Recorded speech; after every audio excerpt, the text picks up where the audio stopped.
The show starts in 10, 9, 8, 7, 6, 5, 4, 3, 2, 1, go. The following content contains adult language and humor that is not suitable for viewers under the age of 18. Viewer discretion is strongly advised.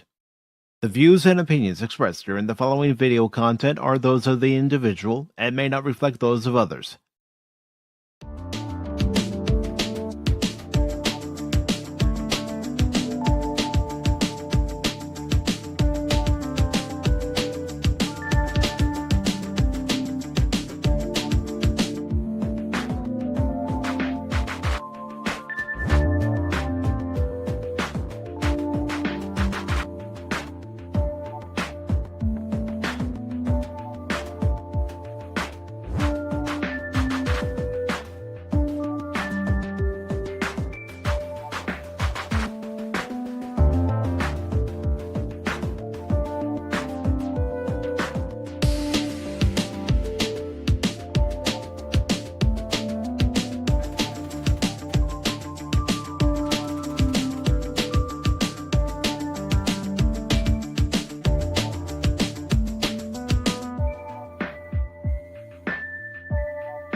Good morning, good afternoon, good evening, and welcome one and all to the Sunday edition of Pacific414 Pop Talk, coming to you live on the Pacific414 YouTube channel, the Rumble channel, and also over on X, along with Baron Orman Tagge. I am your host, Mike, and this afternoon we're going to be maybe watching. I have no idea what Baron and Tagge. Yes, we have, I said that Baron and Tagge because Cash is a tag along. But I have no idea what the two of you have selected for articles today. I asked you guys not to tell me ahead of time. I want to be surprised like everyone else, so it'll be interesting to find out what you guys, saw and you want to discuss. And of course, I know Cash isn't here.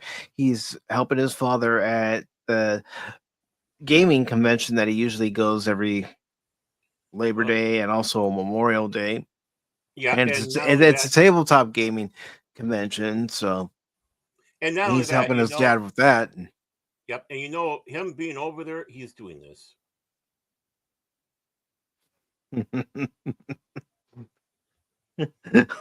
Yeah, he probably is. He probably is. Yep. But Still on that. I did ask Cash. I said, I know you're not going to be here, but I still want your articles to be represented. So send your articles to Baron. That way they're all in one place and we could all be surprised together. The only thing I'm contributing to for today's show is the weekend box office. Weekend box office, yay. And of course, with Cash that he sat back and went, why are you making me work if I'm not going to be there? Come on, you people. He knows why. He understood why. Like, come on. Quit whining. Quit whining. Look for articles and give them to Baron.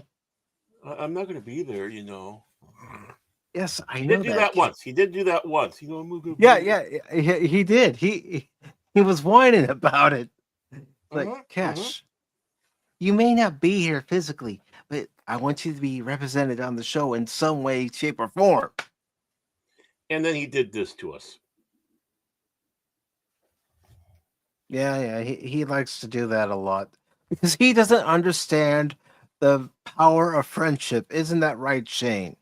Yes, he does not. He does not understand the power of friendship at all. And the power of friendship means that even when you're not here, you can still contribute and have a meaningful discussion either way. And he's a huge Care Bear fan. He should know about that. Oh yeah, he's a massive Care Bear fan. Yeah. He's got his room decorated in Care Bears. That's why you never see him on camp. Yeah, because he's always adding a new character. Yeah. And it's like he doesn't want everybody to see all the Care Bears behind him and all that. Yeah, it's just I know. But I say it's still better than Funko Pops. So, come on, be brave, Cash. Yeah. Well, Cash being brave, that's questionable. That's questionable. And I know Phil's here, and he's going to tell Cash later. And they were talking about you, Cash. They were talking about you. Yeah. Phil, Cash knows that. He knows the deal. He's not here. We talk about him. I'm not here. Cash and Baron talk about me. And then if Baron's not here, Cash and I will talk about him. That's why I try to be here all the time. I have motivation. I can't handle being picked on. I mean, I can dish it out, but I can't take it. So I make sure I'm here because I'm a sensitive, fragile soul, and my feelings get easily hurt. Oh, Baron, they're there now. It'll be okay, Baron. It'll be okay. The big bad monster won't get you. I need my safe space, man. I need my I know you need your safe space. I know you need your bubble, but it'll be okay. It'll be okay. Just don't pick on me too much. I can't handle it. I'll pick on all of you, but you can't pick on me. It's okay. It's okay. Think happy thoughts. Think about plenty of boobies. Come on, Baron. Come on. Boobies. Oh yeah, boobies. Yeah. There you go. Bears with boobies. There you go.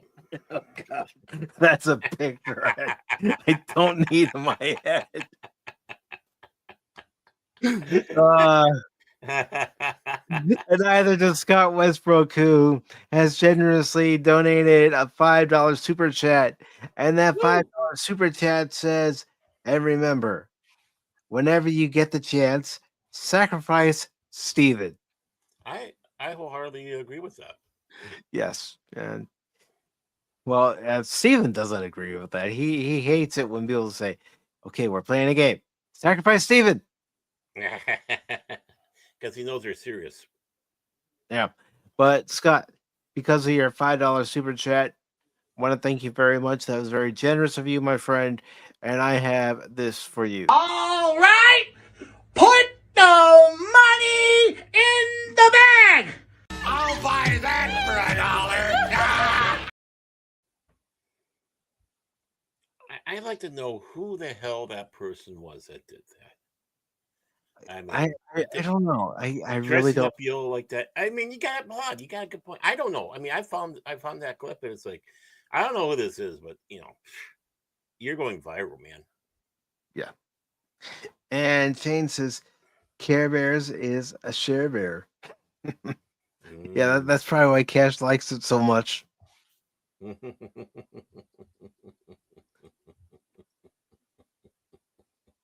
And Shane saying hi to Scott.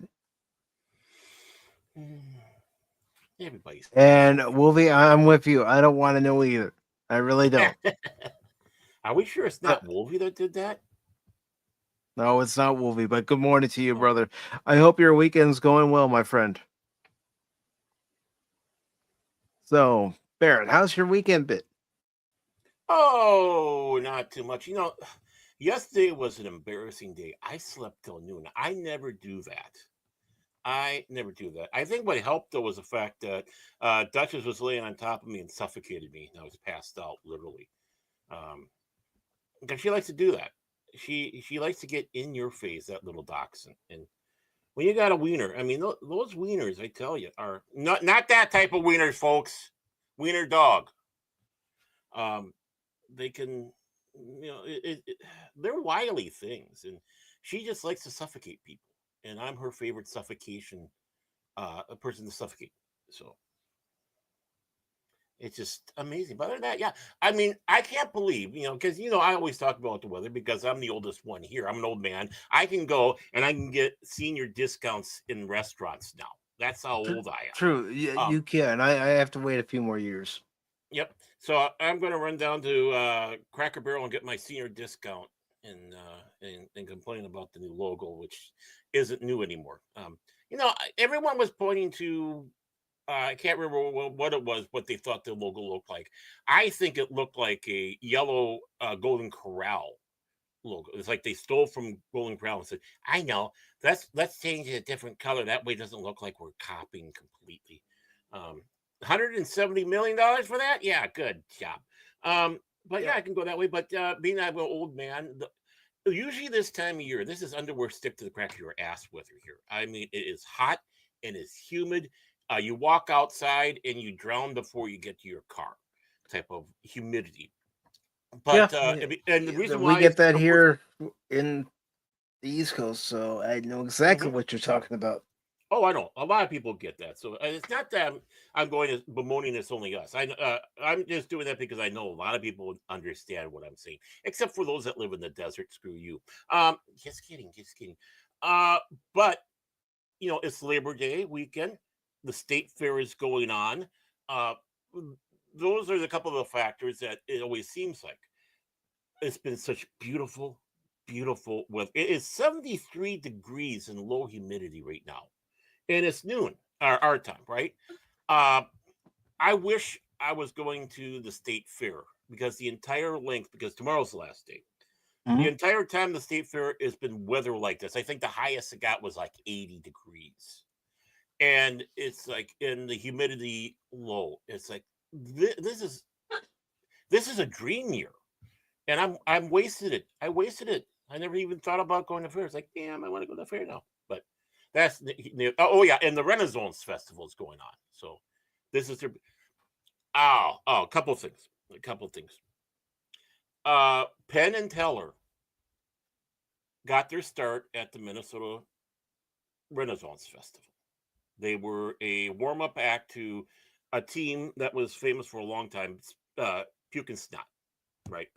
And that was their name, and they had double entendre type humor and such. But that's where Penn and Teller got their start 50 years ago. I did not know this, but when the Renaissance Festival, like a week or so ago, they came back and did a show. Someone recorded it, so I watched it. But yeah, there was Penn and Teller on stage at the Minnesota Renaissance Festival. And it's like how, and of course, they're just playing it up because, yeah, we got our start here and it's great being back and all that. And, despite what you think of them personally or whatever, they're great showmen and they were genuine, and that was nice to see. And I think there was something about Banana Ball I was going to tell you about. Maybe I'll remember it later on the show and let you know. I thought, hey, I got to let you know that this happened in one of the Bananas games this weekend. I can't remember if it was yesterday or what, but yeah, I can't remember what it is now because I'm old. And did you know I can get discounts at restaurants now? Yeah. Yes, take advantage of that. Any discounts you can get. And John Candy's in that one film. Nice. Yeah. My mind's not going, is it? No. Well, Friday, as some of you who may have seen the short know, I went and saw Jaws for its 50th anniversary. And I gotta say, I came away with a better appreciation for the film because it was the first time I actually had seen the movie in a theater setting. Mm-hmm. All previous times I'd seen it on TV. Yeah, I like the movie, but I didn't really have the full appreciation that I got from it from seeing it in the theater. It's just a different experience. Mm-hmm. Yeah, you were a little too young to see it in the theaters. I wasn't even born yet. Well, that's why I said a little too young. And now, can you imagine, with the size of screens we got now, can you imagine that on a bigger screen? I mean, this is a pretty good sized screen that I went and saw it on.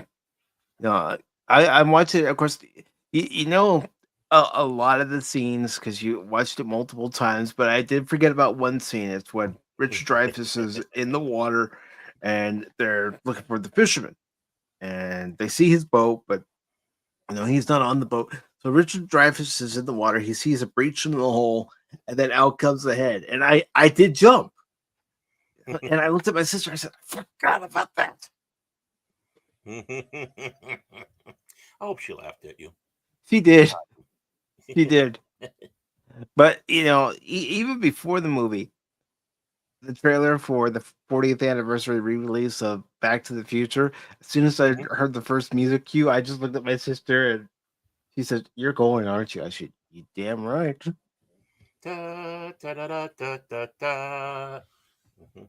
And then another movie that's coming back to theaters for a limited time, which I do want to see in theaters, is Apollo 13. Yeah.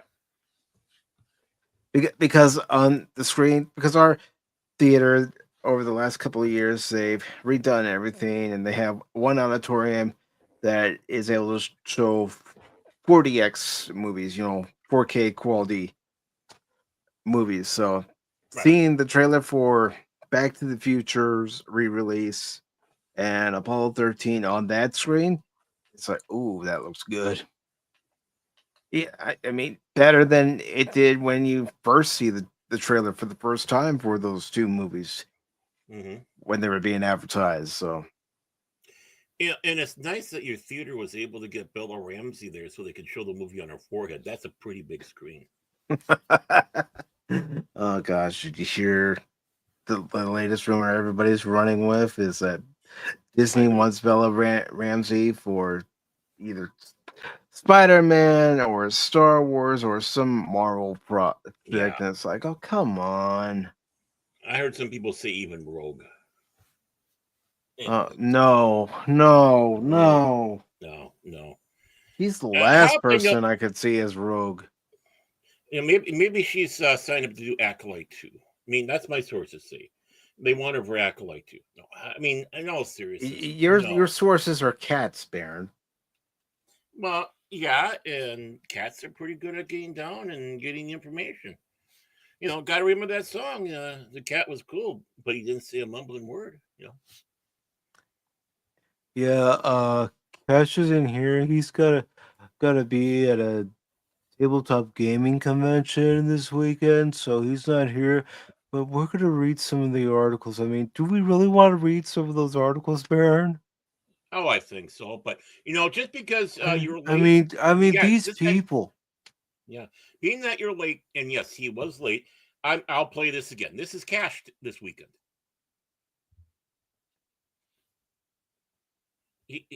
He's at that convention and protesting again. He's still protesting barricades. He will not let that go. Well, it's ridiculous, Baron. I mean, these people. Cash is gonna go. You goober. Yeah. No, I'm a smartass. Furious. Hey, this is no furry zone.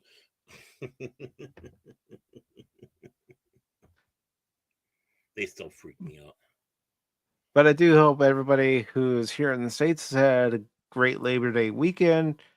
And of course, tomorrow is the holiday, so people have a 3-day weekend. And if they didn't also have Friday off, and for all of those outside the United States, I still hope that your weekend has been well. But Baron, what is going to be our first article of the afternoon?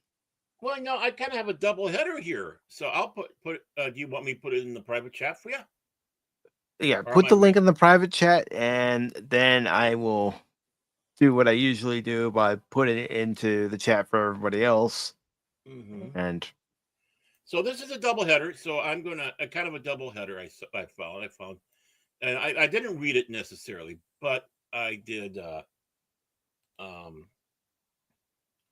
One thing I did check for links and stuff like that. So there is a double one from People Magazine of all things. Okay. I see. I broadened my horizon, and I don't think it's too trendy because it's kind of older. So I'll put mine first. One of my stories first. Then I'll go to a Cash story, and then I'll go to back to one of mine. Kind of go back and forth. All right.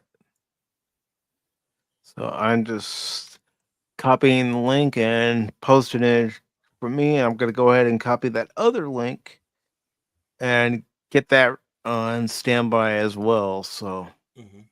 Yeah, I saw that. I was going to go with the one, but I thought, oh, the other one would be interesting too because it's like, well, they kind of bookendish in some ways. So I thought, okay, well, we'll do a twofer on that one.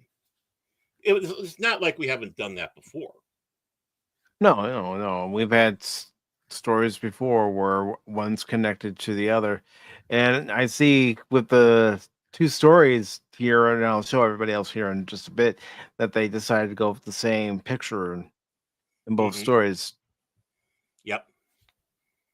All right, so I will go ahead and Yeah, I just didn't do the same one twice by accident. And I yeah, had to yeah. check make sure too because my brain. By the way, do you know that I'm old enough now to be able to get a discount at the restaurants? And John Candy was in that movie. Yes, Baron. Yes, we know. We know.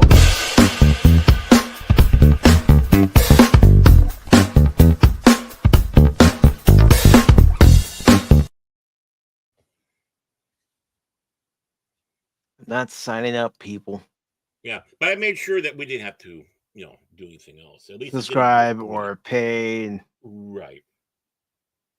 All right. Ridley Scott reveals someone stole original White Comp machine from Blade Runner set. The director says he is now more willing to take things from sets he works on. This is by Meredith Wilshire. It was posted on Saturday the 30th on People's website.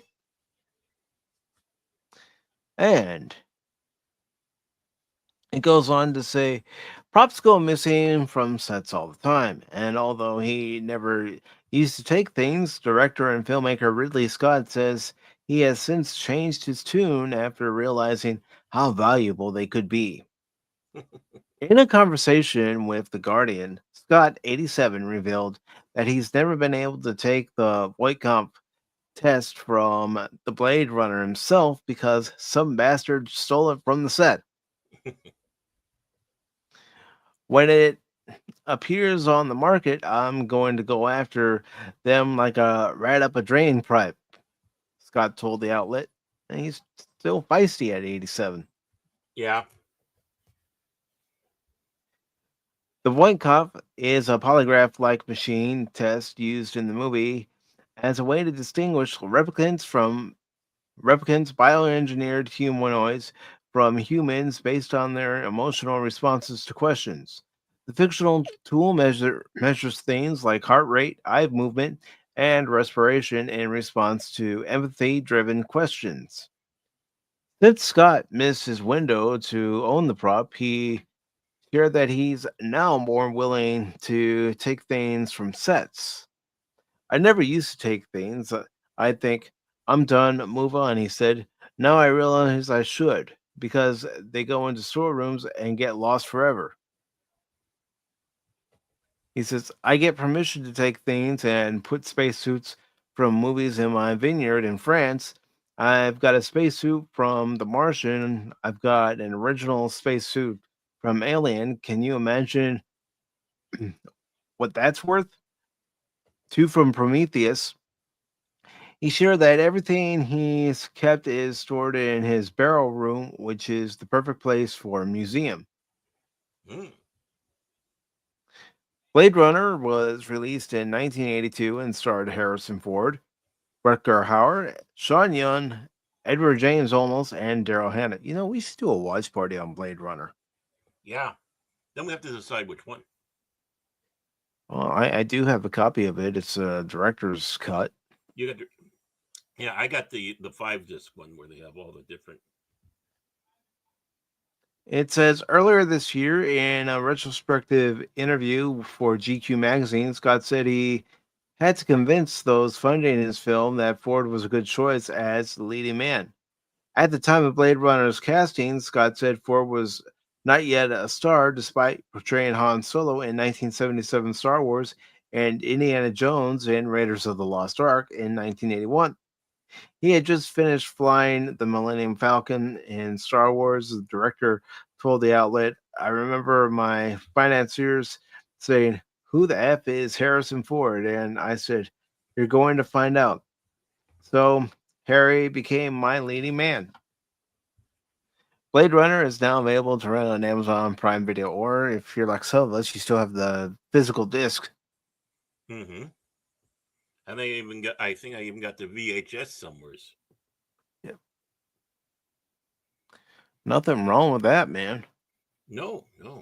Because I think the VHS is the theatrical. And then, like I said, I got the 5 disc, which has theatrical, the director's cut, the really director's cut, and, all that fun stuff. I need to really explore that. I've been afraid to go down that rabbit hole.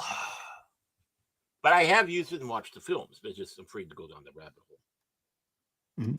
And we also have a story that is connected to our previous story. Yeah, in fact, they kind of touched it a little bit there. Yeah, they did, but I'm sure. Mm-hmm. And this is just me taking a guess that there might be a little bit more detail as far as that little snippet that we just heard. So I'm putting the link into the various chats. See, folks, that's why I did a double header. And here we go. Okay. So this article by Virginia and Chamley, which was posted on the 16th of January this year, but since these stories are intertwined, I could see why you picked them, Baron. Yep. Mm-hmm. It says before Harrison Ford was cast in Blade Runner, director Ridley Scott was asked who the F he was. Harrison Ford was not the star. He had just finished flying the Millennium Falcon. In Star Wars, the director tells GQ, goes on to say, while he may be a household name now, Harrison Ford was once such an unknown that financiers questioned who he even was when he was cast as Rick Deckard in the 1982 film Blade Runner. I don't know. It is pretty well known. I don't know where those execs' heads were. They were probably under a rock. Yeah. I mean, Empire Strikes Back had already come out. Mm-hmm. Like, come on. In a new retrospective interview for GQ magazine, filmmaker Ridley Scott said he had to convince those funding his film that Ford was a good choice as the leading man. Ford had already appeared in big films at the time of Blade Runner's casting, including as Han Solo in 1977 Star Wars, as Indiana Jones in The Raiders of the Lost Ark in 1981, but according to Scott, he was not yet a star. He had just finished flying the Millennium Falcon. The director told GQ, I remember my financiers saying, who the F is Harrison Ford? And I said, you're going to find out. So Harry became my leading man. And it goes on to say, during a 2023 interview with Empire, Scott said that he should have signed on to direct Blade Runner 2049, the 2017 sequel to his 1982 sci-fi cult classic, instead of making a different creative choice. I shouldn't have had to make that decision, said Scott at the time, but I had to. I should have done Blade Runner 2. Instead, Scott made Alien Covenant, a sequel to his 2012 film Prometheus. Blade Runner 2049 saw the return of Ford as Rick Deckard and also starred Ryan Gosling, Ana de Armas, and Jared Leto, among others. It was ultimately directed by Denis Villeneuve, who directed the 2 Doom movies that have come out recently. And Scott is set to executive produce the upcoming Prime Video series Blade Runner 2099. In an earlier statement, Amazon Studios head of global television, Vernon Sanders, said of the project, the original Blade Runner, directed by Ridley Scott, is considered one of the greatest and most influential science fiction movies of all time, and we're excited to introduce Blade Runner 2099 to our global Prime Video customers. We are honored to be able to present this continuation of the Blade Runner franchise and are confident that by teaming up with Ridley, Alcon Entertainment, Scott Free Productions, and the remarkably talented Silka Luisa, Blade Runner 2099 will uphold the intellect, themes, and spirit of its film predecessor, Sanders added. Oscar winner Michelle Yeoh is set to star in the series. Okay. Michelle, yo. Yeah. Yeah, I know that one's a little older, but I mean, really, it's kind of a book. And no, I didn't add anything more about 29 because I think there was an article. It's like, no, we're stopping here.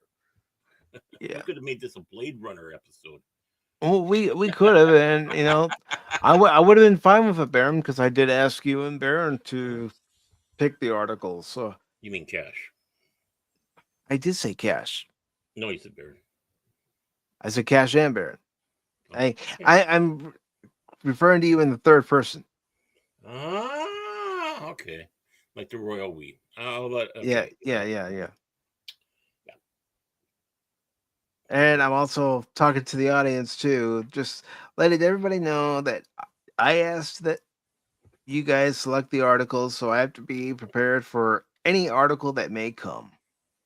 Yeah, so don't blame him this time, folks. It's completely Cash and my fault. So No, it's one of those things. If I ask you guys to do that, then I have to understand. Well, you asked them to do it. If you don't like the article, well, then maybe you should have just selected the articles yourself. mm-hmm. That's all I'm saying. Yeah, and basically being that Cash is not here, him selecting articles is basically his way of doing. You know what really grinds my gears? By not being here. Mm-hmm. But yeah, I really do find it hard to believe that some of these financiers by that time didn't know who Harrison Ford was. Well, I can't believe that people didn't realize also that it's Empire had just come out too. It's like they could have put that on their list. It's like Star Wars, Empire, Raiders. I mean, these are three huge box box office hits. Right. And forgive me, folks. I didn't have any caffeine today. I'm still waking up, and I'll probably wake up about bedtime. But yeah, I mean, he was out there. He, especially with Indiana Jones. But think about his performance in Empire Strikes Back.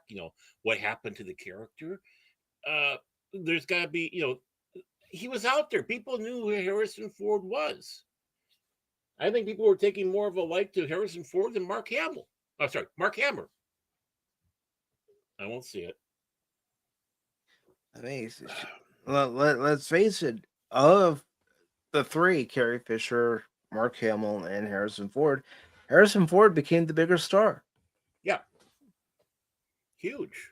And of course, again, Blade Runner also helped in that.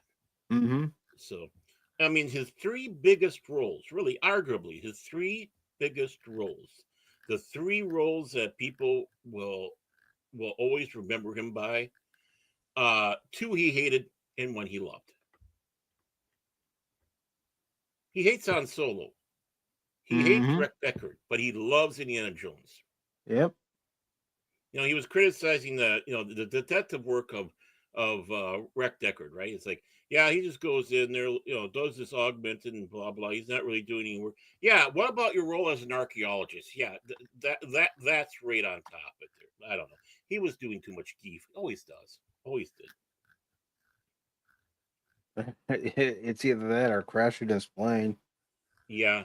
Well, he's probably on geef when it happened too. It's like, that plane was probably having smoke coming out of the cockpit there as he's flying along. He's like, whoa, crash. Whoa, the plane's high too. Yeah. Cheech and Chong come running out. Snoop Dogg comes running out. Get off my plane. Oh, wait a minute. This is my plane. But it is my plane. I can tell you to get off my plane. I'm sorry. I'm sorry. Air Force One. I thought that was so ridiculous, and him doing the get off my plane. It was cheesy. Oh, absolutely cheesy movie. Absolutely. And I'm sitting back going, really? And people were acting like that was his greatest role ever. It's like I- X for out. My dad was watching it one time, and I just looked at him like, are you enjoying this? You are enjoying this. He's probably enjoying the cheese. I mean, it would be Yeah. a fun film to rip apart as you're watching it. You know. I mean, I think that you do need TV movies to just rip apart Yeah. and point out, okay, this scene doesn't work. What were they thinking when they filmed this scene? You know, that line of dialogue Mhm. just doesn't work. This is Harrison Ford acting. It doesn't work. It's like, I mean, even when he was in the Expendables, it's like Harrison, come on. Yeah, probably too geefed up. The thing with Harrison Ford that I've noticed throughout the years is when he's really into the role, it shows. Mhm. When he doesn't care Yeah. about the role, he just, cans it in. And kind of a funny thing with Blade Runner, especially when you have the theatrical release with the voiceover narration, Mm-hmm. which I do like, because this is supposed to be a noir film, uh, and that was kind of one of the things in many of the noir films is the main character doing the voiceover, and they could have dropped the one at the end when Batty dies, right? You don't need that one. Everything's self-explanatory. Even a noir film when had dialogue there, but the Harrison Ford was so phoning it in that it fit. It fit that weary cop, that person who's weary with life, the guy who's just tired of it all. Well, I mean, you And look at the sets for Blade Runner. mhm, It's supposed to be that rundown dystopian mhm, future. yeah, and by Harrison not really acting, just phoning it in, actually was a better job. That's why I always liked that voiceover. It's and then, then it's like at first it's like, oh wow, he's doing a great acting job, voiceover job. Then you find out later he's just phoning it in. It's like even better, Mm-hmm. because it kind of goes right down to the actual feeling of the actor, how they felt, and it's like then it matches the character. So yeah, I do like the if we could take like the director's cut, add in some of the voiceovers, it'd be almost a perfect film, Mm-hmm. in my opinion. I'd like to have the two mixed in there, but of course Ridley Scott dead against it. He hates it. It was a studio suggestion. One of the few times when I think a studio suggested something that was actually smart. Sometimes they can do it. Sometimes. Mm-hmm. Sometimes they can, and then other times they completely Yeah. miss the ball, miss the Yeah, point. most of the time they F up, Well, it's like the end of Casablanca, there's lines that Humphrey Bogart had. That was basically almost a studio suggestion, throwaway line. And it's one of the lines that's kind of remembered out of Casablanca, out of how many they had. You played it for me, now play it, Sam. Which Mm-hmm. is what the actual quote was. It's not play it again, Sam. Um, but sometimes they do have some good ideas, and I thought that was. I know I'm probably in the minority. I'm sorry, but yeah. But like I said, I'd like to see you know mixture of the two. Maybe if I could have a chance, I could have the Baron cut of Blade Runner. Oh, by the way, did you know that the guy in the beginning that was doing the test, he was originally going to be cast as Rick Deckard. I didn't know that. Yeah, he was going to be Rick Deckard in that, and then they had that, and then there is a cut scene where Rick Deckard visits him in the hospital. That's on my multi-disc thing there, which is interesting. It's like, boy, this is interesting, but it would have done nothing for the film. In fact, it would have dragged the film down even more, but it was still fascinating to see. It's always interesting to see what scenes are cut from a movie and what scenes are left in, and sometimes Right. the scenes that are left in are what you're thinking. No, they could have taken that out Mm-hmm. and put that deleted scene back in, and it Right. would have made for a much better movie. Yeah. Definitely. Yeah. And that's why you need to have a good editor, going in there and explaining these things. Which of course George had, George Lucas. Um, but yeah, and as good of a scene it was fascinating scene to see the two Blade Runners talking to each other, one inside a hermetically sealed, almost like iron lung, as they're trying to make sure he stays alive. Um, it's just interesting to see the two of them having that talk, almost talking shop. Mm-hmm. Well done seeing the sets look beautiful because they're in the hospital, but it really, it's sad that there was no place they could fit it in there. I mean, I can see why it was cut. It's a sad thing to cut, but it even doing even an extended cut, it would it just wouldn't work. No, it would take away from the movie. It would bog it down. Hmm. That's why it's nice to be able to see it in those scenes. And of course, you can sit back and go, "Yeah, this really did happen." It's just now we're seeing a little side story, you know. It doesn't really add anything to the movie worth, meriting its stance in the film in that cut. Right, exactly. So, no, Ridley is a smart man. Can be a little cranky. I know he Oh, and well, Ford, we can all be a little cranky. yeah, I know he and Ford butted heads quite a bit. They both have different opinions about Rick Deckard. Harrison Ford says no, he's not, and of course, you know, yes, he is on the other Yeah, side. whether he's a replicant or not, and Right, I mean, you still have that argument: is he a replicant or is he an actual human? right, and Doomcock and Gary Cassell, they have both arguments on both sides on that one that are very interesting. And in my book is I don't want to know. There's convincing arguments for both sides that the mystery is wonderful. It does not need to be solved. Is he or isn't he? And I can see the logical approach on both sides.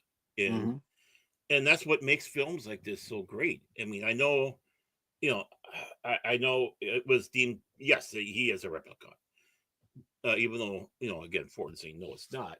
He wasn't, but even with the quote unquote official announcement from our good director friend, um, I like to keep it ambiguous and a mystery, and it should stay Mm-hmm. that way. In fact, he should not even voiced up. It's like you figure it out. Basically, that's what he should have said. You figure it out if he is or not, and let the You know, debate really go nuts. there are some questions that are best left unanswered. Hmm. Remain a mystery. We don't need to know every single tidbit. I mean, that's what Hmm. they're trying to do with Star Trek. They're trying to say, Yeah, "Oh, we gotta say why this is always a thing in Star Trek." No, we don't. yeah, like that they who wrote that article at Red Shirts Must Die, and this is so horrible because we didn't get blah blah backstory and understand blah blah blah. It's like that's the point. And you say you're an expert? No, you're an idiot. Your brain is so smooth that bowling balls are jealous. Uh, and that's why Solo, in many ways, in my opinion, is a horrible film. I mean, concept wise, we didn't need to know these stories. We had enough legend. Han Solo Mm-hmm. should be legend. So these things should be legendary things in the background that did he or didn't he type of things, right? Yeah, Just there's nothing wrong with having lore about a character and all of their escapades mm-hmm, that they've been on, but we don't need to see any of them on screen. Just right. having a character say, "Hey Baron, you ever hear about this guy Cash Money 007? Never heard of him. I've heard he's got this this chin that just permeates the room. It's a magnificent chin. Yes. I mean, it's just like just canonize the Lando and Han Solo books that they had in the early 80s, and that's all you need. And don't do the film. We don't need to know. We didn't need to have Boba Fett helmet come off, or for that matter, even the Mandalorian. It's like we need these mysteries, and that's what built the characters. It's the mystery, and once you take the helmets off or whatever, a bit of that character, what made them great, is gone forever. You can't go back. Now the Boba Fett thing, that's George Lucas doing it because, of course, that's Jango Fett clone, so obviously that's what Boba Fett looks like. But I fault George for that. But again, you lost such a mystique by doing things like that.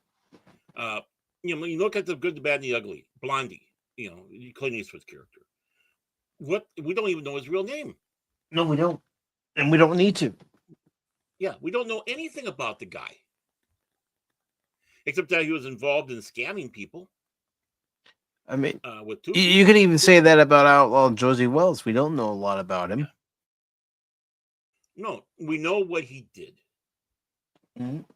We know what he did. He was in the war. He was part of Quantrell's Raiders, things like that. But the story, we know he's a badass because, well, Quantrell Raiders were a bunch of badasses. But the story involves what he's doing after the war. Yeah. And real quick, I just want to thank Scott for stopping by today, and also thank you very much for your generous $5 super chat, brother. Yeah, thank you so much, man. Chores, the honeydew list, yeah. Honeydew list is so big because they keep on not doing them. I need you to do this. All right. So, what is our next article, Baron? Well, I will put it in the private. This is one of Cash Monet's. I just kind of went through, but I figured this is one that's too close to his heart. Knowing him, boom, boom. I know the kind of games he plays, so I think this is good. I have not looked at it. I have not read it. I'm just going blind with this one as well. And the only thing I did with the stories that I picked was just to see how long they were. I was actually going to do one with Michael Palin, an article about that.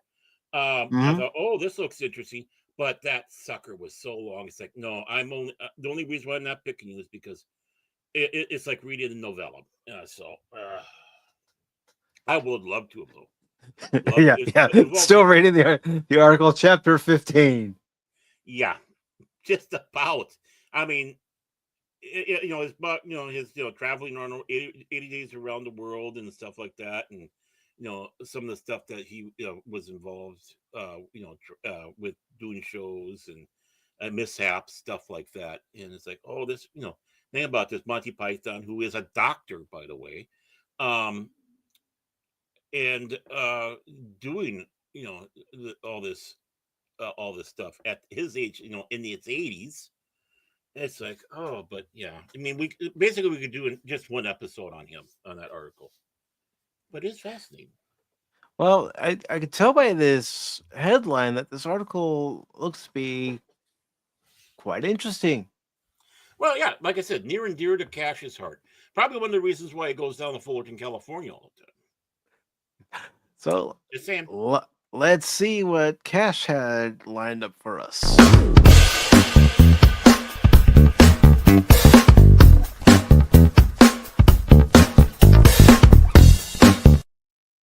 Actually, I'm very excited to see what this is. Well, it is from. Well, I'll let you go. Yeah. This is from About It in the Comics. Ryan Pearson wrote the article, and it was posted just yesterday on August 30th. And it says PayPal reportedly closing accounts of gamers buying adult games, keeping profits of adult game developer. What? See, and this is because Cash makes a lot of adult games. People don't know that. So this is dear to his heart. In the aftermath of Steam and itch.io purging illegal adult games after pressure from payment processors such as MasterCard and Visa, it seems even adult games with legal adult content is under scrutiny. In the prior weeks, there have been claims of PayPal not only closing the accounts of gamers buying adult games, but even those of an adult game developer. The profits of said game, due to featuring cheating and corruption, resulted in PayPal allegedly keeping their profits. That doesn't seem like it's going to fly in court if this No. goes to court. Yeah, you know what? I don't see Elon Musk doing that if he was still in. Just saying. Reddit user Gore Mahima, posting to the Lewd Game subreddit, made a shocking claim on August 20th, starting a thread titled Buying Not Safe for Work Games on itch.io. PayPal may nuke your account. The user encloses screenshots of several purchases made on itch.io from August 6th to the 16th, totaling $47.27, and an email from PayPal. Of course, there's an editor's note that says the user does not disclose the name of their game, ergo, none of the screenshots in this article are from said game. I wonder why. Oh, I can pretty much speculate as to the reason why there's no screenshots from any of these games. I wonder if it's that stalling game that we keep on hearing about. I don't know. Just woke up to an email from PayPal stating that my account was permanently limited. Thinking it's a scam, I check, and lo and behold, I was limited. What had I done? Well, my only purchases using PayPal were through itch.io. That's the only thing I use it for. Girl Nahima claimed. You sick puppy. And it goes on to say, it seems I was limited for breaking the policies of our partners mentioned in the first paragraph of the notice. It's no secret that PayPal are quite close to MasterCard and Visa, who have been pushing hardest for this porn ban. Sorry, specifically the not safe for work game sphere the user proposed. So this is a PSA. If you're using your PayPal account for anything else, don't use it for itch. Can't I'd never even heard of them before. Itch, yeah, I think I've heard of them, but not, just not all that often. Just something pops up and it says itch, and it's like, I don't know what that is, and I move on. Yeah. Not that I really use it. The only time I use PayPal is for like eBay. So the alleged email from PayPal declared, "We are no longer offering PayPal services for this account," barely elaborating. Sometimes we can't offer services to an account for a variety of reasons, including local laws, our policies, or the policies of our partners. Based on the information we have today, it appears that there has been activity on this account that we cannot process.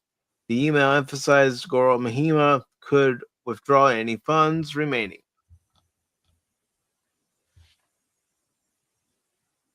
It says an interesting wrinkle is that itch.io de-indexed their offending adult content on July 24th. Around July 28th, itch.io updated their frequently asked questions, explaining that to meet the terms of service for PayPal, along with Stripe and Payoneer, the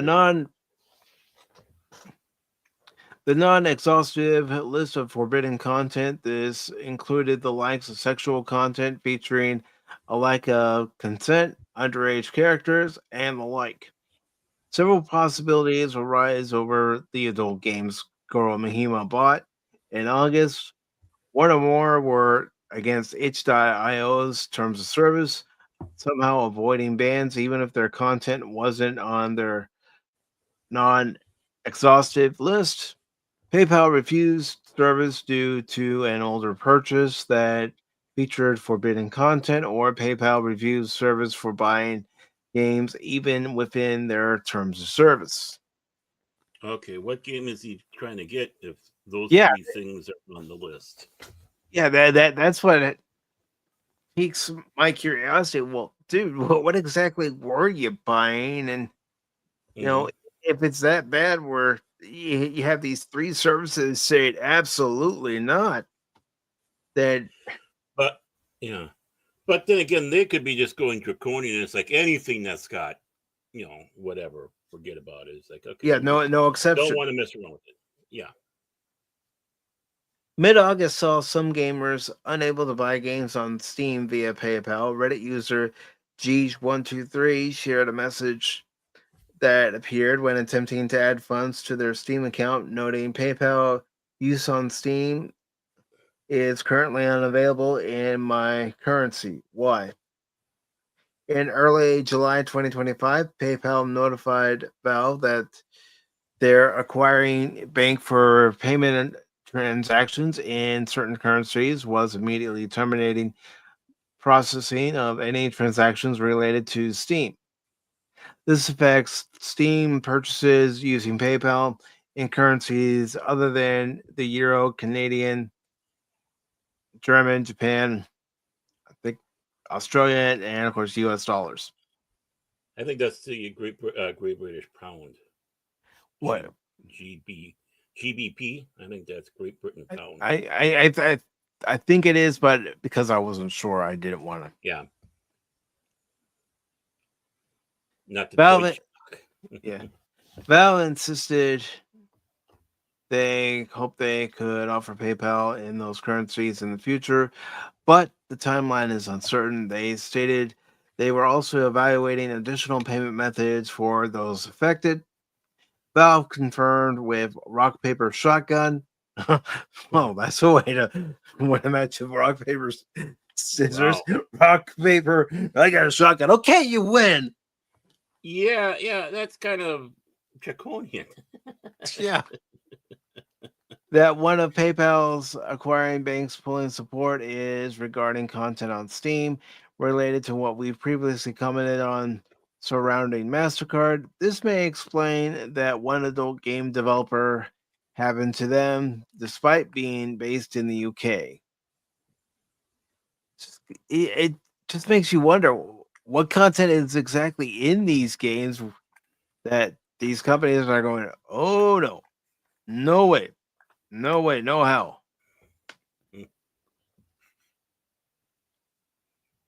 Reddit.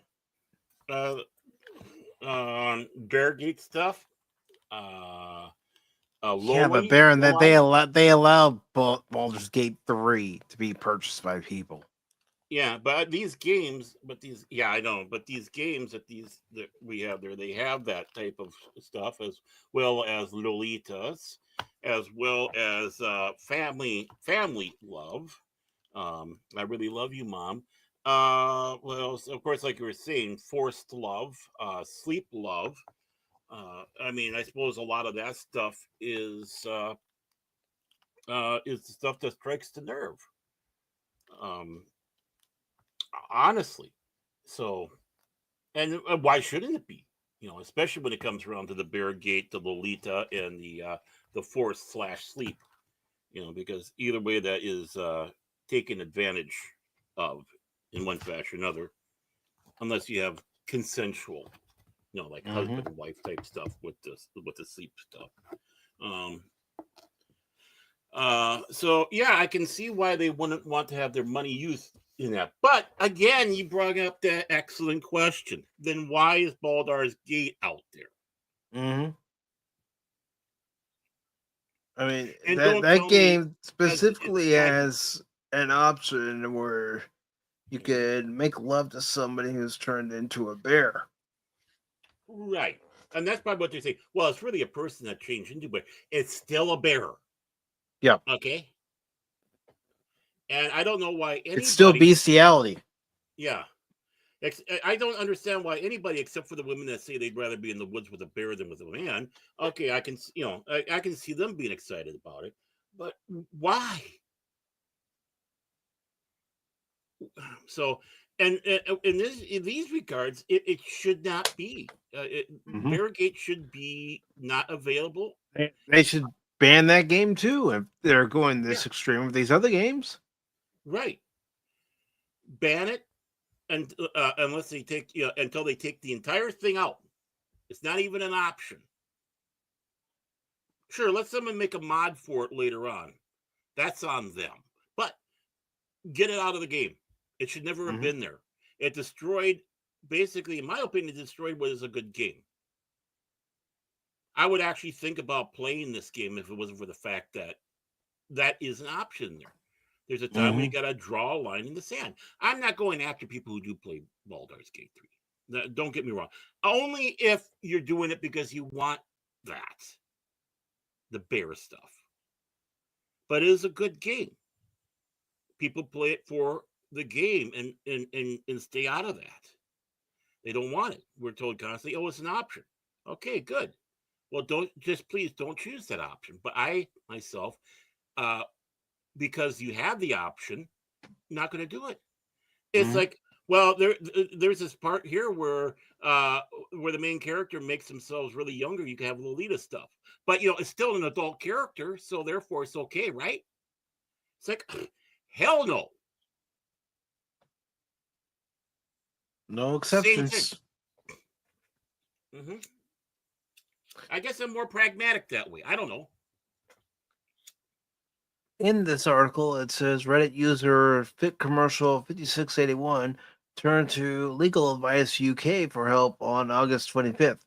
I owe a massive corporation tax bill to HMRC, and PayPal has frozen all my funds because I made an adult game. I am a programmer for games on Steam, primarily adult games. And a month ago, I was expecting payment for a game I released, which netted me 80,000, or in US dollars, $108,115. This money was supposed to be used to pay a large corporation tax bill due in August. However, for 4+ weeks now, PayPal has refused to release any of the money to me, Fit Commercial 5681 claimed.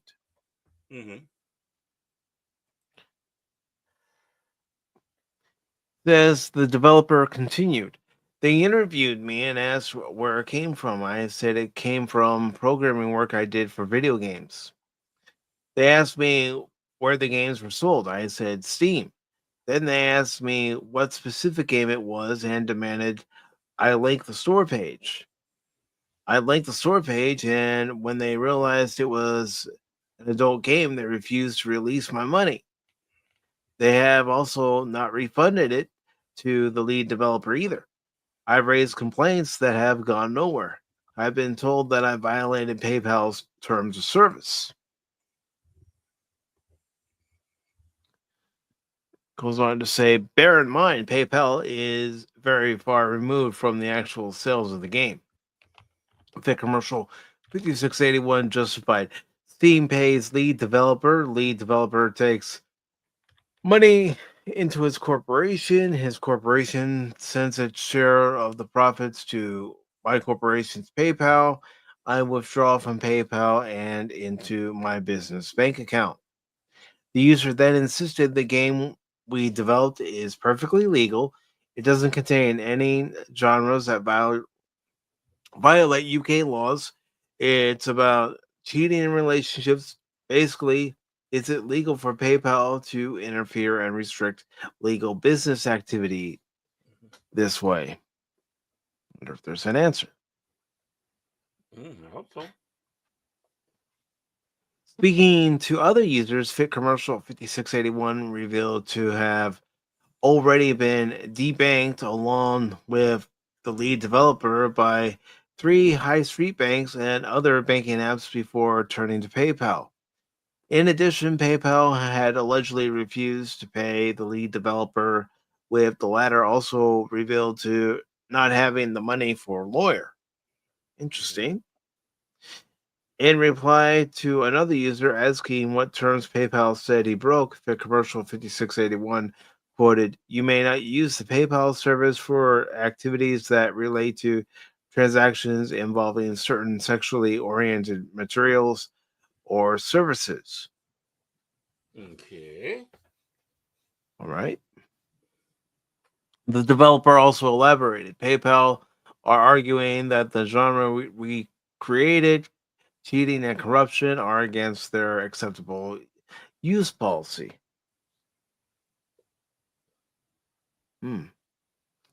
Again, Valve had purged their offending adult content around July 18th.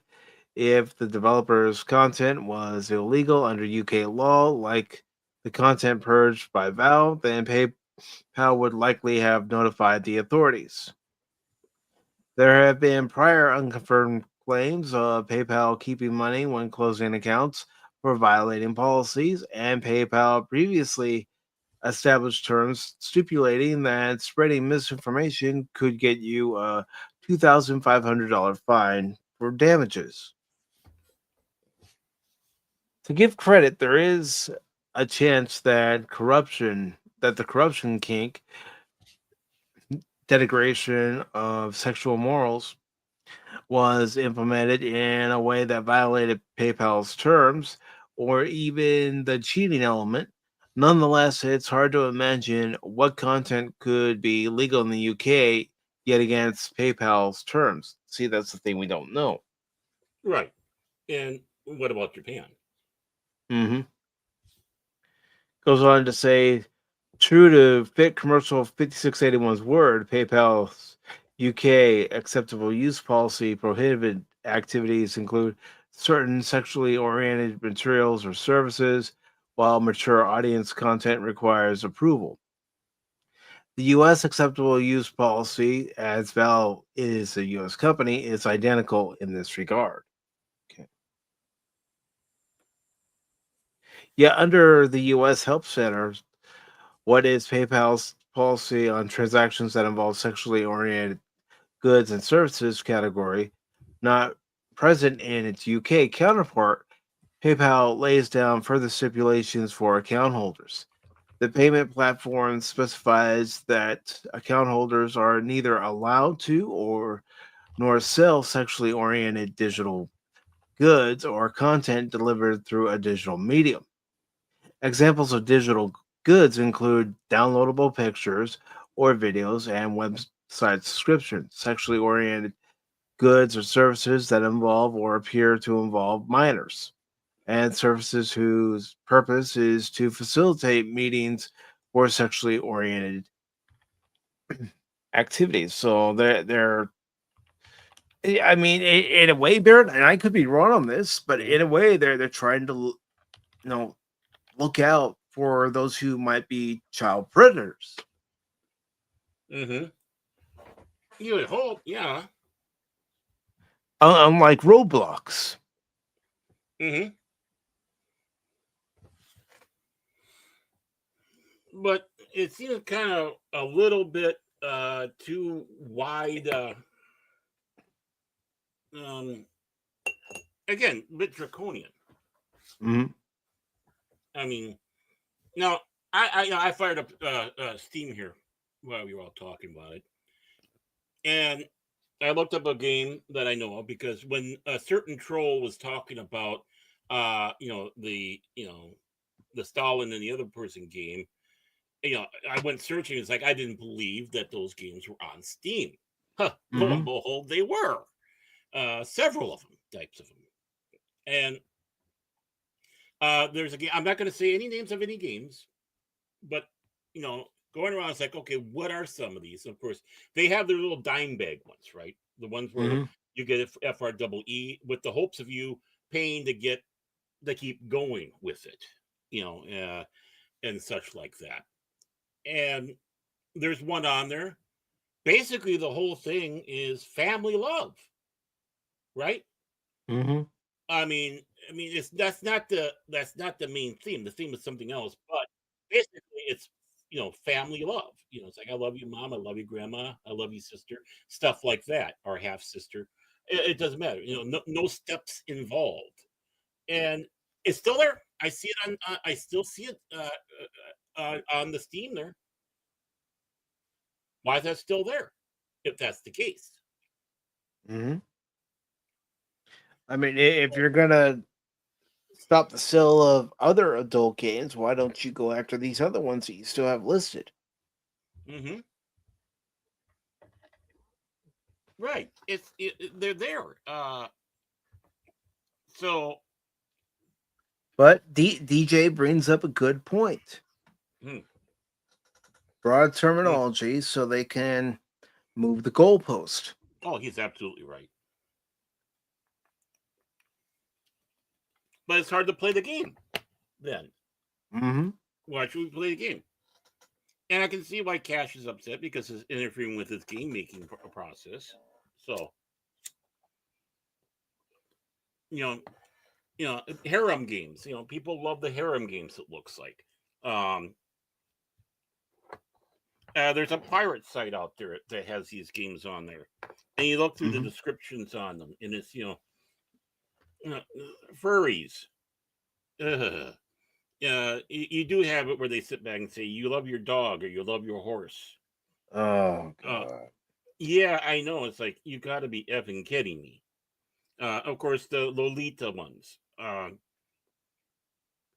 Of course, that's separate. But of course, what do they have in there? They're being that's on there. They do say, hey, support me on my whatever. Whatever services that they're getting it off of, and they're saying I can't do it on this one no more because I have those keywords in there. And it's like, well, good. Glad to hear it. So they're finding other ways that you can send them the money, but I mean, they're out there. These, I guess that Rule 35, as they call it, Yeah. And these games here, I mean, wait, I thought it was Rule 34. Maybe it's 34. My apologies. I think Rule 35 is games. They turn into games instead of making a movie. I don't know. I just made that up. Take it for what it's worth. But they're there. I mean, it's and then you wonder how many of these are on Steam. So you start doing a search for these games on Steam to see if they have them. And I tell you, especially if you go for the adult setting, because you kind of have to if you want to get some of the big bangers out there. The shoot 'em ups and stuff like that. Space Marine 2.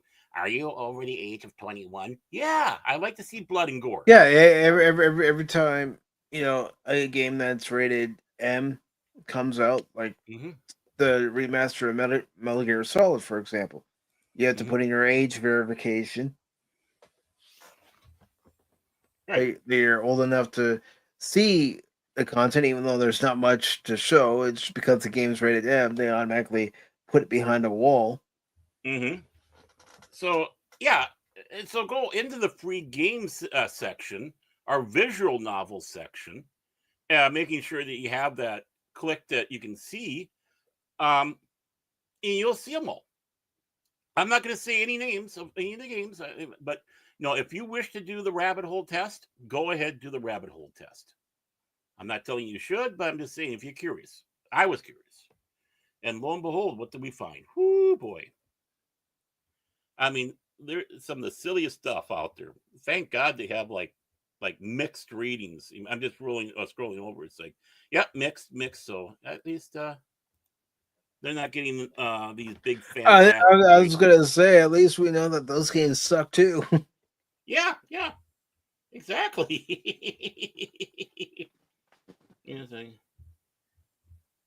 So yeah, I mean, I can understand. I really can understand what they're trying to do, but really, they need to have a fixed goalpost, so people know. They need to have the terms clearly laid out where everybody can understand them instead of having to know legalese to understand what's being said. But say, this is what we will allow you to use a transaction for through our service, and this is the products or services we do not allow entirely, not just say a little bit here, a little bit there. List it out. Say you cannot buy games that are adult rated games. Period. Mhm. Oh, and by the way, no, they have free, but the thing is they have their quote unquote DLCs to continue on the game after that free, because the free will stop at a certain point, hoping to frustrate you, and you'll want to continue on the story. So you pay. Let's take a look at the one I was just talking about. Back. So yeah, so for the various DLCs, it's like, or sometimes they call it season, $6.99, $2.99, $2.99. So in that case, one a support one. I don't know what the hell a support one is. $14.99. So they hope that you get in there and you start buying all that. Well, if you start adding those up, this that could be a pretty good chunk of change for them. Yeah, it could add up very quickly. So yeah, it's something that makes a lot of money for them. Oh, this game actually has a mostly positive. Wow, okay. So yeah, so they have both on.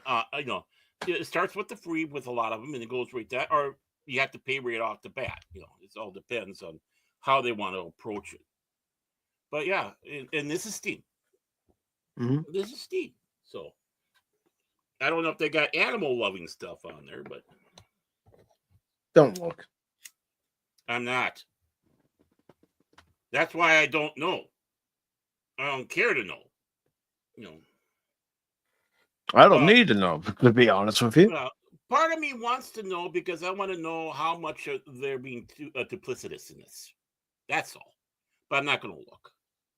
The curiosity goes in the other directions. How two-faced are you being? Mm-hmm. It's either one or the other. Yeah, you can't have it both ways. Right. Make a decision. And stand by that. I hope you decision. go the one way with it, but I hope you go the one way. But you can always go the other. I mean, that it's your celebration or your funeral. Up to you. Mm-hmm. And it says here in the article, PayPal insists we don't factor in sexual preferences and viewpoints when determining what our policy prohibits. Excuse me.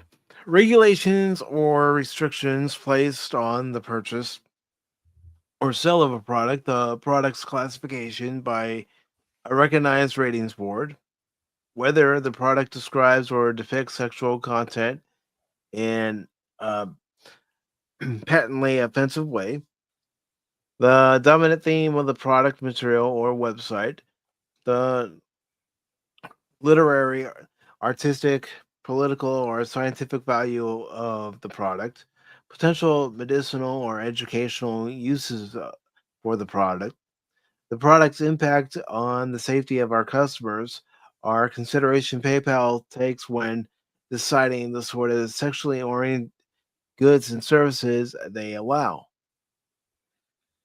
It says those terms seemingly make PayPal's limitations on adult material far wider and offer new light on what has been restricted before.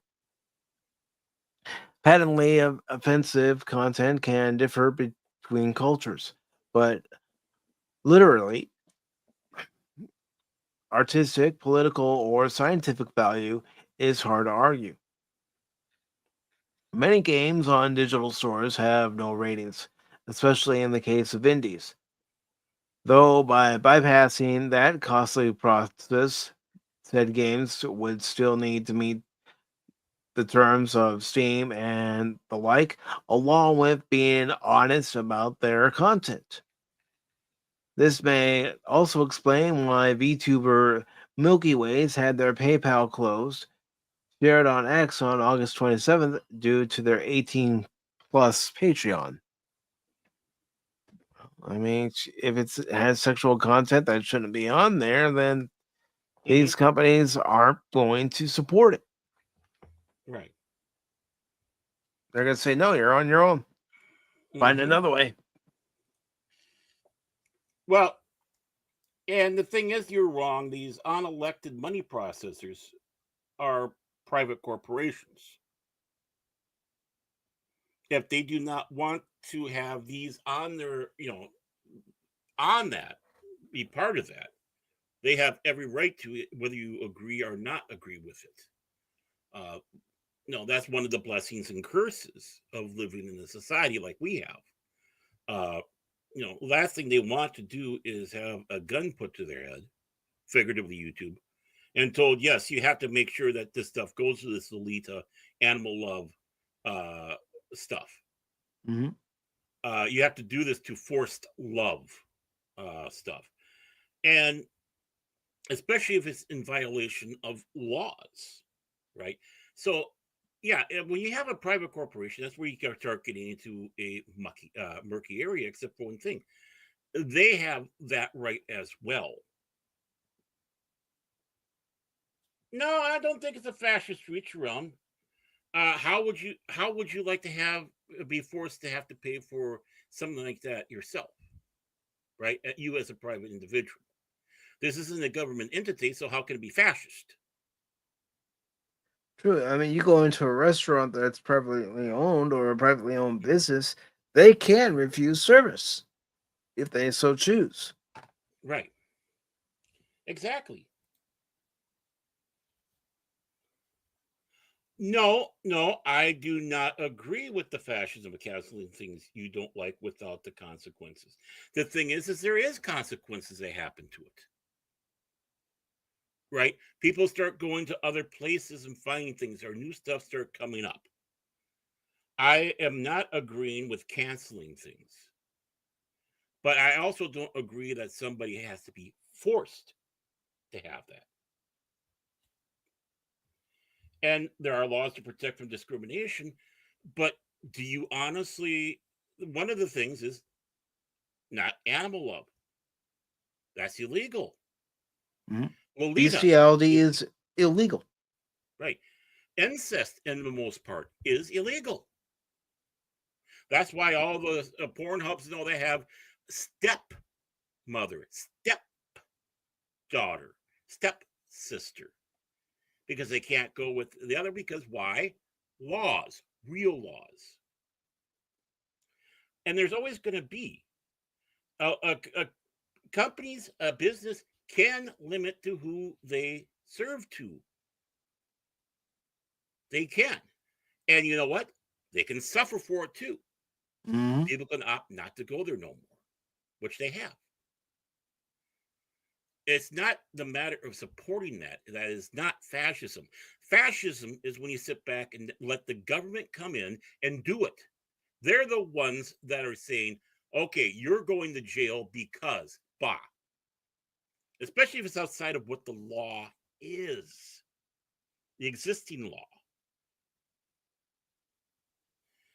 That is what is the abuse with the fascism, the government, not individuals. You have the right to cancel. Does that make you a fascist?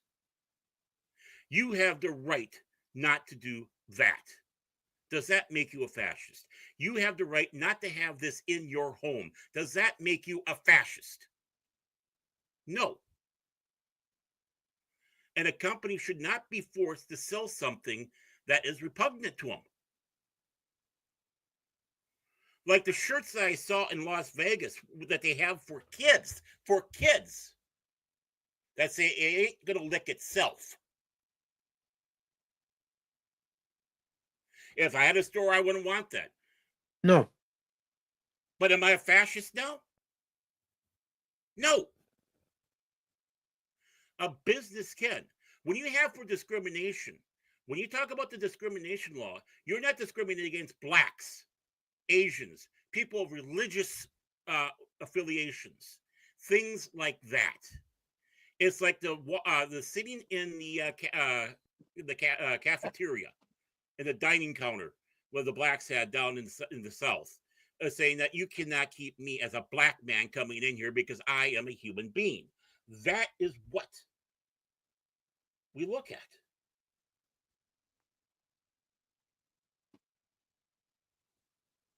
Oh, I don't want to. Why should I trust Google? I don't. A third party, again, is a business, not necessarily Google. If MasterCard and Visa do not want to partake in that, that is their business decision. If PayPal does not want to partake in that, business. That is the third entity.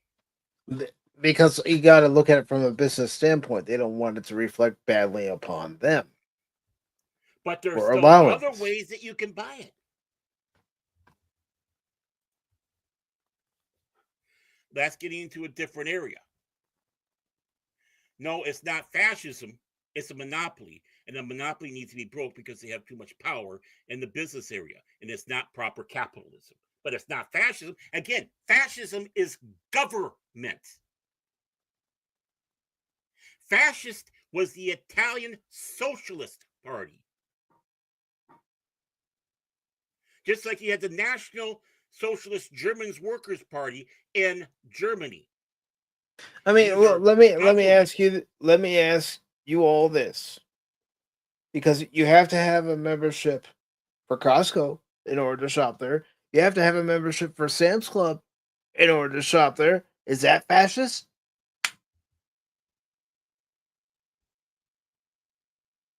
No, I'm serious. Is that fascist for requiring memberships to shop there?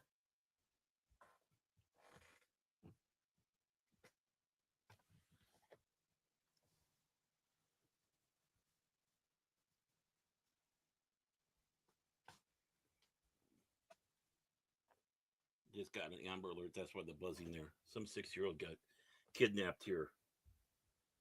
Oh, What? I hope they find them. Congratulations. I do too. Congratulations. And you made the decision. There are other ways that these people can get paid if they want their Lolita games. Their underage stuff, their map stuff.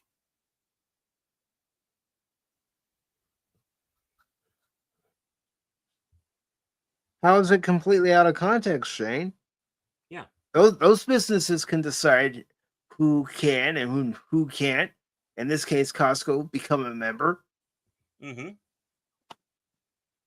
Just like these credit card companies can decide, no, we aren't going to support purchase of these games on this platform, or we will support the purchase of these items on this platform.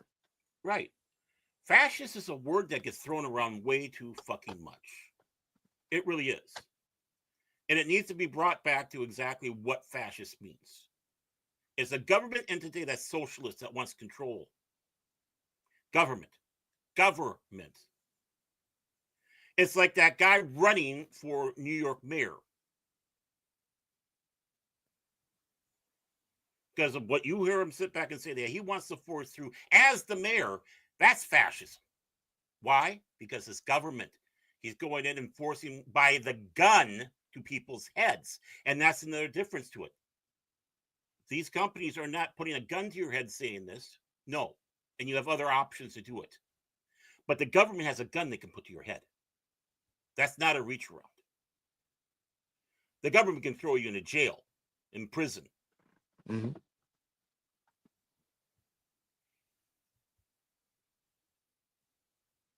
There are other options. Yeah, and that's, yeah, you're at the crypto.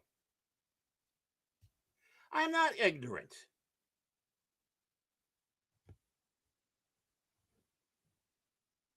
I am not ignorant.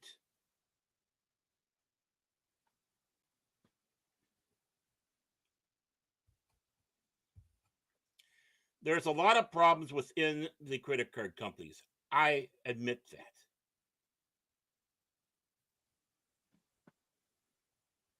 Trust me, I'm not a friend or an ally of them in any sense of the imagination. But I will defend where it needs to be defended and damned where it needs to be.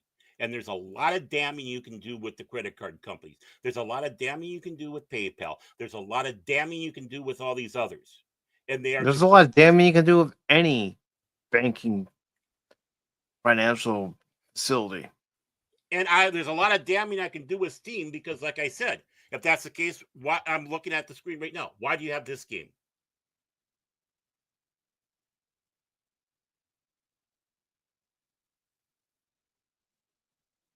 but it's not fascism.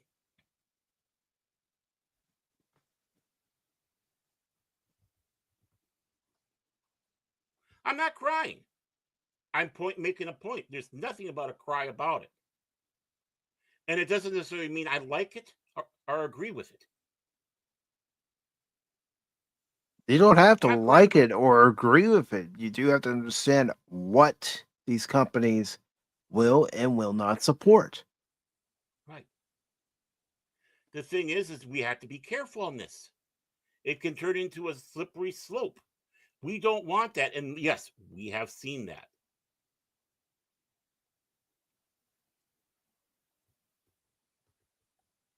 It takes time to sit back and actually start thinking, not being knee-jerk about it. We know there's a problem. Let's fix it. There's a huge problem, a worldwide, when it comes around to the banking. I agree. It's not just an American thing. But that right there, Wolvie, is exactly one. If they took the money, that's illegal. They need to be burned and buried for that, because that's theft. Yeah, think about all the legal hoops that Eric July had to jump through when it came to Isom. They withheld some of the money that was raised for the first Isom comic. Mm-hmm. And I'm talking about PayPal here. He had Right. to press legal action against them to get them to release that money. And I agree. I don't know how old you are, Shane, but I remember back in the day when they had their first assault on adult sites on the interwebs back in the 90s. And they were pushing hard on that. We're going to stop having that. We're going to go after these sites. So they started getting creative where you get to a page, you have to find a little dot to get in. It's like almost a secret club. I remember all those days. But again, it was the government coming in and interfering in something they should not have. No defense there. That is a form of fascism. That was the government coming in and restricting your access. It came to a point that you trying to even look for stuff for breast cancer would get you zinged. Breast cancer. Because I had the word breast. But the stuff's still out there. The stuff is still out there. Ain't going to stop anything. But at least one thing. If something does not want to partake in it, even if it's a business, they have that right.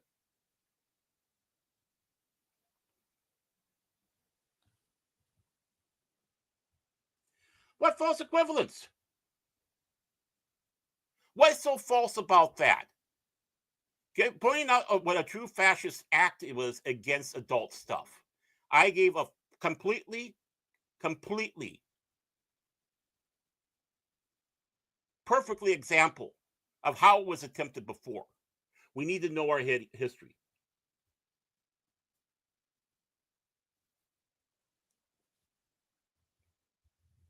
Oh, that pushing websites to require no, it wasn't registration.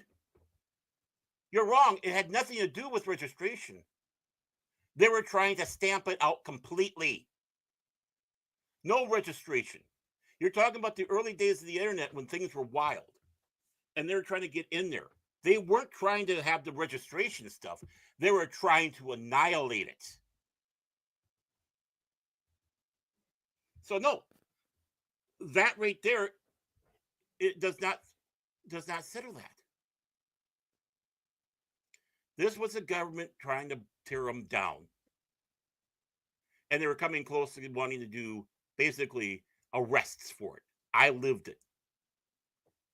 I was there. That's not false equivalency. How can that be a false equivalency? You threw out the word fascism and give me an example of fascism in this situation. I'm giving you a true thing of fascism.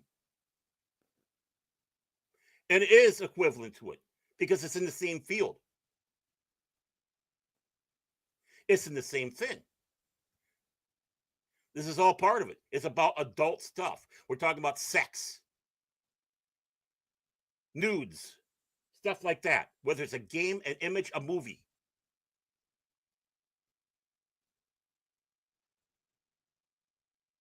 If these games were around, they would have been doing the same thing at that time.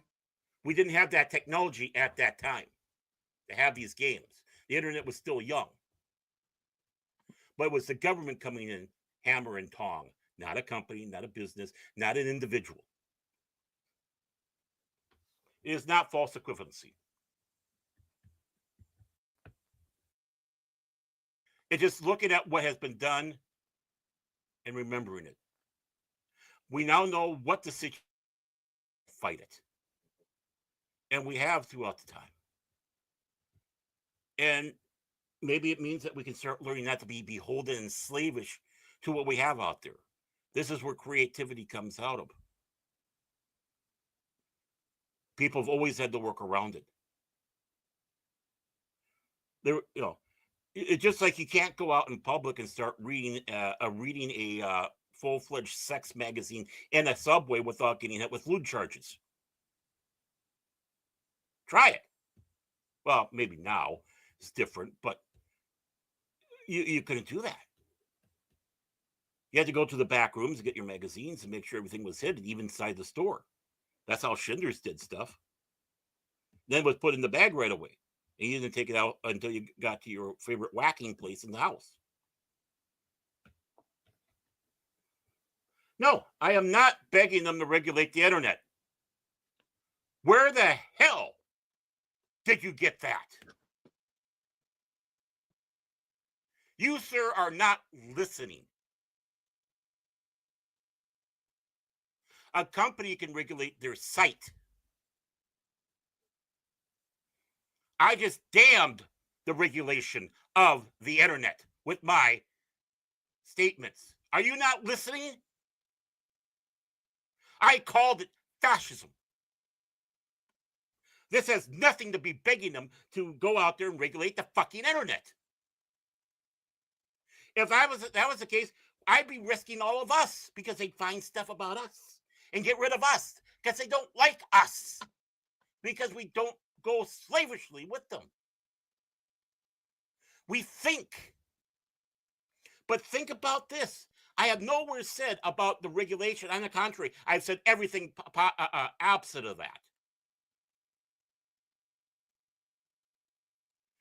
If they don't want it, that's their right as something that's private. How am I begging for it?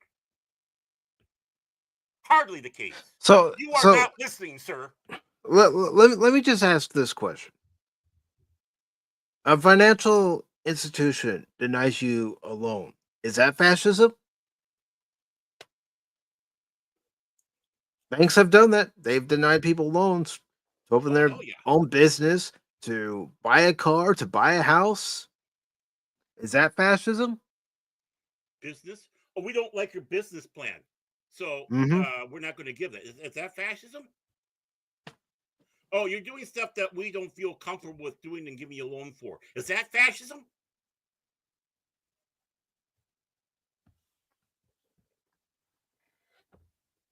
No. Do you have to agree with it? No. Do you want to regulate the internet? No. And that's what they keep trying to do, is regulate the internet.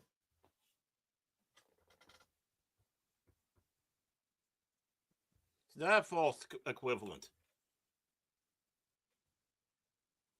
It's still business. Tell me how it's a false equivalent, Shane. That's a good thing to throw out all the time, but it's not.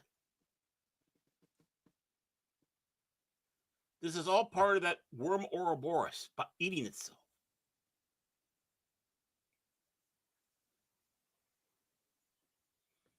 I mean, when it comes right down to it, I want the internet being back 100% the Wild West like it used to be. Damn the governments. Right? But because someone's doing something like this does not mean that MasterCard, PayPal, any of these guys have to do it. Well, that's that's a different thing here. And we already sat back and said they should come down hammer and tong on PayPal for money that they're not returning because of this. Mm-hmm. That's thievery. We've already said that. Wolvie said that. I've said that. I think Mike even said that. Yeah, they've held They money need to- from people who have PayPal accounts, and they get paid through that way instead of YouTube, instead of Twitch. The They withheld government their money. needs to, right. The government needs to go after them for that and get these people's monies back. They shouldn't even have to worry about getting a lawyer. It should be the federal government because that is thievery.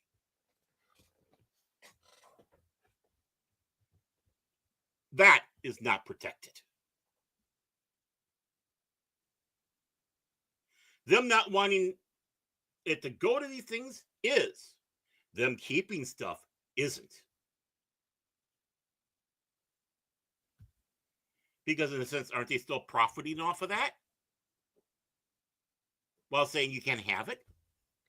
Even though you bought it through us? And see, Shane, when you apply for a loan from a bank and they deny you that loan, it's because they're looking into your financial history and they're seeing things that tell them they won't be paid back. That's why you're being denied the loan. Or your idea for the business isn't something they want to get behind. Mm-hmm.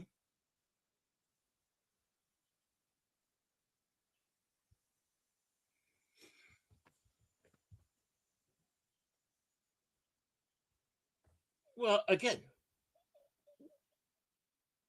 like we said, PayPal needs to be punished for that, as well as the others.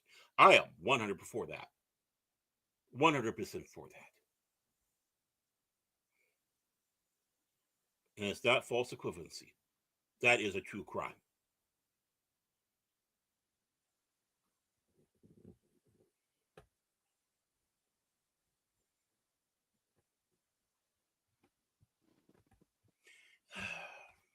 Fascist, fascist, fascist. It's like Russia, Russia, Russia.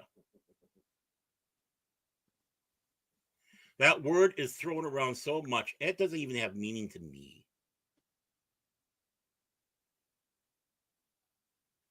Because people see fascists in every corner. And it's so easy to use. No one's even saying that we're agreeing with elected politicians. We haven't said we agree with elected politicians.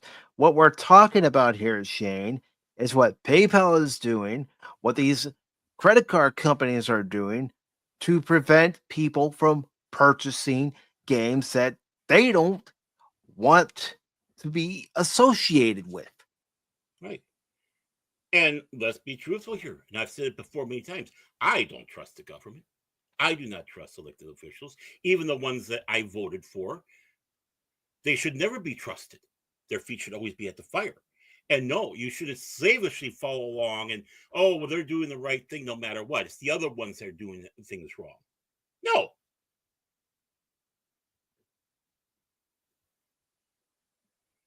I don't agree with a lot of things a lot of people do, including businesses. Even though this isn't part of the argument, but look at Cracker Barrel. A lot of people did not agree with that decision, and they got forced to go back to what they had. There was that pressure right there. Even they need that pressure on PayPal for what they've done.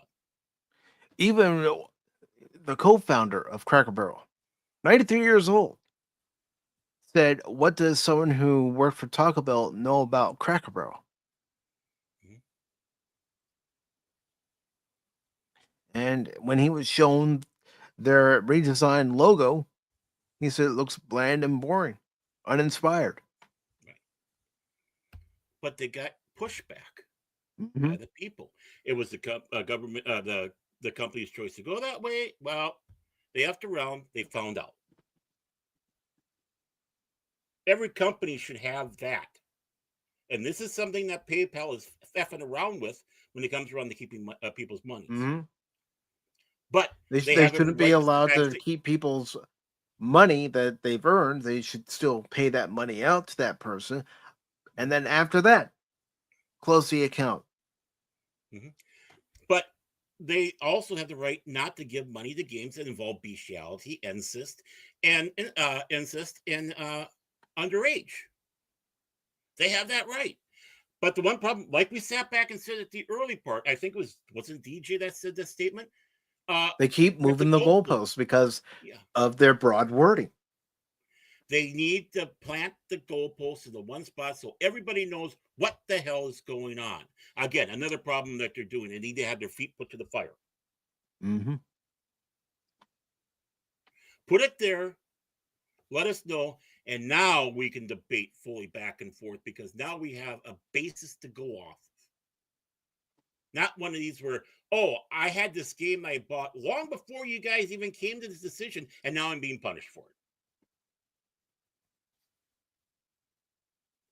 What's not their place?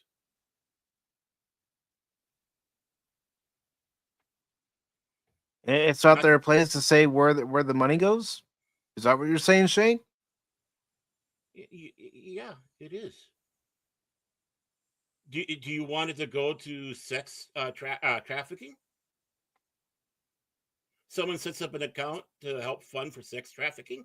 Should that be there, or should they be forced to have that? Honestly, they don't want bestiality. I wouldn't want that. I should not be forced. If I had a company like PayPal and they say with a gun to my head saying I have to support games that have bestiality, incest, rape, all that stuff, I wouldn't. and that is their place. Companies don't have morals. Let's just get that out of the way. A company is not something moral. It's a company. It's an entity. The people inside the company, however, that's a different matter. You have people with good morals inside a company, it gets run decently. If you have immoral people in that company, well, again, it's the people. And then the company starts doing bullshit.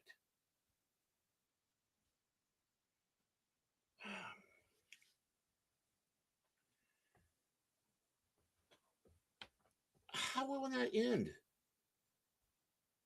Are you telling me you support people going out there and being forced to support bestiality, incest, underage, rape, all that stuff, making them pay out for these games?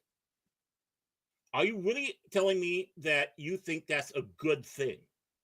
To force a company, a private entity. Do you want a gun put to your head and told you have to donate to this that supports this stuff? No one wants that. That Who wants to is be told fascism. what to support? I don't. There's something I don't want to support. I'm not going to support it. Right. And I have my reasons.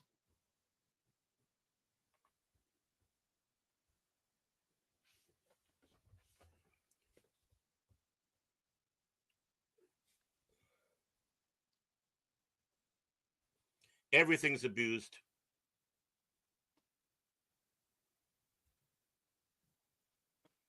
And it needs to be fixed. Mhm. I agree with you. Look what happened to Wells Fargo when they were opening fake accounts. They had to close branches because they got caught with their hand in the cookie jar doing something they shouldn't have done.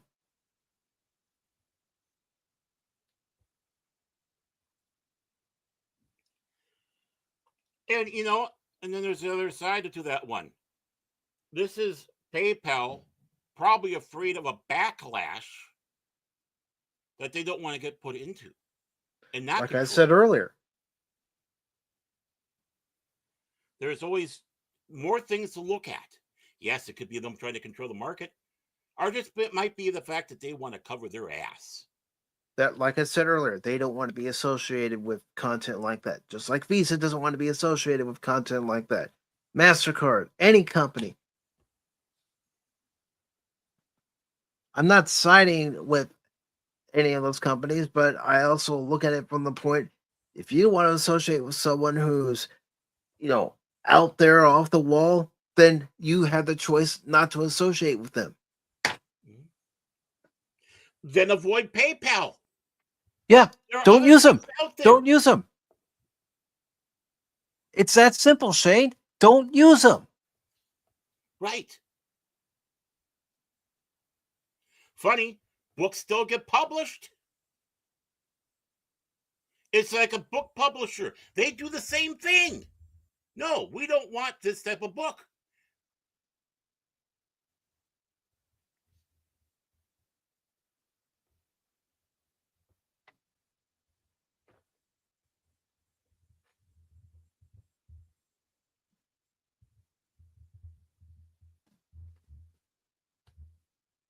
Well, maybe you should talk to Steam and say, is there other sources we can use?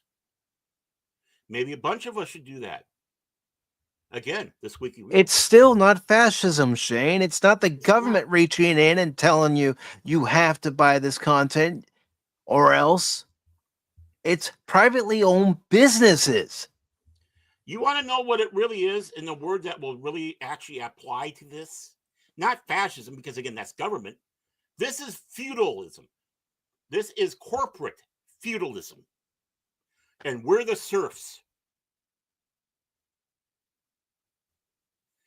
Corporate feudalism.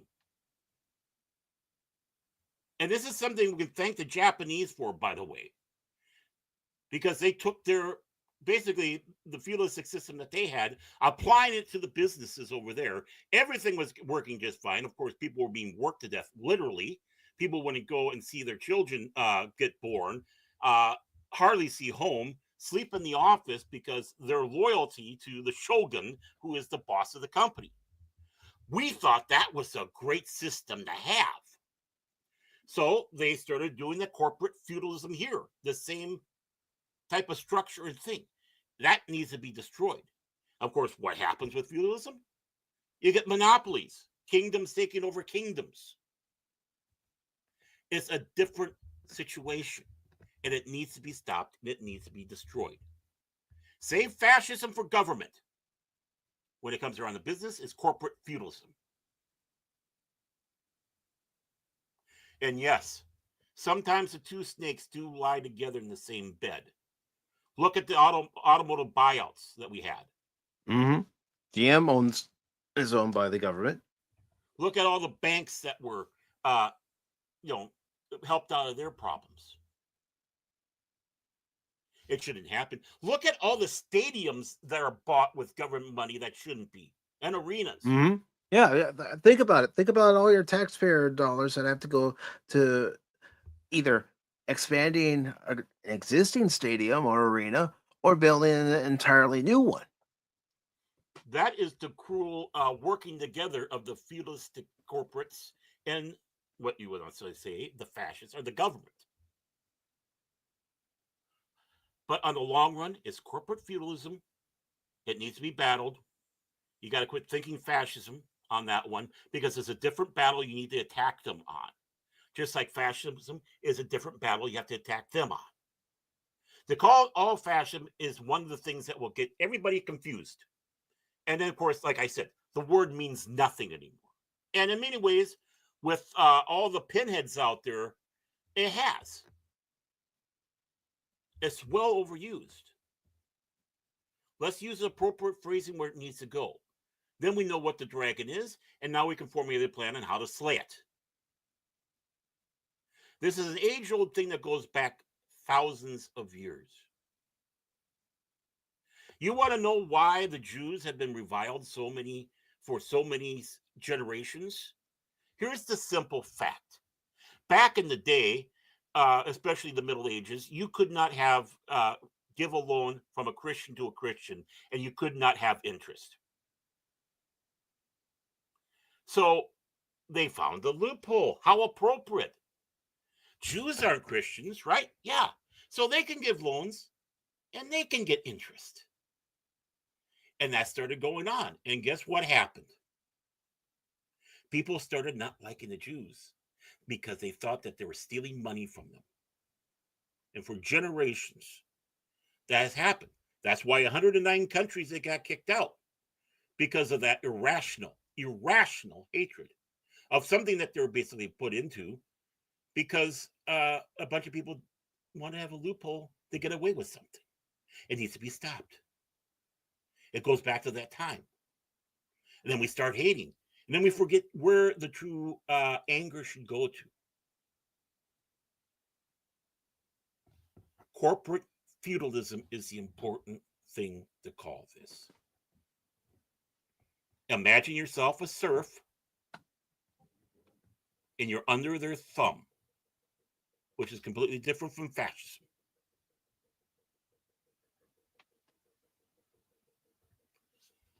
And then now you know how to battle it. And then that's what we need to do. We need to get together. If people on this platform and gaming are not liking this, they got to gather together. But even so, as much of a liberal anarchist that I am, and I'm an anti-federalist, which means I don't like big federal governments. Give it back to the states, the city, the people. But we still need to have some federal government. There does need to be some regulations here and there. But you want to know why some of this stuff gets out of the way? Because we fail our job. Our job is to keep our eyes on them. Our job is to put their feet to the fire. And what happens now? We're complacent with breads and circuses. We'll steal your money away from you to make this arena so you can have your games. But I don't like that game. Yeah. Tough. Well, I mean, look at California, for example. How many times the voters have elected politicians who have raised taxes, added more taxes, and continue to add more taxes to the people of that state. Yeah, and then complain. Yeah. The first person you should be suspicious of that's in an elected office is the person you voted in. Everybody. Don't worry about the other representative that's not the one that you voted on, that's not in your district or your state, but the one that you took care of. And you speak softly, carry a big bat. And yes, impeachment is an appropriate tool. Or when the next election comes around, you get them the hell out of there. Which is nice for the House of Representatives because that's 2 years.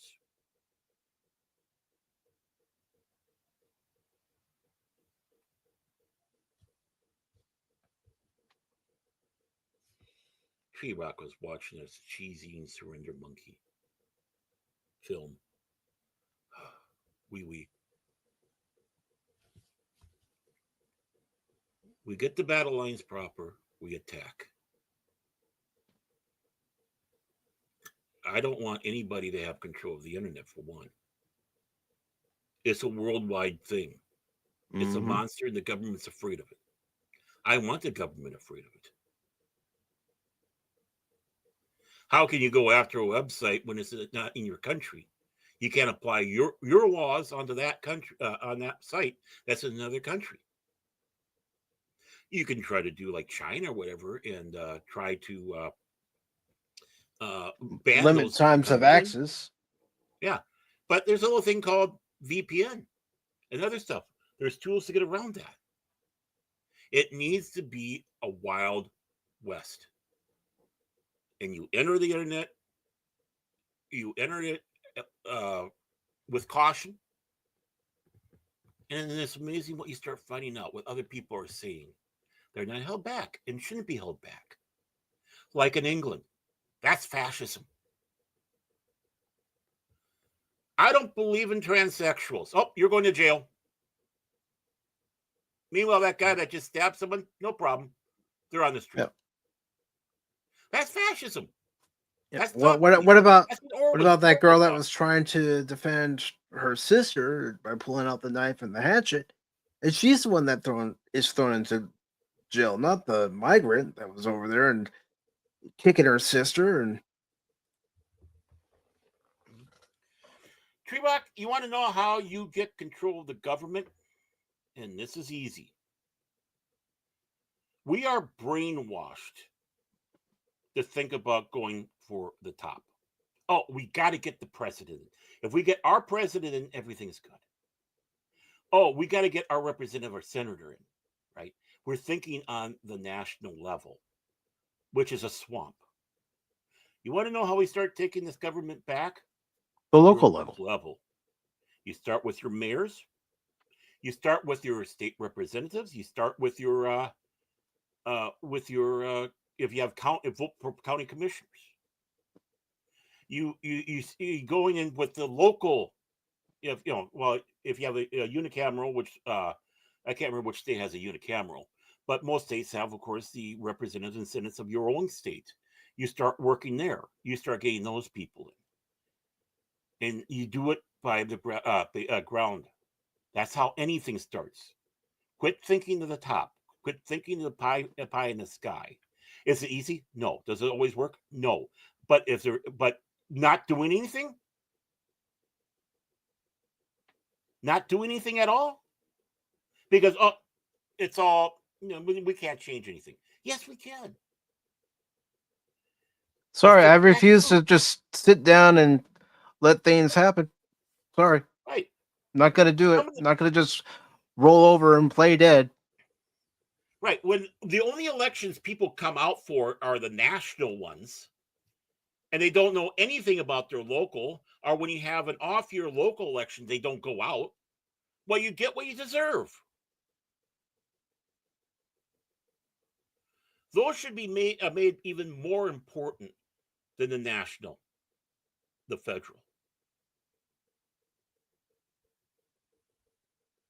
And when you start small like that, it starts building. And as it starts building, well, the voice starts getting heard. That's what the nation is about.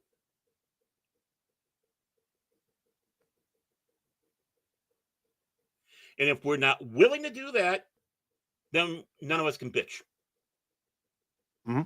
You don't go out there and do your research on your local government official that's running, or your state official that's running. Then that's on you. It's not on anyone else but you if you don't do that research and you don't go out there and vote for the best person for the job. Andrew Rock, you're absolutely right. And that's how you do it.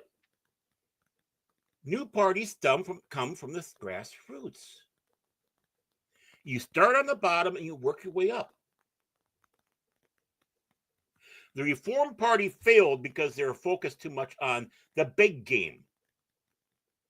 But when it came around to the people on the smaller local levels, they were shat on. They didn't get support. In fact, our dear Jesse Van wouldn't go out there and stump for any of the Reform Party candidates that were on the local level, local state. Hi, Lady Mist. But the thing is that's where it starts. That's where another party starts. Reason why we have a two-party system, unlike a lot of other places, because it goes back to the founding of this country. Are you a federalist? Or are you an anti-federalist? Do you believe in strong federal government or a weak federal government? But remember, those major parties aren't around. Have you seen a Whig? Nope. Have you seen a Democratic Republican? Nope. Which was the party that Thomas Jefferson was. Don't be confused with either or. Have you seen the Federalist Party? They're gone. Jackson is the first Democrat president. Lincoln is the first Republican president. And what year was Lincoln? 1860. The nation was around for quite some time, 40 at least. Right? Gettysburg, 7 years. Mm-hmm. And it took that long for that party to come in and take over another one. We are seeing a political party self-destructing right now. And it's going to be interesting to see what happens out of that. But even people in other countries sit back and say it's hard for this nation to have more than one party because of how the country started with the anti-federalists and the federalists from scratch. But Does that mean that you need to be part of a party? No, you don't. Don't be part of a party. Look at the people. And if there's, you have the Democrat and Republican, and there's Joe Blow coming up and saying, yeah, I'm running too, and he sounds better than the rest of them, you promote him, you vote for him, you put him in there and put his feet to the fire. That's how you do it. But the thing is, it's hard work. It sounds impossible. It's hard work. It takes a lot of time, a lot of effort. And unfortunately, Baron, a lot of people don't have patience for a new party to grow. They want that new party to come in and take over right away. Mm-hmm. Yeah, you can't have that. No. Those parties are gone because they were shuffling. You had a lot of shuffling of people, especially when you had things really coming apart. Then you started getting a little bit different of a mindset. And that's the nature. Things aren't the same. Did you know that actually Lincoln started a third party on his second term? He technically was not a Republican. And he picked a Democrat for his running mate, Andrew Johnson. It was a party meant to help restore the nation, a new party. Well, guess what happened? He got assassinated and that went down the toilet.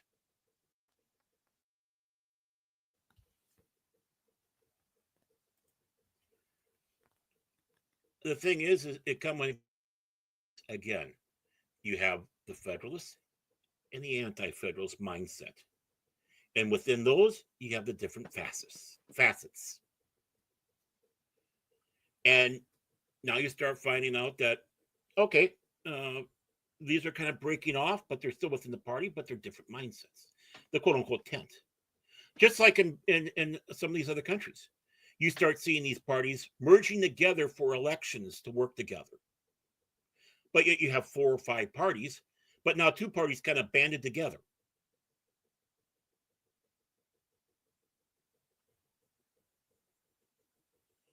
Find the one, and also, by the way, you'll never agree with anybody. You won't agree with any party 100% or any individual out there. So let's get that notion out of our head. We're never going to agree with everybody. No. Right? Like even the person that you like the best, you're going to sit back and go, God, why did they do that for? Why were There are times Baron, Cash, and I don't agree.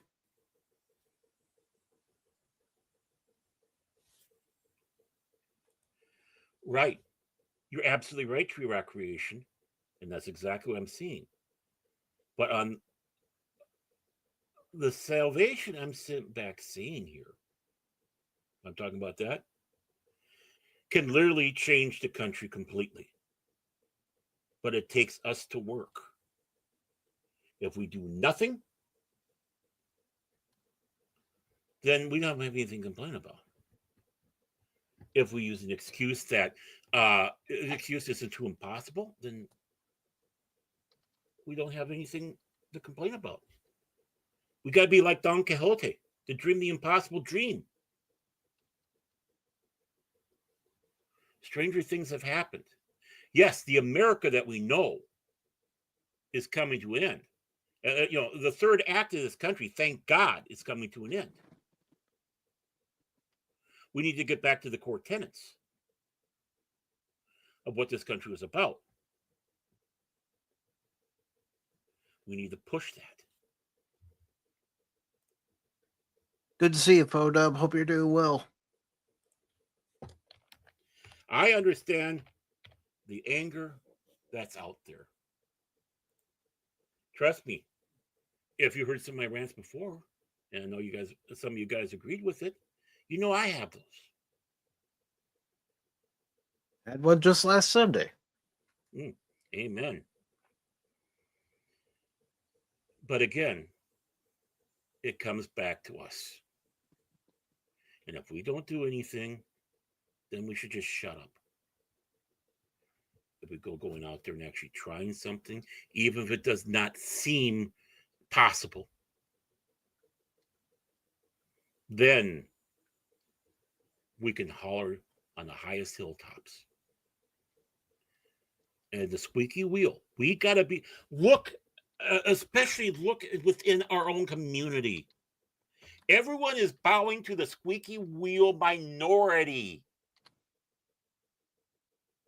because they're the loudest, because they can cry and do their temper tantrums the best, far better than us, because they're nothing but children.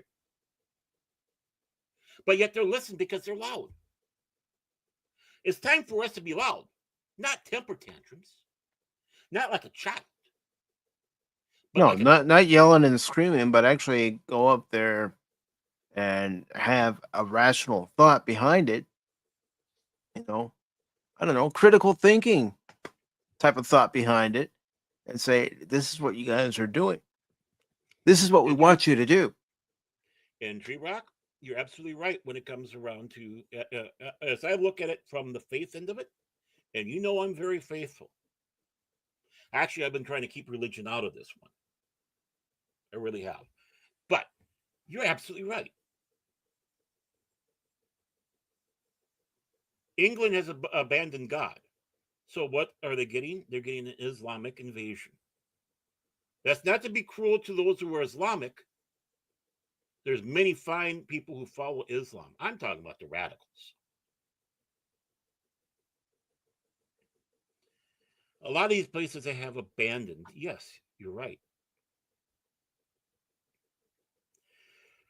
But there is now becoming a bit of a surge for people not being afraid to say what their faith is. Because I'm sorry to say, we did have this little period where that was the case of that. You would be besmirched because you were Christian. And don't say this is something that's made up or imaginary. No, it is true. It's still happening. Right. We had one of the most horrible examples of that in Minneapolis, not too far from where I grew up. And the guy that lived in the same apartment complex as my uncle in Richfield. So yes, it hits home.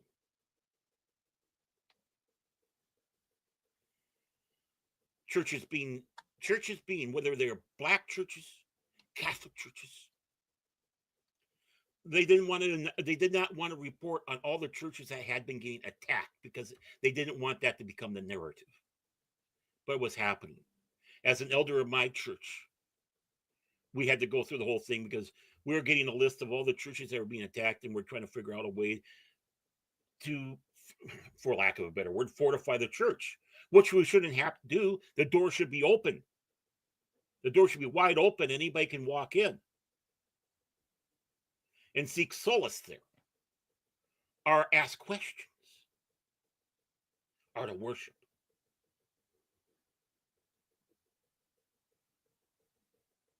There's nothing wrong with being Christian. Christianity is not the evil out there. Christianity is not the thing that's keeping people under thumb. Proper Islam is also the same thing. Do you have elements that are scumbags? Again, that is the squeaky wheel, the minority that causes the problem.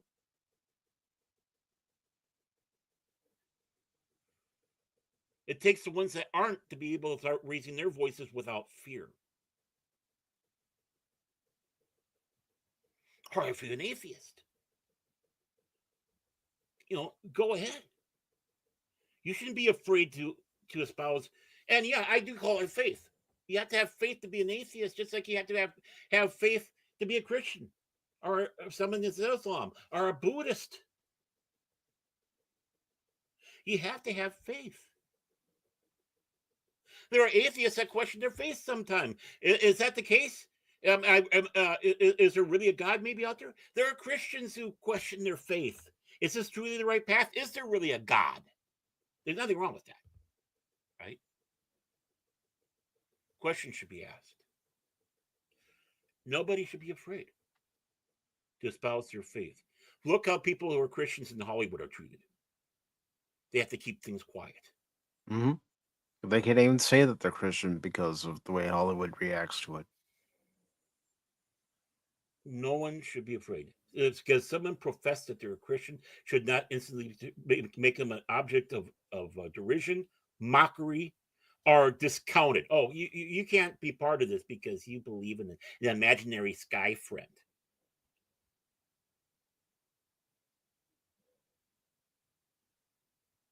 Just like Jen Pesky and Mayor Nimby Fry, their assaults on Christians during this whole thing, mocking them for thoughts and prayers. Well, people were mocking people for thoughts and prayers after what happened in Minneapolis. That's what I'm talking about. Jen Pesky did this week. Mayor Nimby Fry did that during the mayor of his name isn't Nimby, but I like to call him Nimby because he's one of those not in my backyard types, lying son of a bitches. But he's out there doing the same thing. The mayor of Minneapolis. Is that unifying? Is that comforting? No. No. People need the emotional comfort and support as much as financial and other things. Knowing that there are people out there that are caring for you. You may be a Christian, but an Islamic person of Islam is praying for you. A Jew is praying for you. Fellow Christians of other denominations are praying for you. That in and by itself is healing. That you don't feel as abandoned. There's nothing wrong with turning to faith for comfort in a time of crisis to help you get through a situation. How many times have any of us had a loved one in the hospital? What do? We pray that they make it through, not knowing if they're going to make it through in the next 24 hours. Because in the next 24 hours, because of their condition, they could be dead. You going to mock me for praying that my loved one makes it through? If you do, you can get the hell out of here.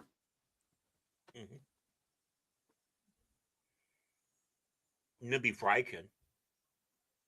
No, this is the mayor. You're supposed to be comforting people, not dividing people. 2 children were murdered by a sick man. And yes, I am not going to fall for that game. If you are a murdering scumbag like that, no, I'm not playing your fucking game. I'm dead naming you, and I'm calling you what you are, a man, not a woman. Because you're nothing but a scumbag. Beneath human. That's not an attack on transsexuals out there. It's on one personal individual. He was a piece of shit. But no, we got to keep him out of everything because, oh my God, it might cause issues with the transsexual community. It shouldn't. No. They should be out there crying just as loud. About how it was. They should be up in arms about what happened. No, but what happens instead? No, the news agencies get assaulted by these people for misgendering. What fucking world are we living in?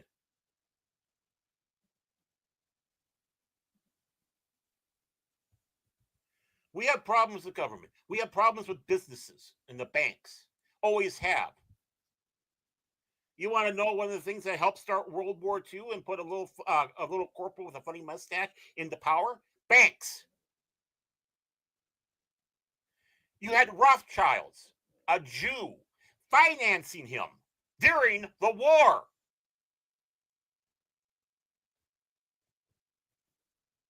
Talk about a traitor to not just the world, but his own people. The Rothschilds are scum.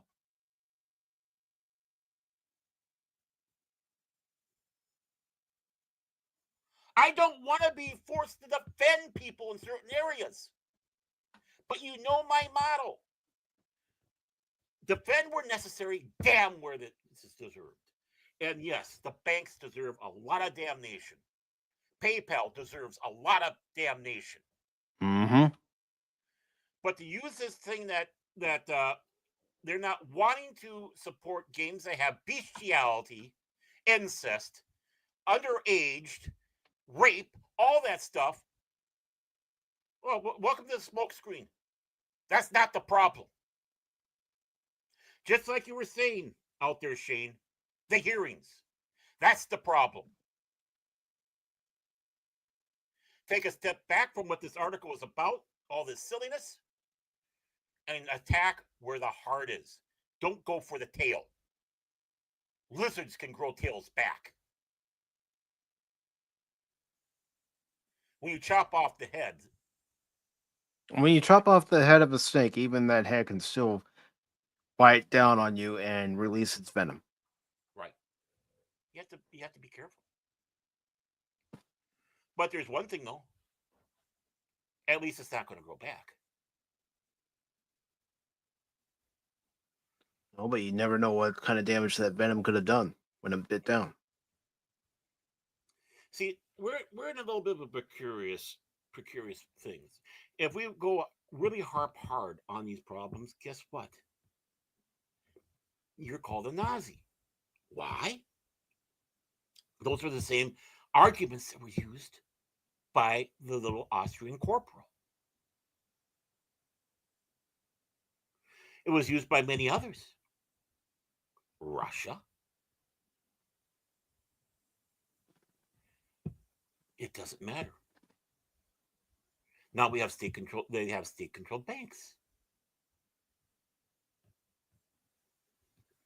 Yeah, major banks are a problem, and they need to have that monopoly destroyed. Businesses, we have too much for it, whether it be Disney, all the way down. They need to have those monopolies destroyed. Government, we need to actually do our things and work on the ground base. This is something where we totally have control. Start small and grow big. We have that control. It's not going to be an overnight thing. It might not look like you're getting anything done, but in the long run, because what happens? Change happens. What does that little mustard seed do?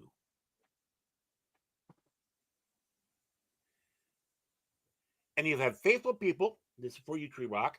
You have faithful people going at it. Well, then so much the better. So much more the weaponry in the arsenal if you're a person of faith. God put flawed people into power. Just look all through it. King Saul. Crazy King Saul. David, the greatest king of all Israel. He murdered a man so he could have his woman. Solomon turned his back. Harem of hundreds. Worship false gods. There's only one man in the Bible besides Christ that goes unscathed of anything. And that's Joseph, Mary's husband. Nothing negative.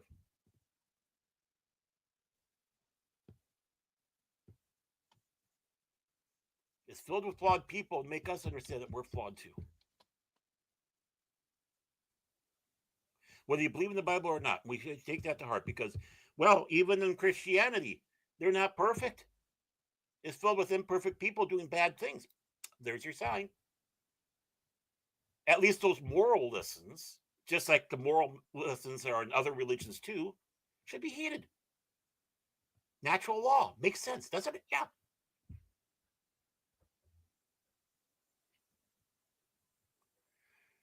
They've been dividing us too long. It's time we come together, have a sensible head, actually get up off our asses and do something. Maybe you're fed up about something in your city, so you run for the city council or the school board. Heck, dog catcher.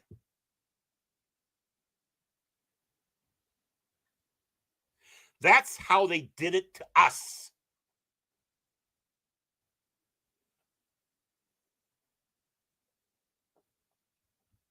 This is a gradual thing, and we let that happen. And they were successful. Well, let's use their weapon against them. Enough said.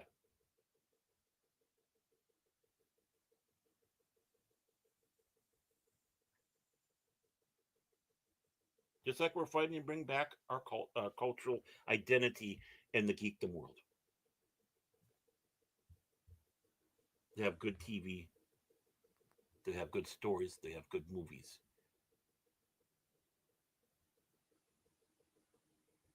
See,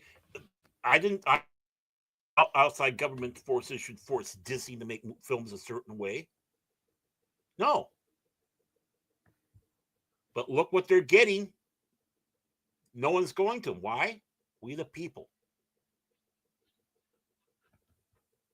We don't need the government in that aspect.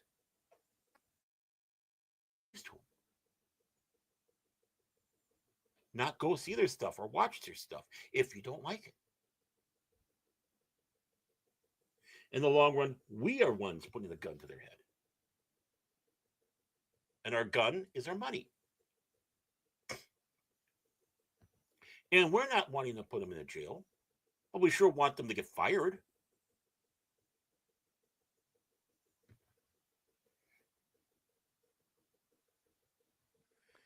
That we do. We have power. So let's quit bitching and use it. Yep. And I'm just going to finish off this article, Baron. Oh, please do. This last paragraph, because we do have the weekend box office up. Oh, they finally listened to you, those bastards. All right, so this article ends by saying all this still prompts some questions. Even if PayPal is forbidding purchase of only certain kinds of adult material, why aren't they hearing more outcry? Whether all adult content or only some, shouldn't we be seeing more cases of adult material sellers and buyers being affected? Is this the tip of the iceberg, or does PayPal lack the means to enforce their own terms against everyone? It's the latter. Yep. I say this is a form of virtual signaling. Mm-hmm. And when the storm calms, well, the sale comes back up and they can do what they did. Because in the long run, what do they want? Money. Mm-hmm. And they know they can get a ton of money that way, which is why they don't want to give up the money that they already got. Exactly. So we're going to go ahead and move on to the weekend box office before we get to our next article. Oh, great. We need a laugh.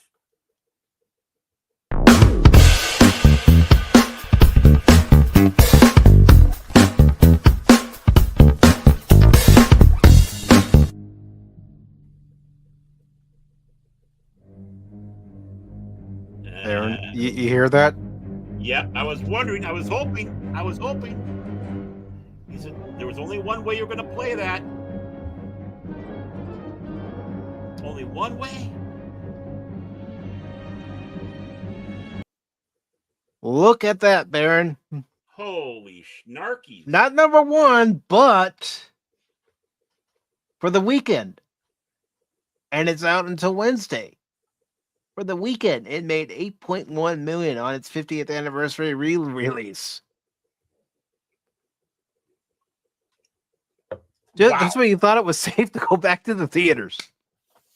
Actually, that was showing us it was safe to go back to the theaters. Yeah. Knowing that there's a great film there. I mean, but this is the moment. I was trying to use a tagline, Baron. Come on. I know. But this is the Labor Day weekend, right? Yeah. This is Labor Day weekend. The last major holiday of the summer. Yeah, this is what the hell, man? If you took all those numbers together and put them together, it would still be way less than what movies were making not long ago during this weekend. Yeah, and considering at the time the movie was made, it was made on a budget of $3 million at the time. Hmm. Yeah, which was for a chunk A of lot money. of money back then. Yeah, yeah. I mean, wasn't a huge, but I mean, not like like they do with Superman and all that, but it was still, you know, a good investment. Hmm. And you know what? Like I said before, this is the people talking. Yeah. Why can't Hollywood take note? We want to see more movies like Jaws. That not only has a good story to it, a well written script, quality acting, but it keeps you glued to your seat, or in some cases, some scenes makes you jump out of your seat. You know, the Academy Award was stolen from Bruce. He deserved to be nominated and win it. For best supporting actor. Yeah, he did a great job. Yeah. How many theaters was that in? I can click on that in a second. I'm making sure I'm share out the Box Office Mojo link to the sites that we're on. Remember, sharing is caring. Okay, so to answer your question, Baron, it was released in 3,200 theaters. Wow. Oh, and I'm sorry, its budget at the time was $7 million. Oh, that was a lot. That was a Yeah. lot back then. Yeah. Because I think Star Wars ended up at 10 million for a budget, which was of course made a few years later.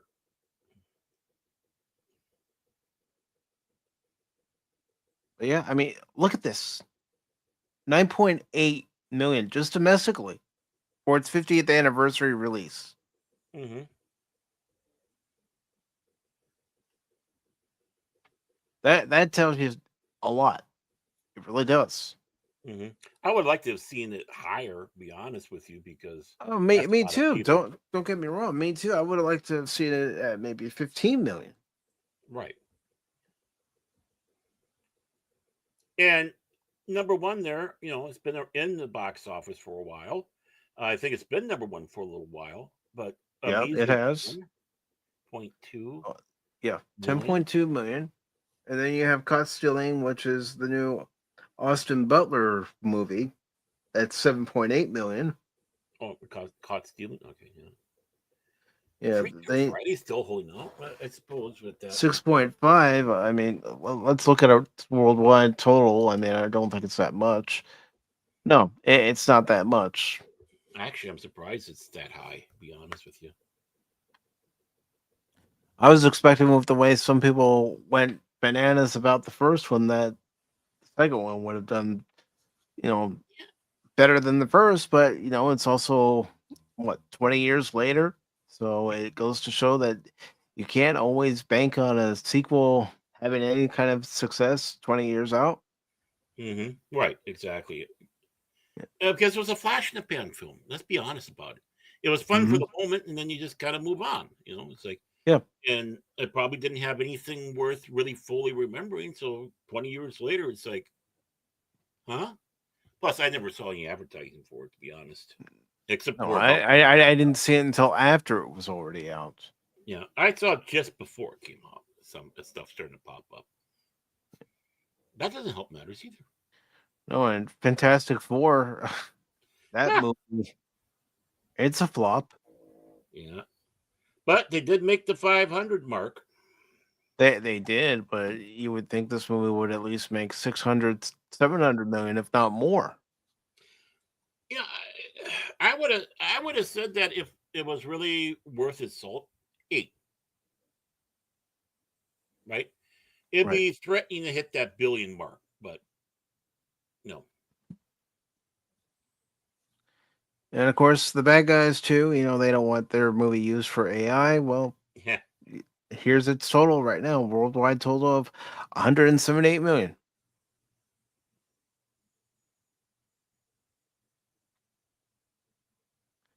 Let's see, Superman. Oh, yeah, it's slowly getting above 600 million, but it's taking a while.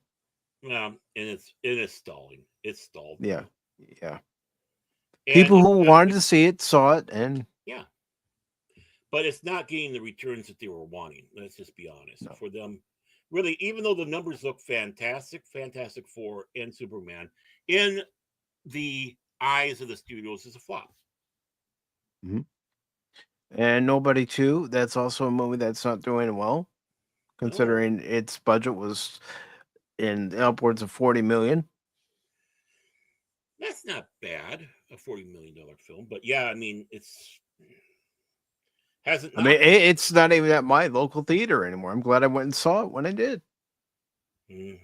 That's the other thing. They don't give movies a chance in the theaters. It's like one weekend or whatever, then out. Boom. Mm-hmm. That's how it Especially was for especially- Queen of the Ring. Yeah. It's like, give it a chance. And Ooh. the reboot of The Naked Gun. I mean, even that's not making people go to the movies. Word of mouth isn't telling people, yeah, I've got to go see this because, Mhm. Baron told me it's a funny movie. You got to go see it. Mm-hmm. Well, Jace told me.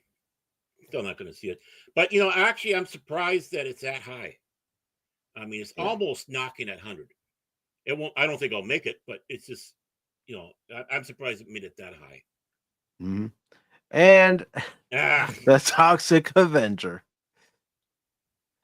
the toxic. I hope they did not have a huge budget for this film, but we can call it the toxic flop. I mean, it was available at my theater, like I had told you the other day, Baron, and I could have gone to see it Friday, but I elected to go see Jaws instead. Well, you should have seen both, man. Go from one theater to the other. Come on. Nah, I wanted to leave the theater with a smile on my face, going, "Yeah, that's still a good movie." Oh, you I didn't probably want to go. I didn't want to walk out of the theater and go, "What was that?" Oh, you probably would have left with a smiling face because of how bad it was and how much you were laughing at the wrong stuff. You know that people are walking out of that because of all the gore and all that Yeah, stuff. It's yeah. like, what part of We Toxic read the Avenger article don't the you other get? day, Baron. Oh, we did do that. Okay. Oh, yeah, we did that. I lose track. I'm all over the place. I don't know who. But I mean, it's like what part of Toxic Avenger don't you understand? They don't understand any of it, unfortunately. Yeah. I saw a cartoon. So it's gotta be that. No, it's not the cartoon. The cartoon is based on the movie. Mm-hmm. Yeah, but that's again, people don't do their homework. People don't And it's not like the information's not out there. No one's got an excuse no more. No, It's it's true. out. It's out there. People just don't want to look it up. My question is, which one is more violent and gross, or whatever you want to say, the original or this one? I don't know. That'd be something you'd have to watch them both Yeah, and in I order know to give an accurate judgment and say, okay, I found this year's Toxic Avenger movie, whichever year it is, whether it's 84 or 2025, more violent than this one. Yeah, and then the next question is how was it used? I mean, the original one was used brilliantly as what it was supposed to be. It fit. It was gratuitous, but it fit for that movie. In some ways, making it absolutely horrifyingly funny. Right? Um, do they do that, lack of a better word, magic with this new one? I guess we'll find out when it becomes available for us to watch. Because I do want to see it. I'm curious. Yeah. I know they say curiosity killed the cat, but I'm curious to see which one's better. Well, I mean, I know what I think about the original 1984 film. I like it. Yeah. I mean, it oozes the ridiculousness of some of the 80 films that people were willing to try stuff. And definitely not meant to take itself serious. This is a film that Sharknado tries to emulate and fails up miserably. Mm-hmm. They just don't get it. But I haven't seen that film. I know he says it's on the movie watch list. Yeah. For October. So long. Yeah, I can't wait to see it again. Those trauma films. Those trauma films were always over the top. But there's one thing you can always tell: they were having fun. Mm-hmm. And I think that's what helped it too. It was like no one felt like it seemed like they were forced to be there. They're just cutting loose, having fun, being as ridiculous as possible. And yeah, we need that. I mean, we're kind of talking the same thing about that with Foxy Brown. I can't wait for that review thing to come out. It's like low budget and all that, but it's like everyone was giving their heart to it. And we need more of that. No matter how ridiculous the premises or whatnot. So, and I don't know if they have that for this new one. I mean, Dinklage, do you actually? But all he's doing is the voiceover. There Voice. was somebody else in the suit. Yeah, I mean, I'm sure he's doing the before, but I mean, Dinky, you couldn't. I realized in the first film they had to have two people because the one guy was an absolute, 95-pound weakling, and there's no way they could make him look like a 6'2" hulking mutant. I mean, that's understandable, but this is still a midget. It's like just put the fucking suit on. Impress me. He's a Dinklage.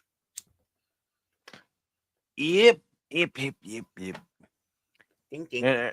And of course, Jurassic World, I think you can consider it a moderate success. Yeah, it had a lower budget, didn't it?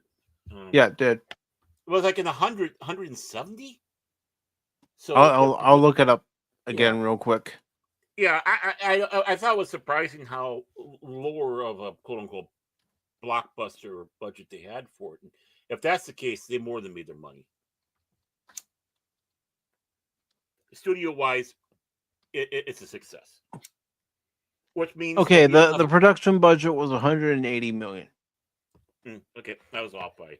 So even if the marketing budget was say 100 million, let's just say 100 million, it still made a profit.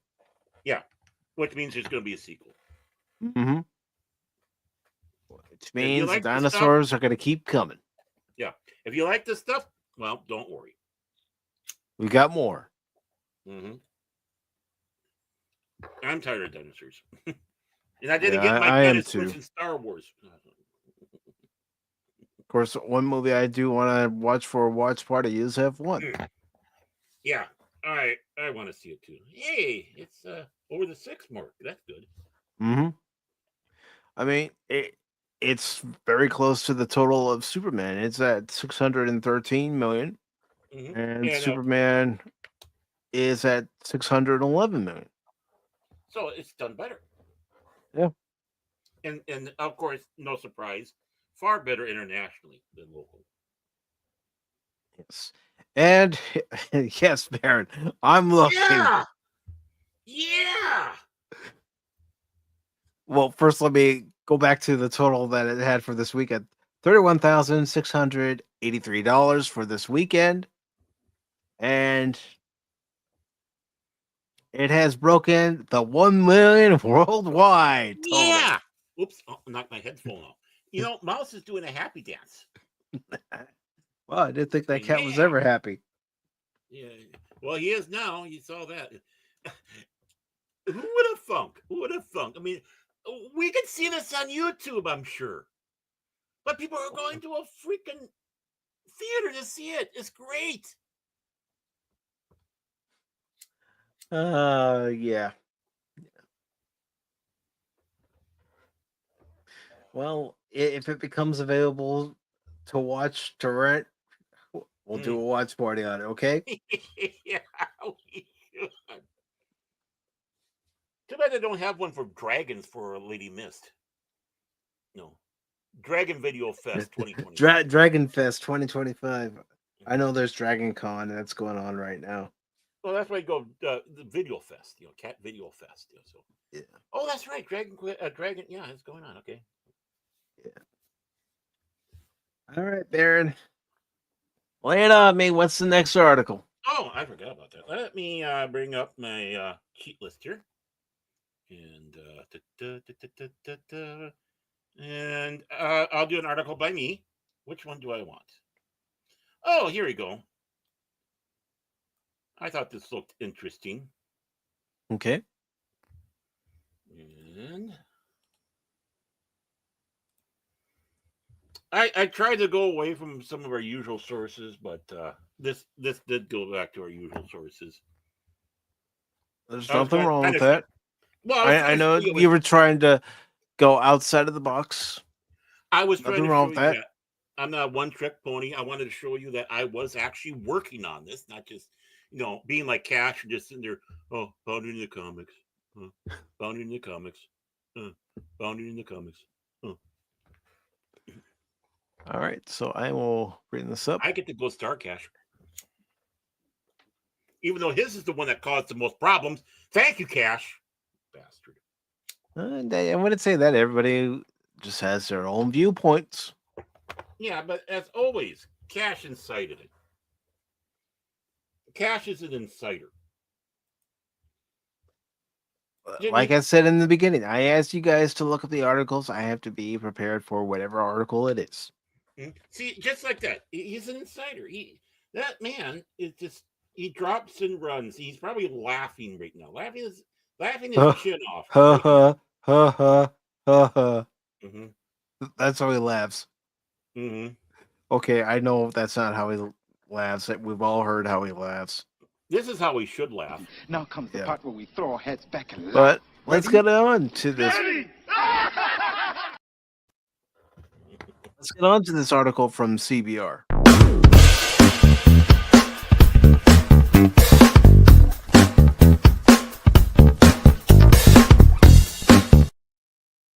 All right.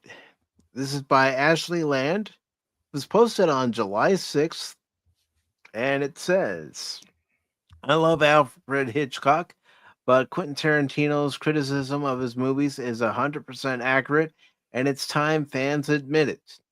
Yeah, I know it's a little bit older than article, but I don't care. It's stuff that's worth talking about. I didn't give you guys a time frame as to how old or how new the article had to be. I'm talking in the chat so they don't get the pitchforks and the torches. They already got that for me. But I mean, I just don't want to give them more excuses on that.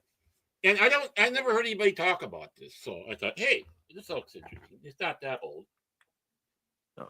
Since the first time I saw Cycle, Alfred Hitchcock has been one of my favorite directors of classic cinema. With Quentin Tarantino among my favorite modern filmmakers. In the case of the latter, he's never been shy when it comes to either criticizing or praising movies and their directors. When I came across a piece of respectful and constructive criticism he had of the Rope director, I couldn't help but resonate with what he had to say. So he likes feet too. Okay. I guess so. Mm-hmm. When it comes to Hollywood's golden age, it's packed full of creators who have since become movie legends, from stars like John Wayne and Cary Grant to directors like John Ford. However, few men have remained as relevant, revered, and influential of the era quite like Alfred Hitchcock. Having created such films as Rear Window, Vertigo, North by Northwest, and most famously Psycho, he effectively became a master of cinematic suspense. It's impossible to deny both the impact and quality of his films on their respective genres, whether they were morality plays of the dramatic sort or his horrific pictures. As much as I admire his unique talent as a director and master of suspense, I find myself in complete agreement with one criticism Quentin Tarantino has of his movies. How Alfred Hitchcock defined cinema. He established himself the king of suspense. Yeah, he was not a horror film. He was suspense, thriller, stuff like that. But I suppose Psycho, because of basically how it turned out, people would kind of throw that in a horror. I wouldn't. I still would keep it in that suspense. Well, many of the films fans best associate Hitchcock with were made in or after the 1950s. The reality is he was already established successful director by the 30s, having crafted such films as Sabotage, The Man Who Knew Too Much, and The Lady Vanishes. Fans of the thriller genre couldn't get enough. As the 40s rolled around, he began crafting what would become some of his most revered films, such as Rebecca, Rope, Shadow of Doubt. Known for their twists, cerebral plots, and morally ambiguous characters, these films helped define their genre, setting the stage for the heyday of film noir. It's interesting because class, where basically the goal is just to read novels that they go in there. So it's like, okay, one of the books was Rebecca, and fascinating enough, we never know who the main character's name is. The second wife of the man, Rebecca, was the late wife, uh, and then after we were done watching that, reading that, we watched the Hitchcock film. It's like, ooh, Mhm. noticing the differences between the book, obviously, and the film. It's one of the things that started making me appreciate the translation aspects. It's been so long since I've seen Rebecca. I should see it again. But yeah, it was a film at first. It was kind of odd. This is a Hitchcock film, but it's like, oh yeah, definitely a different way they brought that to it. But back to you, Mike. Says in the 1950s, Hitchcock reached his peak, turning in several of the decade's greatest hits from Dial M for Murder and Rear Window to Strangers on on a Train. I was about to say plane. I don't know why. Things came to a head when in 1959 he released North by Northwest, widely regarded as one of the most epic spy movies of all time. Mhm. It set the stage for the James Bond movies, which debuted just 3 years later. It's hard to look at Sean Connery in the role of Bond and not feel that his casting was influenced by Cary Grant's role as Roger Thornhill. Virtually every spy thriller of the next few decades tried to emulate what Hitchcock had done in his masterpiece. Mhm. I've never seen North by Northwest. We should see it. Hitchcock's films all presented audiences with either a mystery or a character study, exploring themes of moral corruption that would leave the audience questioning whether the protagonist would do the right thing. If they didn't, the question would shift to whether they'd be caught, and if so, how. Subject to censorship of his time, particularly the Hayes Code, Hmm. there were certain things Hitch simply just call him Hitchcock. Don't abbreviate the Hitch unless you No. actually know it, and that was his nickname. Hmm. Don't Hitch be cute. simply, yeah, couldn't do others he was strongly advised to avoid. Included among the so-called "be careful" rules were portraying criminals in a sympathetic light, portraying murder, and a negative portrayal of law enforcement. While Hitchcock was among the more controversial directors of his era, his films often walked the line of the rules, trying to find clever ways to skirt them. That's what all directors do, even Yeah. Tarantino. Well, that's just it. I mean, that shows creativity. Mhm. While Quentin Tarantino has been respectful of Hitchcock's career, describing him as one of the greatest directors who ever lived, he Hmm. also stated he wasn't a big fan. His criticism isn't so much of the director's overall stories, nor the majority of his work on them, but rather the third act of most of his films. On the Two Bears, One Cave podcast, he explained, not a Hitchcock fan. I think he was held back by the times that he worked. I think his movies, I normally don't like the third act, he continued. Oftentimes they peter out, and he's not quite able to end them the way I think he would have. If he was the age he was in the 50s, in the 70s, I think I would appreciate his films more. Hmm. This coming from a guy who himself has films that peter out in the third act. I mean, as much as everybody likes Pulp Fiction, I think Mhm. near the end it starts to peter out. Mhm. While the best thrillers often see everything come to a head in the final act, paving the way for showdowns between heroes and villains, Hitchcock's endings often underwhelm the audience relative to the suspense built up. In North by Northwest, the audience spends 2 hours watching Roger Thornhill on the run from an international spy network. When he finally catches up with the villains responsible, they're given relatively little substance and are soon dispatched within mere minutes of the confrontation.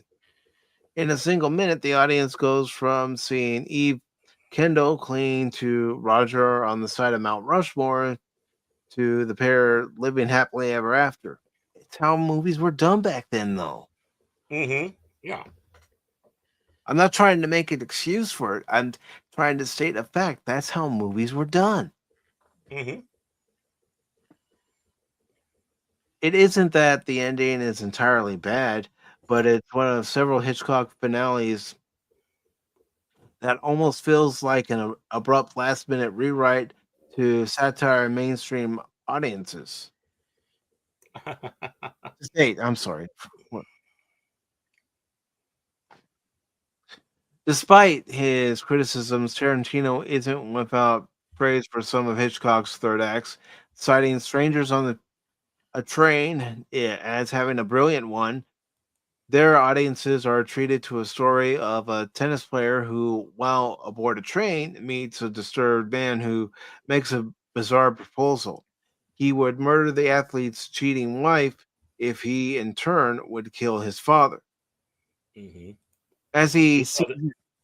yeah, We saw that same theme in the that Danny DeVito Billy Crystal film. yeah, yeah. As he sees it, with them trading murders, each man would have an alibi for their desired death, and both would lack a motive for the people they did kill. When the athlete learns the man actually followed through, he's horrified but finds himself falling under suspicion as he's unable to prove his innocence and is plagued by the man's intrusions into his life. Tarantino also pointed out that Cary Grant's role in Suspicion, where he believes Hitchcock was forced to avoid ending with a murder instead of strongly hitting at one as a compromise. See, okay, there we go. We don't know what was going on behind the scenes back then. And maybe that's why he wanted. Again, it's that Hmm. that mystery thing. We don't have to be shown everything. Sometimes, that's part of the suspense. Hmm. What happened at the end here? It's brilliant.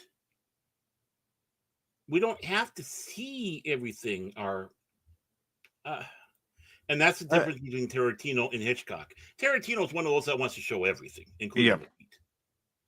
Hitchcock wanted to leave a mystery. Hmm. I mean, I still think it would have been a bad idea to have a Tarantino Star Trek movie.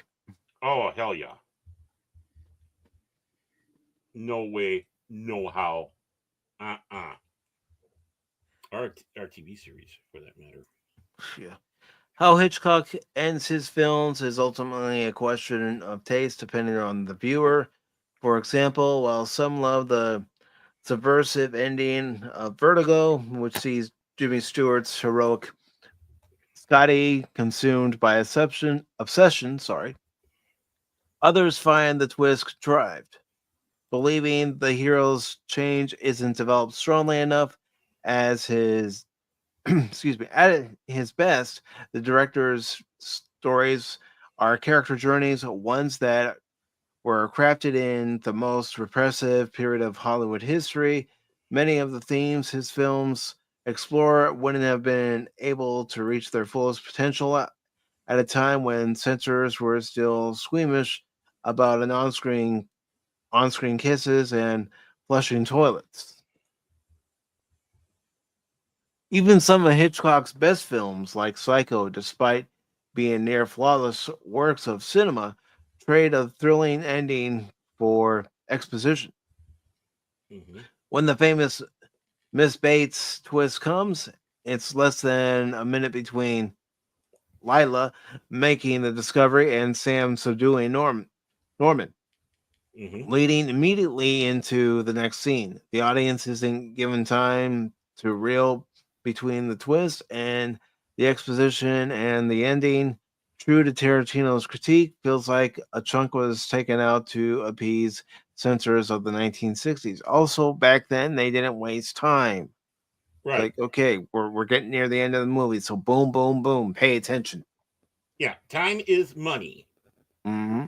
And it was this, like you said, the style. So you have to look at the era the film's made in as much as anything else. Yeah, I mean, go back and watch a film from the 70s. I mean, Jaws. The way they made Jaws isn't the way they make movies 50 years later. Mm-mm. Dare I even say, even the original Star Wars? Mm-hmm. It makes for a great genre defining revelation, but doesn't give the viewer much time to recontextualize the story before Dr.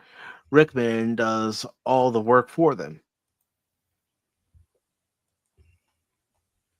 Hitchcock led the way in ending the Hays Code. His career opened the door for a new generation. While Mm-hmm. Hitchcock was ultimately held back by the Hays Code, that didn't prevent him from turning in some of the best films of his era. Having pioneered genres like the psychological thriller, horror, and murder mystery, he laid the foundations for one of the greatest decades in cinema in the 1970s.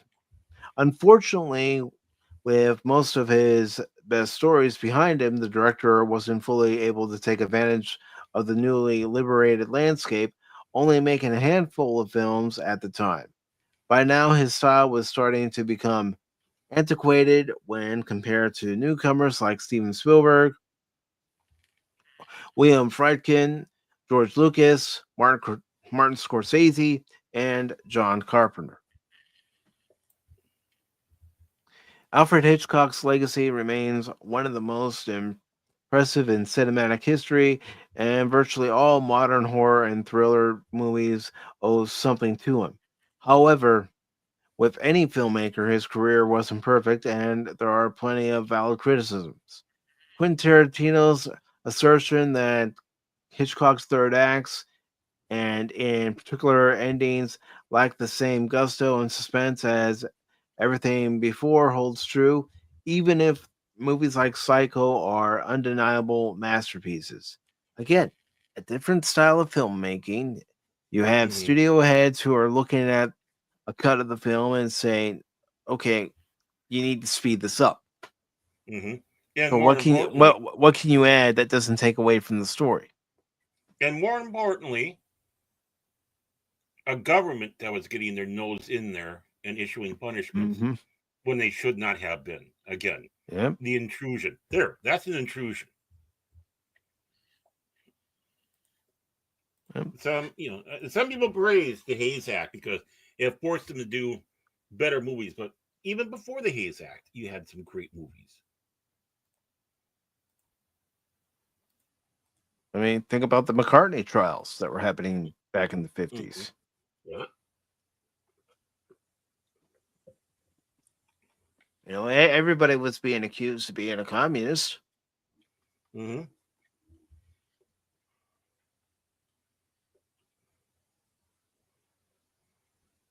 So, what's your take on this article, Baron? Well, I think there's a lot of bullshit in this article. I think Tarantino's filled with a lot of bullshit. Maybe jealousy. I don't know. But again, the era that he was working in, films. It wasn't just Hitchcock films that had sudden endings. Many of them just watch the films of the 40s and the 50s. 30s even. They it's like, the Prince, doing films costs a lot of money. That's why some of these films aren't very long. I mean, Psycho just breezes through. Really, it does. Mm-hmm. When I watched it, it was like I couldn't believe that I watched this entire movie. It didn't seem like it was as long as the film was. And why put stuff in there you don't need to? And sometimes the sudden jolts going from the one to the other is just as much of an effect of getting a point across. It's like Psycho. It's like it only takes one from the one, then go into the other. It's like, no, that's brilliant. The characters haven't had time to recover from the reeling. We haven't. If we're with the We're with the characters every step of the way. right. We are experiencing what they're having. And yeah, they're right. Hitchcock wasn't perfect. He didn't necessarily do things. He took experiments that didn't go right. Let's put it that way. And in many ways, Hitchcock was far braver than Tarantino and more creative on destroying those foundations that he was being restricted by. And he should be praised for that. I mean, the fact that you saw the shower scene at all in Psycho. I've always been surprised that scene was left into the movies, considering the censors of the time. Yeah, but the thing is, besides showing the toilet, the one thing is, and how he got by it, but yet only intensified the horror of the situation. You never saw the knife touch. Never. No, you don't. You never saw her get brutalized by that. You heard her screams. Mm-hmm. But you actually never see the act happening on screen. Right. And of course, the chocolate syrup being poured down the drain because that looked like blood. Brilliant, and of course, her in the shower afterwards, after the, pulling down the shower curtains and laying in there. Brilliant scene. That was a scene that really was a foundation breaker of what the Hayes Act has. And it shows that, first of all, your mind can see the horror far better than if you would have seen it. And how it was all executed, the brilliance of it. It was more shocking than if we actually saw it. I mean, I know they did the Vince Vaughn and Anne Heche did the scene by scene. Yeah, the remake. I don't know how they did if they did the same thing with the shower scene. I hope they did, at least. If they're going to do a scene for scene remake of the film. But put yourself back in that time. You never saw something like that in the movie. Tarantino wasn't really giving us anything new. We saw that he was redoing grindhouse films, and they'd already been around, right? And I'm not taking away from Tarantino at all. No, not at all. But the thing is he was able to have his career off of what Hitchcock did in more ways than one. What he was doing, the groundbreaking was how he was doing the stories. But there's nothing in there that was groundbreaking in the sense of what we were seeing per se, whether it be the violence, blood, whatever. Hitchcock was, basically it could have destroyed him. Easily. And you take a look at how many years he was in until basically he started fading. That's everybody. It's like you go along and this director has this 5, 10, maybe 20 year just boom, it's on fire. And then, as they're getting older, obviously sometimes they're getting slower, but it starts fading away. Remember when Clint Eastwood would direct a film and everybody knew about it? Now he's directing films and you hardly know about them. Right? I mean, it's not just directors. I mean, these studios, they're releasing films and you don't find out about it until we look at the weekend box office. Right. So I think it's an unfair thing. Again, look at the era. If you're a student of film or you really enjoy film, okay, this is how it's going to be. It's almost formulaic in the sense of era wise. Uh, the film being made. Uh, Film started really getting boring by the 70s. It took Spielberg, it took Coppola, it took Scorsese, it took Lucas to really ignite a fire again. I mean that's one of the reasons why Jaws was so successful is because the way they went about making the movie. Right. And how do you do it? And he was brilliant in that aspect. I mean, yeah, he was a scumbag human being. Just ask Janet Leigh. But other than that, he was a brilliant director. He's a brilliant, a brilliant eye on how to do something and appreciate for what it was. And again, like any director, there's duds. Look at Orson Welles. In many ways, no one Mm-hmm. really understood Orson Welles in the time. It takes us into another generation who's willing to watch black and white films to really appreciate what Welles gave us. You know, now how many scene chimes at midnight? His take on the Faust story from Shakespeare. Uh, how many have? I'm trying to remember the film that where he's the corrupt sheriff and Charlton Heston's the main character. It's on the Mexican border. I got a mailbox. Something of evil. I hate. I hate how I can't remember, but it's glorified as one of his great films. How many people seen that? Not many. They get sheltered away because people didn't understand. Hitchcock, though, had a way to get people to watch doing this and understand. Mm-hmm. And them understanding it was making them crave for more. Uh, Orson Welles' big fault was The Amazing Ambersons, uh, because it was his next film after Citizen Kane, and he was not in it, and everybody wanted to see him in that film, and that was kind of one of the things that kicked underneath him a little bit. He should have found something to be in that one. Or The Third Man, where basically he's coming in halfway to the third act and does his famous cuckoo clock speech or soliloquy or whatever you want to call it.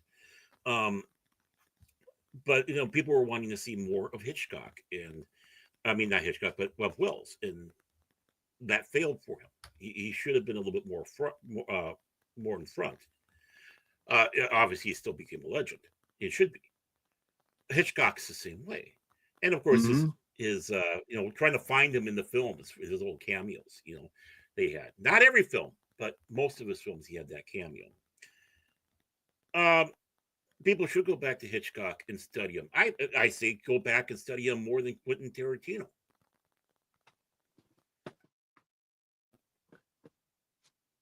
I Quentin mean, Quentin Tarantino, Tarantino isn't you know, exactly doing the greatest right now, is he? No. no.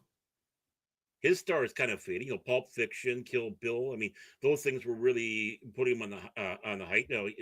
But They put him on the Grindhouse, map where people, yeah, knew who he was. yeah, and his obsession for feet. But really, where's Quentin Tarantino now?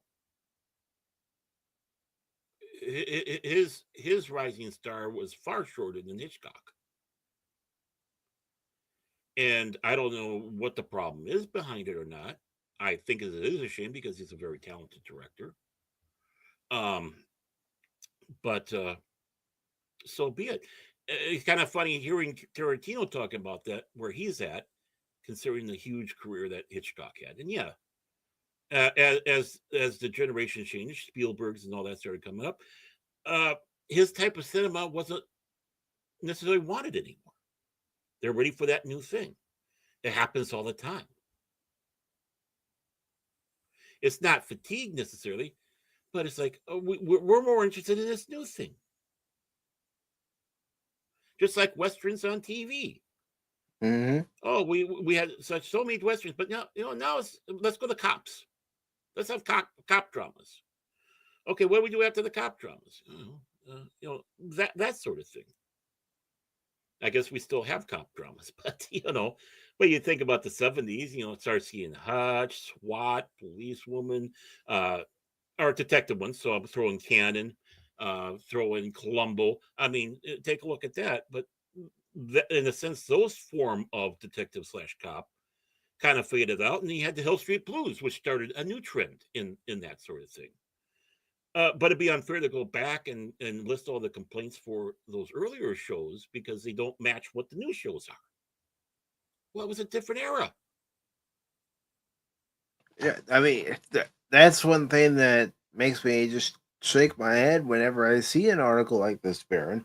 Is you have someone who is young. Let's face it, they're young, Yeah. and they're looking at things that came before through the lens of 2025, 2024, whatever year it is, instead of Mhm. trying to step into the lens of the 1940s, the 1950s, 60s, and 70s, and how movies were made Right. during that period of time. See, Because again, like I said before, Jaws is a perfect example of how filmmaking was done 50 years ago and how filmmaking was done now. Right. 50 years ago, they used a lot of practical effects. Mm-hmm.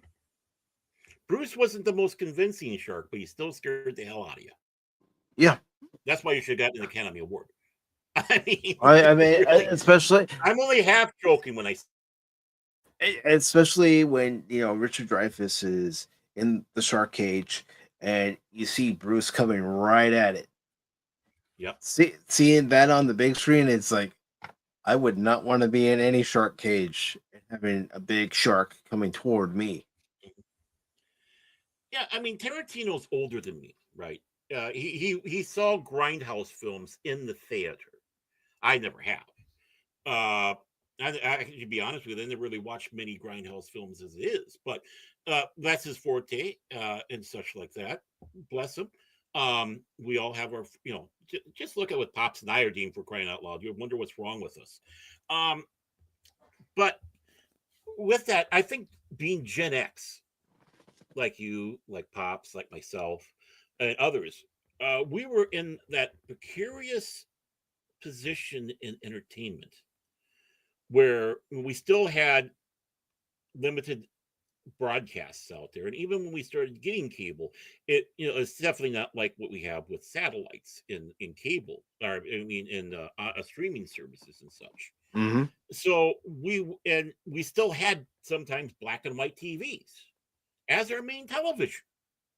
Yeah. Uh, We had a black color. and white TV in my house and a color Mhm, TV. right. So I appreciated black and white. Uh, People don't want to see black and white no more. I saw that, but by doing so, also is you saw a lot of these older films. They have their Monday matinee films, or you had Mel's matinee, which would usually be a Godzilla film or some other kaiju on Channel 11 here. But you'd see the old Laurel and Hardys. You'd see the old Marx Brothers and Abbott and Costello and Three Stooges. They'd have that on, and they were aiming those for kids. Actually, it was like on Sunday here on Channel 4 where they were showing all that. Great fun, right? So we were watching this old stuff. We were watching these old television shows. We were watching Mm-hmm. these old movies on television. Some of them were color, some of them were black and white. Didn't matter if you had a black and white TV, though. Everything was black and white. Or if you did graduate to the color TV, the fact that it was black and white didn't bother you. The Twilight Zone works better black and white. Outer Limits works better black and white, right? It's Um, more effective for shows like mhm. that, for older movies, for them to be in black and white. But we were able to understand that what how things were done in certain eras just by watching films. You watch a Topper film from back then and how they did the comedy and everything, Cary Grant and all that. Um, uh, Leo G. Carroll, I think, was Topper. Great actor. He was also in Man from Uncle. Um, I probably got his name wrong, but you could see that. You could see even how as a series is going because they're at that going from black and white to color, and not only that, the changing the culture, going from straight laced to more surrealistic. And there was a Mm-hmm. lot of surrealistic stuff. And Green Acres, if you sit down and watch Green Acres, that is a surrealistic comedy, very surrealistic. And I don't think people understood that part of it. as much. But you had that, Batman, surrealistic. Uh, My Mother the Car. I think the reason why that flopped so much was it was coming towards the end of that surrealistic phase. They were wanting something new. It really wasn't that bad of a show. I've watched it. Avery Shriver was excellent, and so was Jerry Van Dyke. And it was, but even look at but we could see the evolutions of stuff or the different eras. When we were old enough and started watching the 70s shows, Wonder Woman, Canon, Incredible Hulk. I mean, look at the differences with a superhero TV show between the Hulk and Wonder Woman. Mm-hmm. A different tone. Different tone, different approach to filming the episodes, lighting the episodes, portraying the characters, obviously. Yeah, the Incredible Hulk was a superhero version of The Fugitive. No ifs, ands, or buts. But it worked. But we could see that. We could see how things were changed, or they took that concept and brought it in with the newer techniques and the newer style. That's why, when they talk about modern audiences, that's what I look at. Not the context of the scripts or how we have to do stuff, but how the film is actually laid out and made. And obviously, people want faster pace and such like that. I like to have that drama where you actually get in and have to watch the show or the movie. Yeah. Just watch it. Mission Impossible. You cannot blink watching that show or you'll miss something. You can't sit in front of your phone and watch Mission Impossible because you're going to miss very integral parts of that show. Mm-hmm. And a lot of that show doesn't even have dialogue because of it. It's a brilliant a show. lot of it is what's actually shown via the camera without the dialogue. Mm-hmm. Right. But you're there. You're involved in it. And you're drawn into it. And heaven help you, you have to wait for the commercial to take your potty break because you don't want to miss anything. And that's what that show was. But after 7 years, it that type was kind of over with and started going to a new. And by us being able to watch these, because, well, being Gen Xers, they were already syndicated because the shows were already off the air. We got inundated with the old stuff as well as the new stuff. Yeah, I mean, how many times did I watch Perry Mason when that would come on, or Leave It to Beaver when that would come on? I love Lucy. Yep. Yeah, Perry Mason and Leave It to Beaver. Or even watching the Waltons.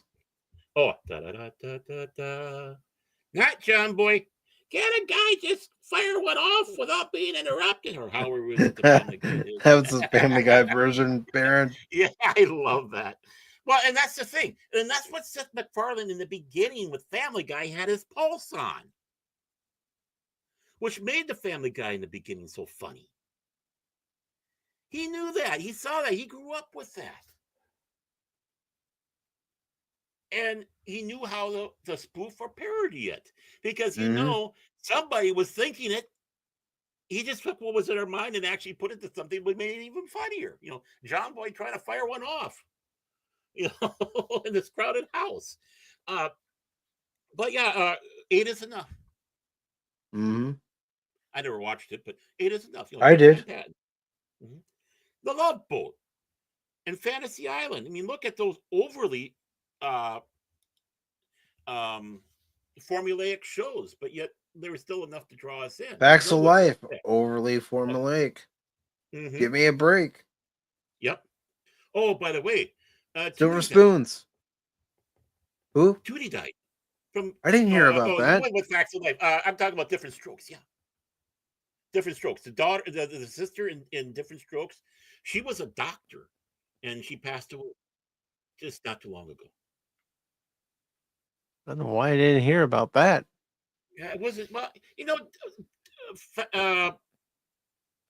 wasn't that much of a show, even though we all knew and loved the rerun, right? But yeah, the bratty sister, she's not with us anymore, and looks like she had herself quite a successful career after acting, which is great to hear. Yeah. Great to hear. But yeah, I mean, formulaic and such. Some decided to take some chances. I mean, look at Dallas. Who shot JR? Oh my God, I hated that year. Between the seasons. That's all you ever friggin' heard. Who killed JR? Mm-hmm.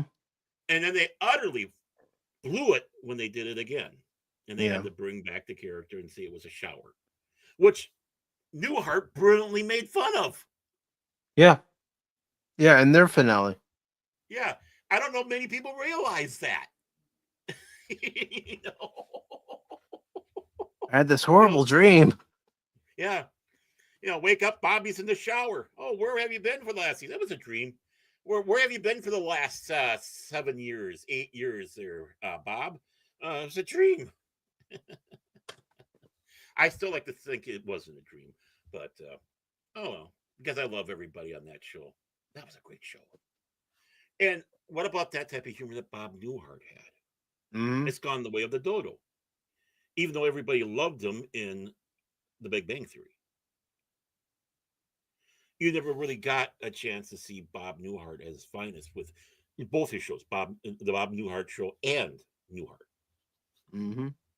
And I have to sit back and say, I think Newhart was better between the two. But both had good casts. I like them both. I can't really choose between one or the other. I think it's because I've gotten old. I've really warmed up to Newhart. Because that was your CBS, old folk show. Well, remember, there was a period of time with the comedies that CBS had. Yeah, the CBS is the network for the retired people. It was, yeah. I mean, that's where you had Diagnosis Murder or Matlock. And of course, NBC tried with the Golden Girls to try to do that fight. But CBS was the geriatric channel. There's just no doubt about it. I got to tell you a story. Sicily, 1939. Okay. That's all I got for it, Baron. That's all you got, I tell you. Yeah. I mean, it's just like, The Simpsons came along. That changed everything.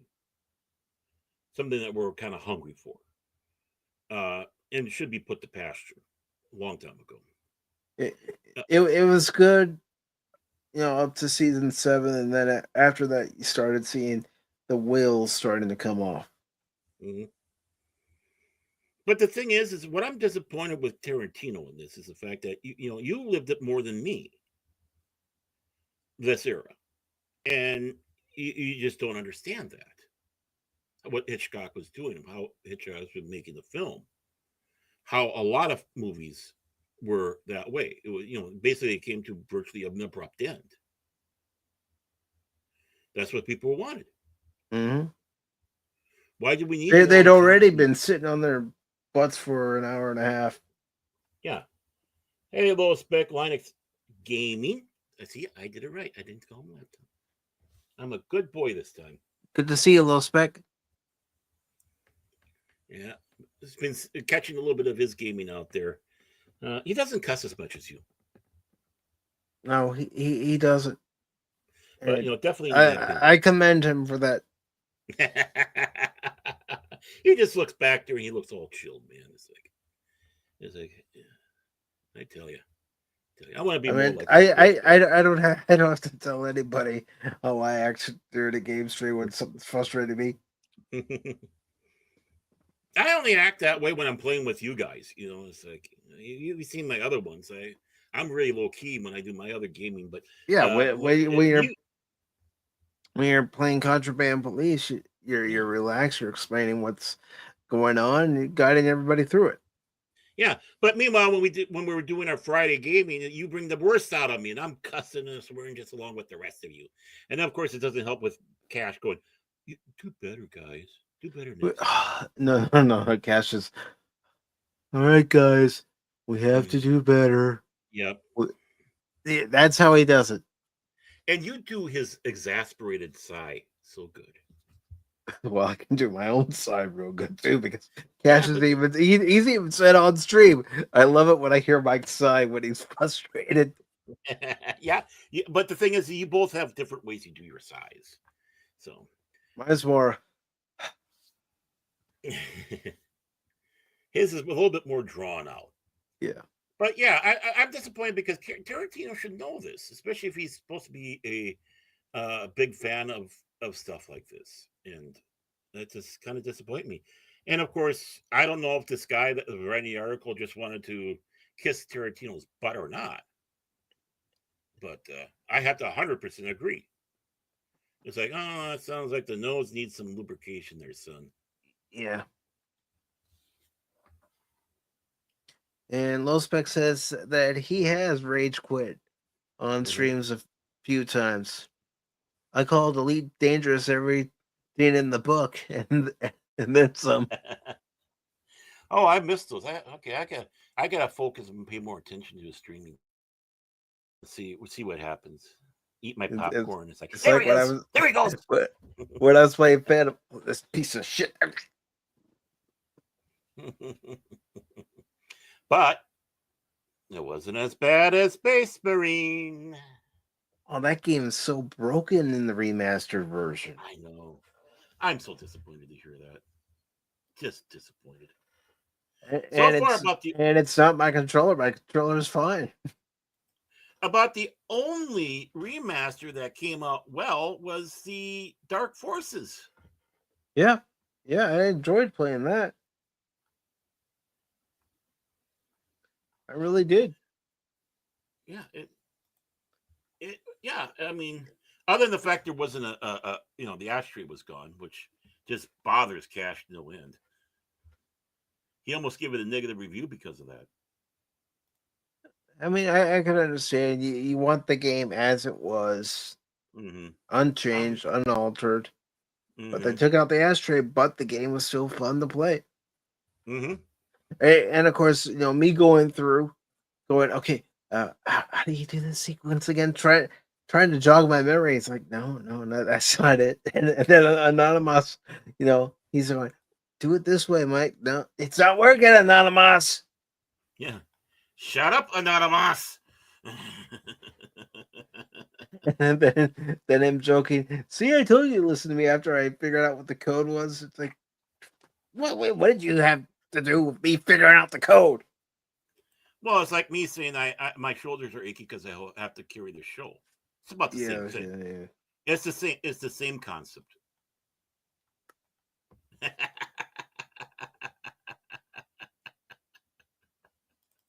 don't know. I know some people before that remaster came out, they were worried that the whole game was going to be changed. No, the game as a whole was pretty much intact. Yeah. Just the controls. Mm-hmm. And as it should be for the game remaining intact as it's supposed to be, do better with the controls, guys. Yeah. Well, we're gonna make it more like Space Marine 2. No. If I wanted to play Space Marine 2, I would have fired up Space Marine 2. For the Emperor. Oh, come on, Baron. How many times do we have to go through this? For the Emperor! There, I was hoping you would play it. I was disappointed that it took this long. You and disappointed. You and your for the Emperor. What are you? Cash Light? For the Emperor. For the Emperor. I'm like Dinklage. For the Emperor. Ding ding ding ding ding ding ding ding. Well, me, it's like, yeah, for the Emperor, bitch. I'd like to see Dinklage play a Space Marine. Oh, God. Oh, God, Baron. No, that's not an image we need to see. But what's our next article? Oh, that's a good question. So I did one of mine. So let's go to a cashola. Okay. I think I'm gonna need to run to the store real quick and get a drink. Oh yeah, that's right. Stores aren't open right now. At least where I can get the hard liquor. Oh, you live in a blue state? Okay. They took that away. Okay, these are actually mine, so I gotta go down. What do I want here?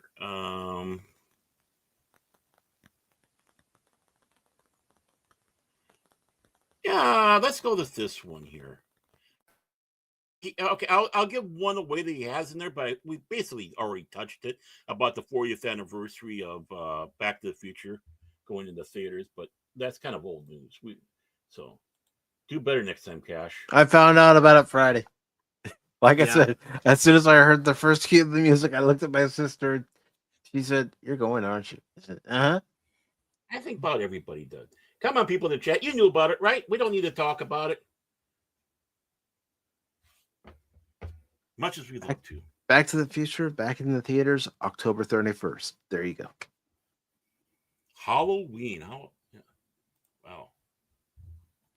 What did you go as for Halloween? I went and saw Back to the Future, so I imagined that I was sitting in the driver's seat of the DeLorean going 88 miles per hour.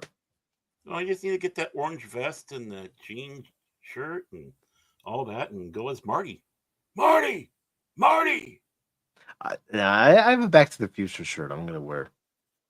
You know what you should do? You should go as Schultz, Eric Schultz as Marty McFly. Confuse everybody.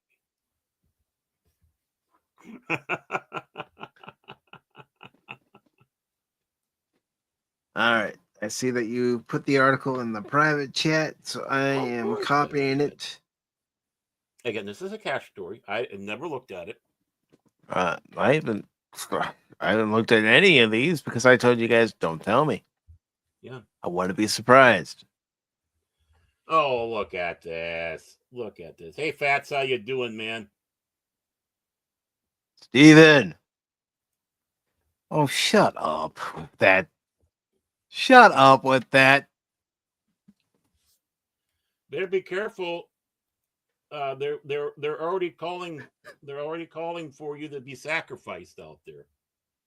Yes. There was a donation for Steven's sacrifice earlier in the stream. Yeah, right there. Be careful.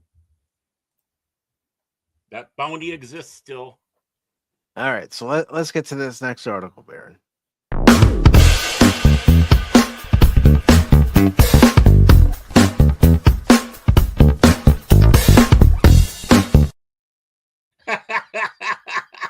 That wasn't me. That was StreamYard. What was StreamYard? I don't know if you saw it the way I saw it, but in studio, I clicked on the video to play for the next article. And usually as that's playing, that's when I reveal what the next article is. So by the time the video's done, it pops up on the screen. Well, the way I'm seeing it is I'm seeing that the video is supposedly playing on the studio side. But I'm looking at the screen for the studio and it's not playing. And then it pops up right after the article pops up. I think you had a burp. I've had those burps too. Yeah. Where, I play a clip or whatever, and it doesn't seem like it plays for me, but you guys see it.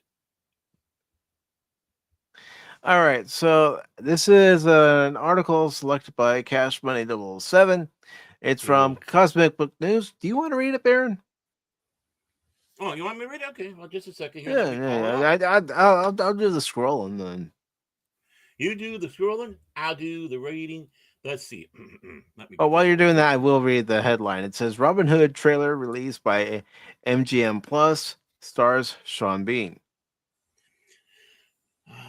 Okay, well, he died. This is, of course, bylined Will Harrigan, and it was datelined August 28th, just a couple days ago, folks.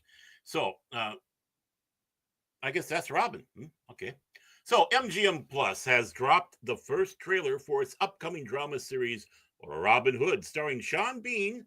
If you didn't know Game of Thrones, but I like to think more of him in Fellowship of the Rings, as the Sheriff of Nottingham.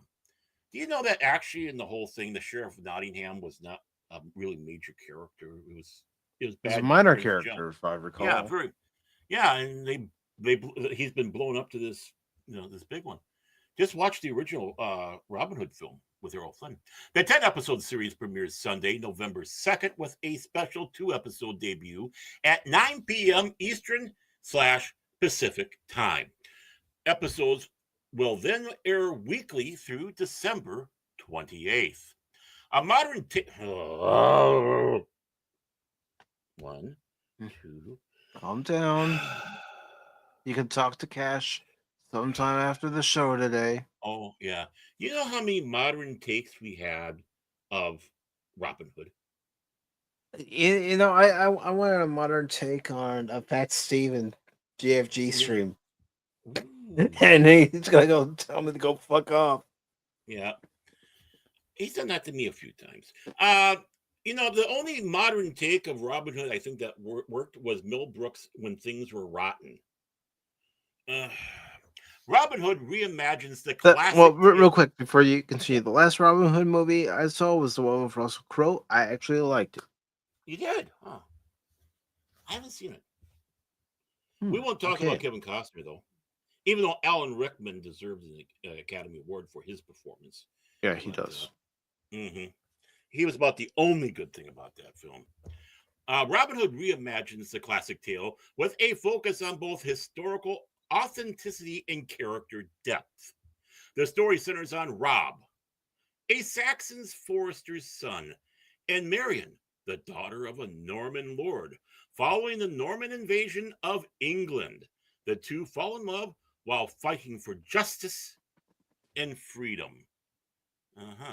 Rob rises as the leader of a band of rebel outlaws, while Marion infiltrates the court of politics to combat royal corruption. Their combined efforts drive the fight to bring peace to the land. The cast of Robin Hood is led by Jack Patton as Rob. Why did they call him Robin Locksley? Okay. And Lauren McQueen as Marion, with Sean Bean taking the role of the sheriff of Nottingham. Linda Peckham appears as Priscilla of Nottingham. Lydia. Lydia? Yeah. Oh, sorry. What did I say? Oh, never mind. Linda. Stephen. Oh, okay. Stephen Waddington plays the Earl of Huntingdon, and Connie Nielsen, Wonder Woman, joins the series as Queen Eleanor of Aquitaine. Where's Prince John? The series comes from Lionsgate TV, the showrunner, with showrunner John Glenn. Whoa, that's what he's doing since he's been an astronaut. Jonathan English directs and executive produces alongside Glenn and Todd Lieberman of Hidden Pictures. In addition to its U.S. debut, Robin Hood will be available on MGM Plus across the UK, Italy, Germany, Spain, Latin America, Belgium, the Netherlands, and Luxembourg. And that looks to be all there is to that. Well, if you want to check out the trailer, we can. I'll just pause it every now and then. And no, if you want to, I don't. Where's Little John? Come on, dang it! We conquered your lands. Now we rule. In 100 years. Well, the scenery looks nice, but you know, how much of it is real? How much of it is CGI? The costuming looks beautiful too. All that is Saxon will be gone. I think that could be real. No one will ever know you or your kind existed. That's right. They'll never know our kind ever existed, Baron. Yeah. There might be truth to that. We'll teach those who tread on us. Nothing will keep them safe from vengeance. Yeah, I'm gonna shoot off the Zero Man.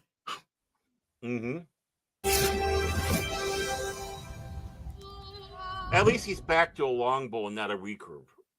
Yeah. When they did that with that one Robin, it's like, you gotta be. I'm not watching.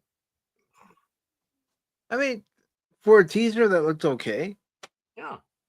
I didn't see enough for me to go, yeah, I need to see that. But I mean, I like the sets. I like the costuming. I'm sure that one scene, I have a sticky feeling that might have been not CGI because the stuff was simple enough out there. And Lord knows in England, they got a lot of stuff they can, build up. And not that expensive either, But it looks interesting. But okay, I gotta sit down and read my my Robin Hood, the original Robin Hood that goes back to when he's around. But Are they going to have Little John? Or are they going to have what's his name, the Bard that they had in the group? Because actually, those two were some of the major characters in Robin Hood. In fact, some people speculate historically that there truly was a Little John and why do I have a mailbox on his name? It's just right there in the tip of my head. That they were actually real people, but they were going around telling these stories of Robin Hood to bolster the people.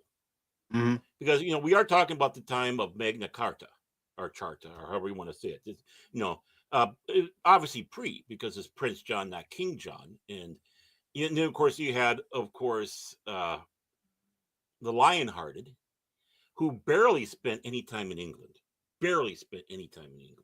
He was very Francophile. He loved being in France. He loved being in Normandy, and of course being on crusade.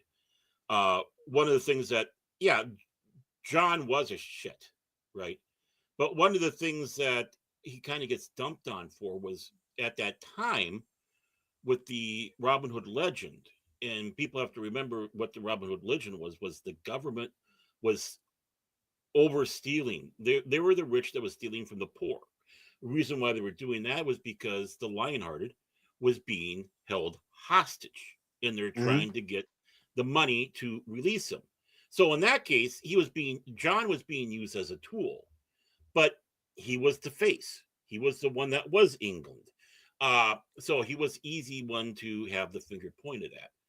But it would be interesting if it was Alan the Dale, thank you. Alan the Dale, and some people speculate, historians do, that those two were real individuals, and they got wrapped into the myth or the folktale or legend of Robin Hood, who didn't exist, but exists in the heart of the people. So it's going to be interesting if they're going to go off of this. I think Richard the Lionhearted only spent only a few months in England in his entire life. But yeah, he's all great and hailed and mighty and all that, but he didn't give a shit about England as long as he got his money. And more importantly, that he got, quit being a hostage. So, it'd be interesting if they go by that take. It'd have more impact, I think.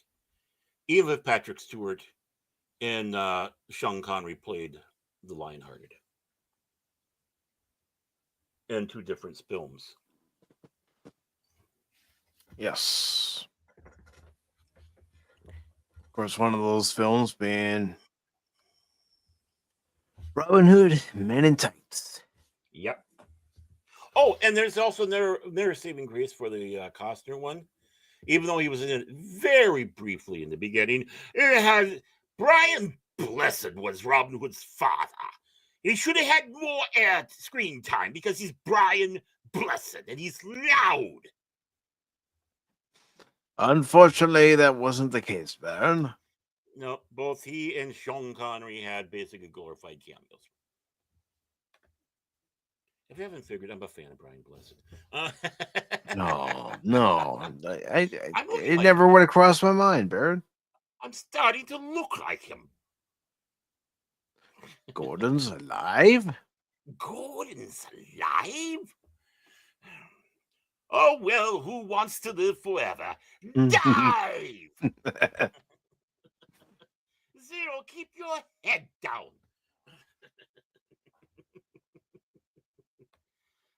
That was my first exposure, or conscious exposure to Brian Blessed was Flash Gordon. And then I started seeing him in other stuff, and then he'd show up in Doctor Who and things. And then I saw I, Claudius. And if I wasn't a fan by then, that made it so. But I was already a fan of his. But, his performance as Augustus Caesar was just, wonderful. I have to see the old Z-Car episodes that still survive with him in it. Yeah, it's Fancy. That was his name, Fancy. He was one of the cops. Okay, enough about Brian Blessed. Yeah, I mean, I'm intrigued. I just get a little nervous with that modern stuff, Yeah. But they sat back and said on historical authenticity and character depth. So, what does that fully mean? You know, or am I going to have to go back to Richard Green's Robin Hood series and just enjoy those? You won't know until you see it. Yep, and I probably won't because I don't have a way to see it. So, No. damn paywalls. Yeah, I was gonna say I'm not signing up for another streaming service. Just not No. doing it. No. All right. Do we have another story? Oh, I suppose we do. Let me look up one that I picked now because I like going back and forth. This isn't going to be a Baron story show. It's you wanted two people, you get two people. No, this sounds interesting right here. And I think this will be the last story too. Oh, then what a story to go out on. This is a story to go out on. Boom. Tell you what.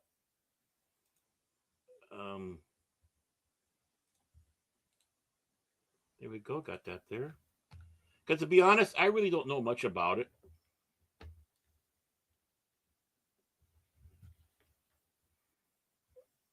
What is going on there? So I didn't even know this. Boy, we got a ton of stories left too. We did a good job, man. Did a good job. Oh, you asked and you received. You can always save some of those stories for Wednesday, whatever I don't go with on Wednesday, and yeah, if they're good enough, yeah. If they hold up, I think a couple of them do. As long as I don't cause World War III. I am not guaranteeing that. You know me, I'm a troublemaker. I cause problems, folks. Now you know why my wife is so long suffering. All right, so here we go with the final article.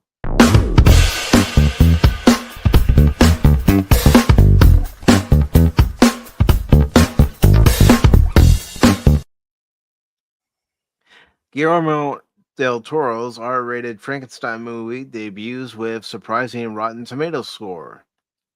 This is by Monica Coleman, and it was published just yesterday.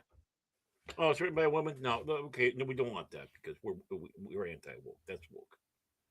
No. Just kidding. Yeah. Just kidding. Oh gosh! Oh my gosh! It's got a woman in it. It's woke. Calm down. I got cooties. Ah, that's all over me. I got girl cooties. Ah.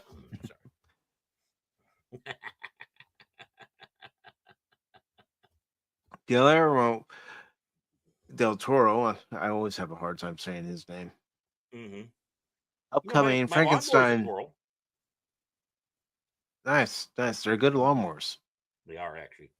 Upcoming Frankenstein adaptation is one of the most anticipated releases of the second half of 2025. However, the filmmaker's dream movie hasn't exactly won over the critics. Okay, I got one question.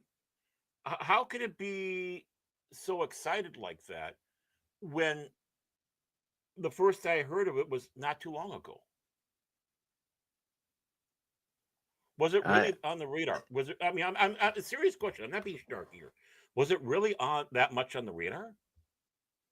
I don't know. I mean, we barely even heard about it. We talked about it earlier in the year that it was coming up, but yeah. Well, sometimes you have a better ear on this stuff than me because you deal with Loki and all these others out there. Sometimes it's not necessarily going by what they're talking about. It's looking for articles that nobody's talking about. Mm-hmm.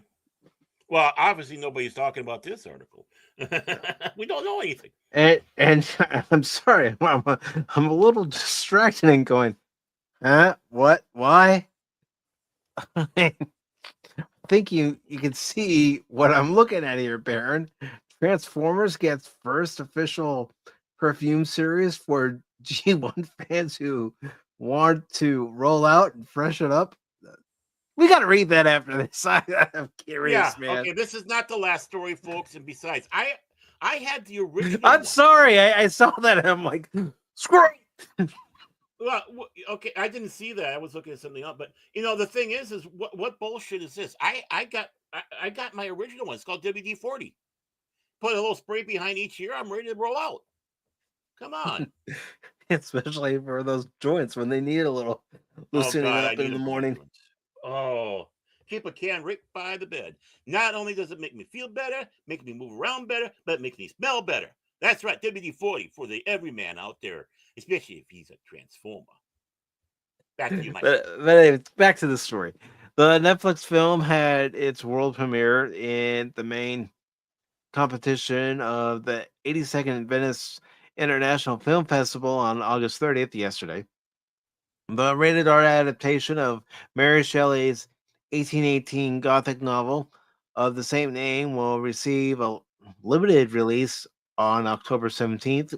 Excuse me. Before heading to Netflix on November 7th. Following excuse me. Following its world debut, Guillermo del Toro's Frankenstein debuted with an underwhelming 76% score from the critics on Rotten Tomatoes. I don't care what the critics have to say.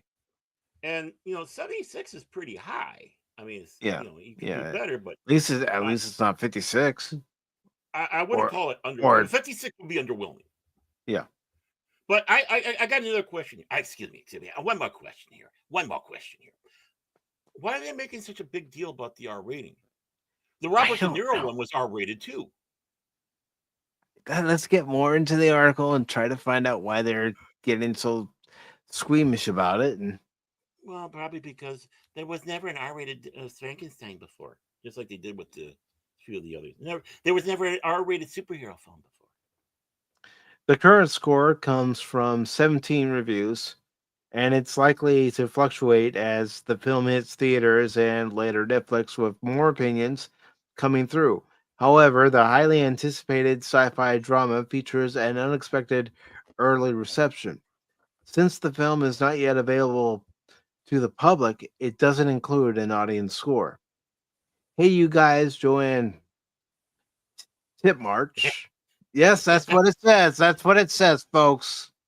It's Hey, not Miss a Freudian slip. Hey, Miss Titmarsh, you want to play some Worm Digger? Described the film as Mary Shelley meets Crimson Peak. Nothing that if you love that film, you'll love this film. Some may balk at Elroli playing a monster, but as Del Toro so floridly shows us, let me get back. Monsters might also appear in the guise of someone as lovely as Oscar Isaac. And somebody We had. all know that Dr. Frankenstein wasn't by himself a monster. Mm-hmm. It says Sorry if I spoiled anything. Deadline's Pete Hammond wrote that it's hard to imagine any other filmmaker who could bring Gothic spirit to this property better than this one. It is simply because Del Toro has more to say and more emotion to lay on in this genre than anyone out there, explaining that the filmmaker turns it into a fascinating and thoughtful tale on what it means to be human and who is really the monster. As for the stars, the review points out that Elrodi is very fine and quite a different kind of role for him, and physically, he really fits the bill. Isaac is enormously fun to watch as he slips further into madness. Says the Hollywood Reporter's David Rooney called Frankenstein one of Del Toro's finest. This is epic scale storytelling of uncommon beauty, feeling, and artistry. Explaining Del Toro's version honors the essence of the book, that it's not so much straight up horror as tragedy, romance, and philosophical reflection on what it means to be human. Yeah, that Among was the what the book. yeah, among the negative reviews for at the time of writing, Variety's Peter DeBurge argues that the visual effects weren't rendered for the big screen consumption. Of course, it says it's going to Netflix. Yeah. What? And points out The unconventional approach to sexuality and nudity. The review also acknowledged that Del Toro remains a cinematic master, and every costume, set, and prop was crafted with formidable imagination and a daunting attention to detail. The Times, Okay, the nudity and sexuality. Okay. the Times, Kevin Marr argued the performances are all clamp and no soul. The idea is barely there, and the centerpiece creature consistently underwhelming. While the Independent's Jeffrey McNabb noted Isaac's performance is mannered and uneven, and that Oroldi plays the creature as misunderstood. James Dean like outsider. Oh, Just oh, say Oedipus. Oedipus, yeah. Thank you. Issues rather than as an agent of evil and chaos, and highlighting that the film features less to no suspense due to the well-known tell, and that it is ultimately short of the voltage needed really to bring it to life. He just sat back and explained what the book was about. His complaints are what the Yeah. book is. Despite the These are people nature, that you keep on they're going. I'll say it twats. again. They're twats. They're twats. Yeah, they're just going off of all the films that we've seen, which were never. I'll wait. Despite the nature of the source material and his predilection, for gothic horror, the three-time Oscar-winning director clarified that it won't be a horror. Frankenstein was a long-time passion project alongside Pinocchio, which he successfully adapted in 2022. Also, in a collaboration with Netflix, that won an Oscar for animated feature.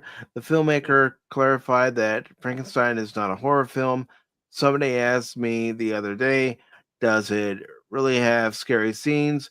For the first time, I consider that. It's an emotional story to me, Del Toro explained. It's as personal as anything. I'm asking a question about being a father, being a son. I'm not doing a horror movie ever. I'm not trying to do that. Frankenstein stars Oscar Isaac in the titular role, with Christian Convey playing a young Victor. The creature is played by Saltburns Jacob Oroldi. The cast also includes Christoph Waltz, Mia Goth, Lars Mikkelsen, Felix Kremer, David Bradley, Bern Gorman, Ralph Inson, and Charles Dance. Frankenstein will head to theaters on October 17th before hitting Netflix on November 7th. Okay, I haven't seen this film yet, obviously, so I can't say whether this film is good or bad. But these reviewers are shitheads. Their reviews actually encourage me.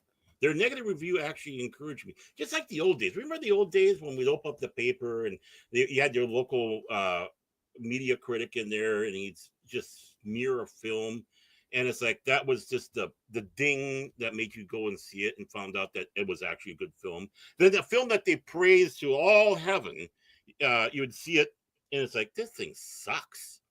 Mm-hmm. This is the same thing here. Hey, wait, yeah, don't forget we're going to do that Transformer one. I'm not forgetting that. I just remind you. You know, Frankenstein is a horror in the sense of the entire situation. It's not the horror that one thinks about. The monster horrors of the 30s, Universal stuff like this. You basically have God who abandoned Adam, which is the monster, right? He was trying to do something, and now the monster is on revenge. Both are not good, but one, you can feel more sympathy to the tragedy. And I got to read the book again now. I got to read the book again. I encourage people to read the book Frankenstein. But it is a morality tale. I mean, look at the other name that it has, a modern Prometheus. That's a warning. You're playing with things you shouldn't be playing with. And just like Prometheus, it comes back to bite you. No, don't give the flames to these people who aren't ready for it. And that's what Shelley was laying down. I mean, this is your, very early Gothic, the beginning of Gothic storytelling back at when she was starting. Then, of course, later on, you started getting Gothic, which kind of started going a different direction. That's where you got Dracula and such like this. But this is very much a human story in that sense. She brings the monster to life via chemicals, not electricity. Or I mean, he does. I mean, but that's what she uses for the tool. But that's what it is. It's, passion, abandonment,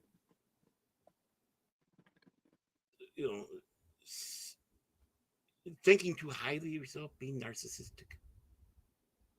This is exactly a good book to look at the human condition with. And if this is truly much more closer to the book, then yes, a movie to follow through with it. And just to let you know, I find that nudity and sexual thing interesting because Mary Shelley, who was also, who she was married to, she was no Shrinking Violet. She was a kinky little thing. So obviously you get hints of that too, which I guess Del Toro might be taking that and taking it to the next level. I don't know. I haven't seen it. Actually, they had a good movie about that where they were all together. And when Mary Shelley, I can't remember the name of the movie. I can't remember who was all in it. But it was basically the gathering that got Mary Shelley writing Frankenstein. Is kind of a unique movie and very Gothic, obviously. And makes you really look at Mary Shelley in a different light than just this female science fiction writer before we had science fiction writing this story. How a woman changed science fiction and writing. So again, it's going to be interesting to see. It really is going to be interesting to see. But yeah, I think people need to get out that this is not horror, or should not be horror the way we think of it. Just like Dracula, how we see it in the films, Bela Lugosi, Christopher Lee, those and all that. It's not the book. They based that off of a play. They based it off of a play that had to be rewritten because the first play was a bomb, in which Bela Lugosi played in, and then they took him to play the monster, and he didn't know English, so he had to have learn all his lines in English phonically. But Dracula, those plays, and the movie are nothing like the novel. I always recommend somebody, if you really like vampires, if you really like Dracula, go to that source material, and many have not, and it's a shame.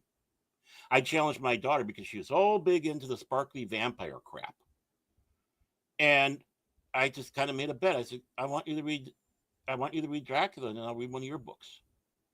And she never, which I cried about because I wanted her to see real writing, real terror.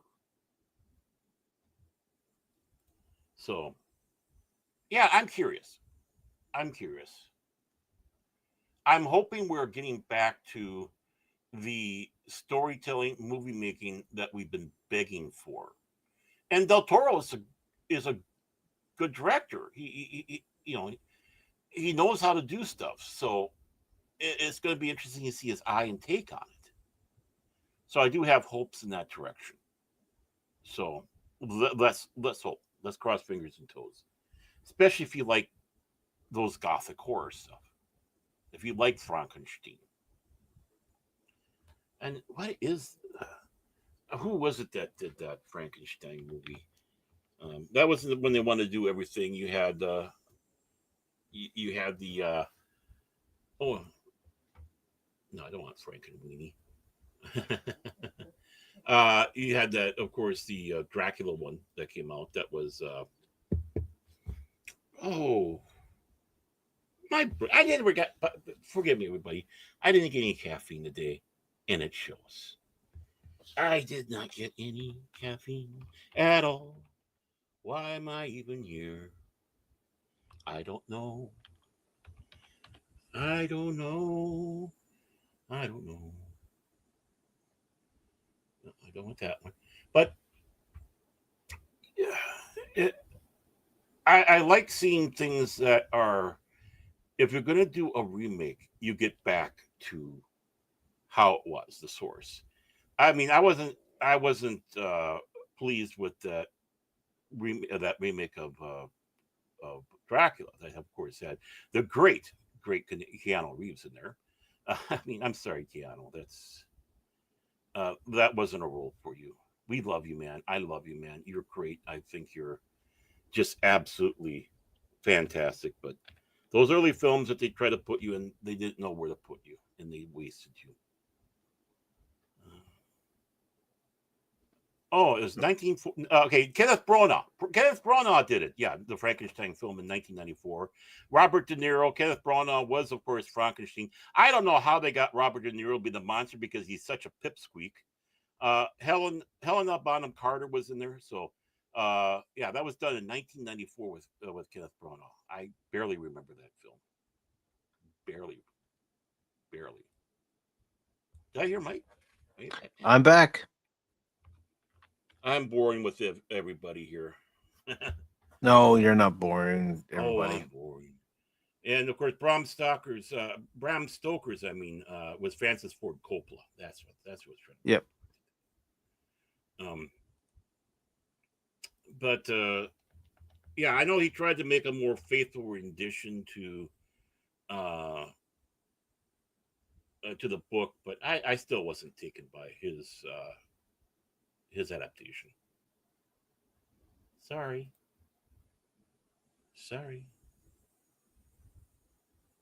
No, I'm not actually going to read that Transformers one. I'm actually looking through it right now. It's like, okay, so you can either get perfume that has Megatron on it or Optimus Prime on it. No, And that's yeah. it. Just go out, get WD-40, save yourself a lot of money, and you'll still smell like a Transformer. You'll still smell like Optimus Prime. Yep. And of course, her marriage to Percy Shelley, who was a rather unique individual, to say the least.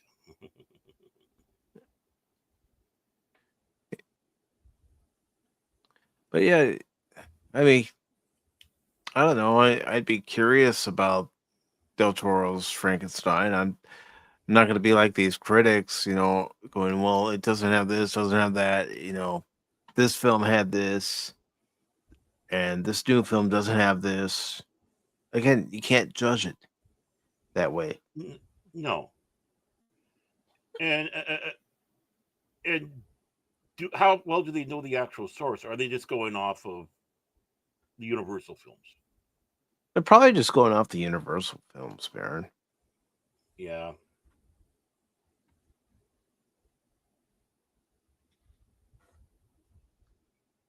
I mean, really, you find out that there's one famous version of a film, and that's usually the version that people go off of. Yeah. I mean, don't get me wrong. It's a great film. It's a great movie. The Universal films are wonderful for what they are. Mm-hmm. But again, I do hold to the thing that if you're going to remake a movie and you that's based off of something, be more be more to what the original source material is. Then I have a lot of respect. Then I'm excited to see what's going to happen. Like this Running Man movie coming out. It looks like it's going to be much more to the Bachman book, which of course is a crazy Stephen King. But unlike the Arnold Schwarzenegger film, which is a fun popcorn film to watch too, but is nothing like the book. I mean, I'd rather see Harlan Ellison's I, Robot than the Will Smith garbage. You know, I wish they could make that film. I wish someone would take it up and make it, even if it's a fan thing. Even, you know, Fans have been known to do that. Yeah, they're more obsessed with City on the Edge of Forever because of Star Trek. It's like, oh, you're missing a great thing to do that. Mm-hmm. Missing a great one. That's iRobot. Yeah. I mean, for crying out loud, even Isaac Asimov loved it. I mean, if Isaac Asimov loves your movie, you know you're doing something right. Yeah.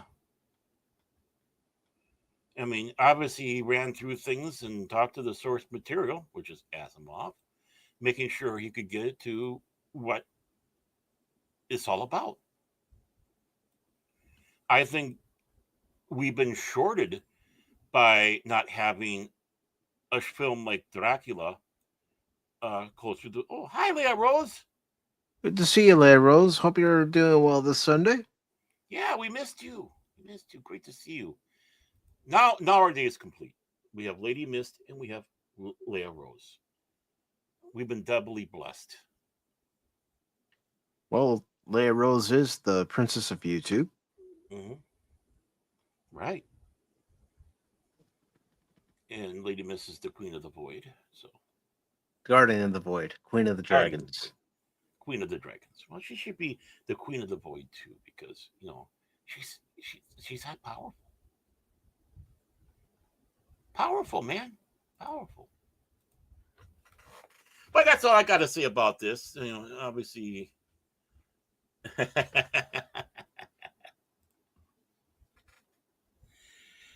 You know, that's my take. I just hope it's good and it's close to it, and I don't care what these critics say. I consider most of them plot waffles. Yeah, there are many times you just have to ignore what the critics are saying about a movie and check it out for yourself. You might actually enjoy it. That's what we did in the old days, and I'm not kidding. I tell you, especially if they gave a bad review to something, and the worse they were to it, only encouraged more and more to see it. Mm-hmm.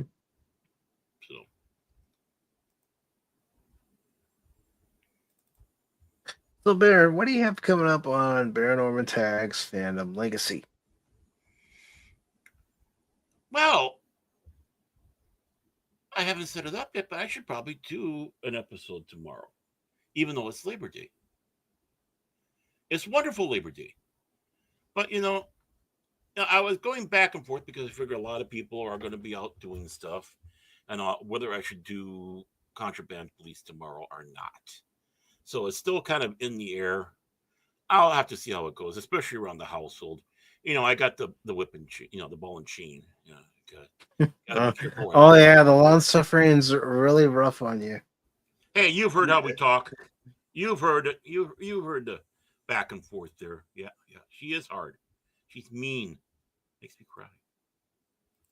She's turned my doxy against me. My doxy. My beautiful. Your doxy left the dark side and went to the light. Yep. And I'm just sad about that. I'm torn apart. So we'll see if something happens there or not. Other than that, I don't see anything else except it looks like you have something set up for Saturday, but that's for you to talk about. I am not going to talk about it. I don't care how much you tell me I have to do it. I am not saying anything about Saturday. Not a thing.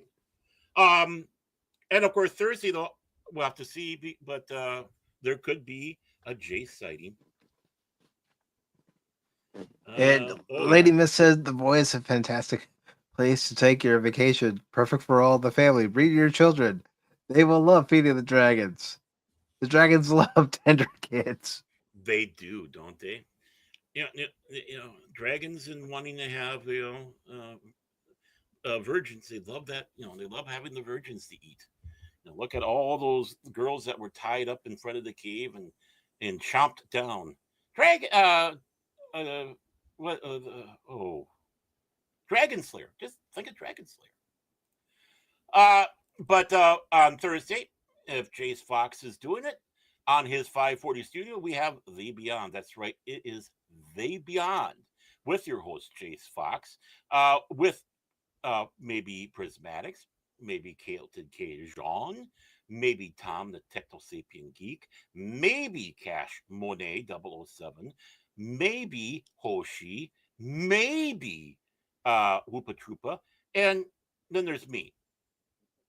We all are part of it, in and out circles, stuff like that. So please join us anywhere between 6 and 6:30 Central Daylight Time. For a start, why is there such a gap? Well, he's Norwegian. It's what we come to expect. So please join us over there at Jace Fox's 540 Studio, The Beyond. Other than that, I cannot think of anything else. Back to you, Mr. Mike. All right. Well, the reason why the schedule's so bare bones for this week is because mainly I couldn't decide what game I'm going to be streaming this week. And my thought process, between last night, everything going on with, my end not working for some reason, and then come to find out it was the last Windows update that caused all the issues. Screw you, Bill Gates! I decided, you know what? At some time tomorrow, I don't know what time yet, but I want to give myself enough time to get that stream done and then also work on Wednesday's thumbnail. So sometime tomorrow, time to be determined. So make sure if you're on YouTube and on Rumble that you have the notifications on so you can be notified when I do go live. But at some point tomorrow, I am going to go back to Mega Man X3. I am going to beat the game. I don't care how long it takes me to do it. I'm going to do it. I'm going to beat the game. Uh-huh. No, seriously, Baron. I know I can do it. And like I told you backstage, I'm lucky I can play games at all with my cerebral palsy. See, I'm the negative Nancy. I'm the one that comes in and just, I'm not here to build up. I'm here to tear down. Yeah. And yeah, I know my reaction time isn't what it used to be. But well, I think will it'll get it help done. now that by the way, did you check in the video with all that? Yeah, and Nvidia had an update too. Okay. So maybe we'll but do that better. that wasn't causing the issue. It was the Windows update that was causing the issue. No, I'm talking about Mega Man. Maybe that will help you now with the Mega Man, because maybe some of that was holding back. Maybe it's not you. Maybe it was the software. Just Maybe. But see, this is my attempt to build you up. I will get it done. I know the pattern I have to do. I just have to execute it. Mm-hmm. In the game, YouTube. Because you know what? I don't give up. The other night, it's like, okay, I've done this over and over and over again. I just need to stop before I let the game get me so frustrated that I'm angry. You don't give up. You take a break. Yeah. It's like, okay, I need to step back, get up, walk around, move around, get the blood circulating again, and instead of sitting in this chair for however long I sit in the chair sometimes. It's like even during the show, I'll type in messages in the private chat. Be right back, because I'm getting up. I'm moving around. Mm-hmm. He's twerking. No, Baron. Nobody wants to see me twerk. If I start twerking, we're gonna have 40 days and 40 nights of complete rain. Well, we want to see it because laugh. Because we're cruel. At least I'm cruel. Everybody knows I'm cruel, right? If I could get a copy of the arcade version, I would love to play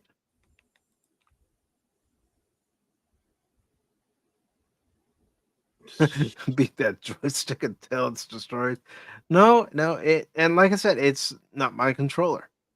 I know my reaction time isn't what it used to be. Mm-hmm. Mine is perfect. It's what it's always been. Yeah, it is. Mine is what it's always been. Horrible. But I mean, I've beaten the game before. I know I can still do it. It's like, come on, old man. Just You spray can do some it. WD behind each one of your ears, and you'll be ready to go. It's not my ears. I would need to spray it on it. It's all 5 digits on both hands. Oh, that too. But I'm just saying for having that that cologne, just behind the ear a little bit. You got that cologne. You're just smelling that power because colognes are also for the people that put it on as well as the other one. And smell that power. Think Optimus Prime. What would Optimus Prime do in this? Yes, transform and roll out. And boom, you'll have the game done because he's a Mega Man's a robot. So think like a robot. Be Optimus. I am being optimistic. I am going to beat it. I don't care how long I have to go to beat it. I mean, yeah, I do kind of care because I still got to make Wednesday's thumbnail. But I'll get that done. And I did look into the DLC for Indiana Jones and the Great Circle. Yeah. I won't be playing that because I'm not spending $70 for the game and then whatever they're charging for the DLC. No, I'm not doing it. Oh, so you can't Game Pass it. Okay. No, I was hoping I could, but I did research into it, and no, you can't Game Pass it. Damn. Like, well, that sucks. Yeah. So Thursday is up in the air as far as what game it's going to be. Who knows? It could be Rivals. It could be something else. Andy is dead to us. No, I just don't want to pay $70 for the game, and then whatever they're charging for the DLC, close to $100. No, I don't want to do that. No. I know I did it for, Doom, the Dark Ages, but that game's worth it. You had too much fun on that. I had a lot of fun. Long Suffering had a hard time keeping up with it. How could he do that stuff? How can you play that? It's like, and then I look at it going, I have the same problem too. I just blame the controller.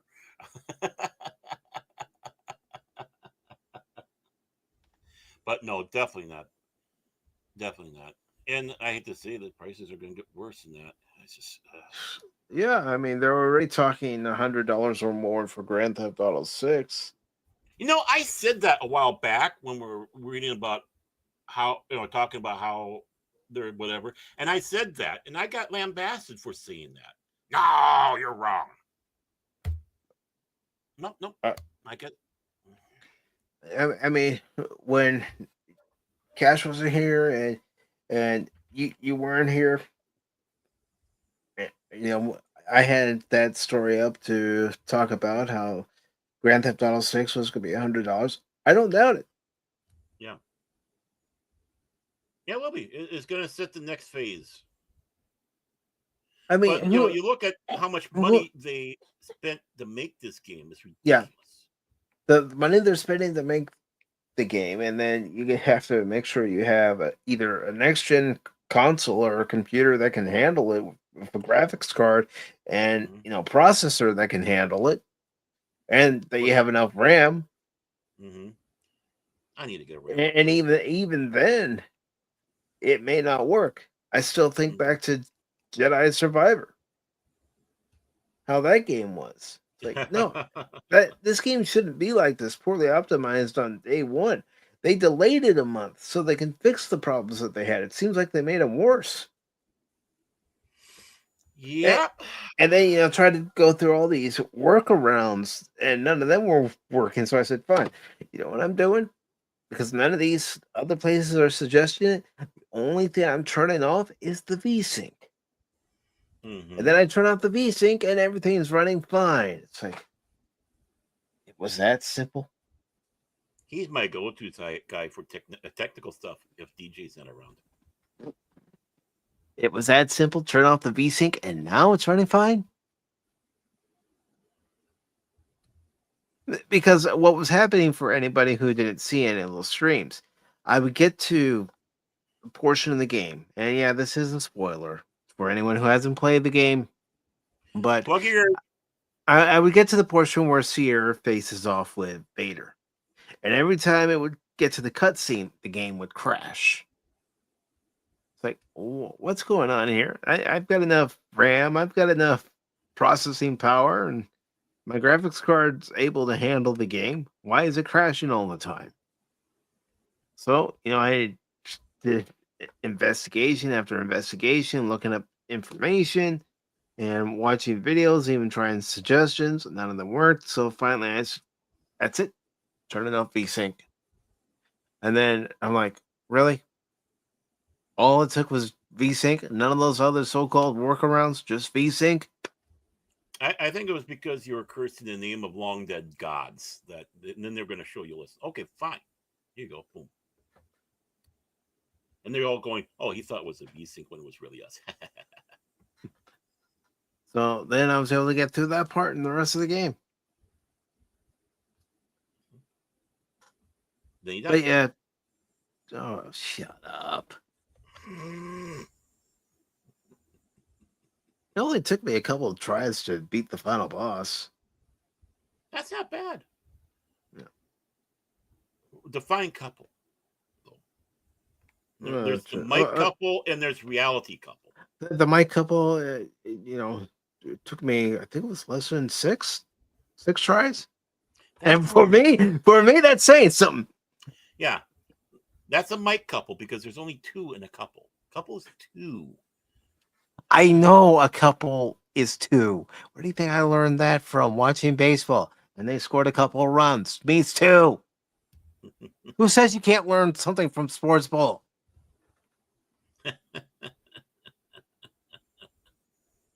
No, I wasn't paying attention to when people said, oh, yeah, your parents are a nice couple. And it's like, no. But baseball? Couple. Oh, that means two. Okay, cool. Mm-hmm. Input. It was inputted before. It was being rejected. Yeah. The school of swinging bats. But there will be streams on the channel this week. And of course, next week, well, that's up in the air. The week after that is up in the air. And the week after that is up in the air. Because, well, yeah. Civic duty. That's all I'm going to say. That's all I'm going to say. Yeah, I'm gonna spell it. He's running with ICE for that month. He was volunteered, drafted into it. So we will have our double feature of 8 Man Out and A League of Their Own this Sunday, though. This next Sunday, I should say. So Ernie Banks always said, "Let's play 2." Well, yeah, we are going to play 2 baseball movies. Wow, I see what you did there.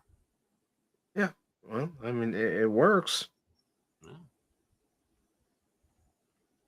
That reminds me, I got to give myself a reminder to write the description for that stream.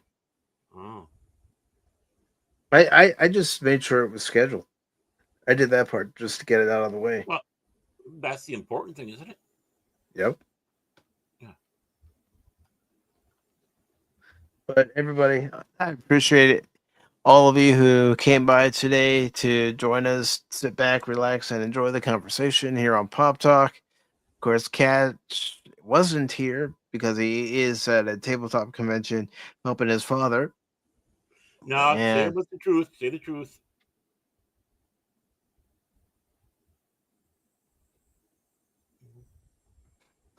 And Phil, thank you for stopping by. We also had Shane.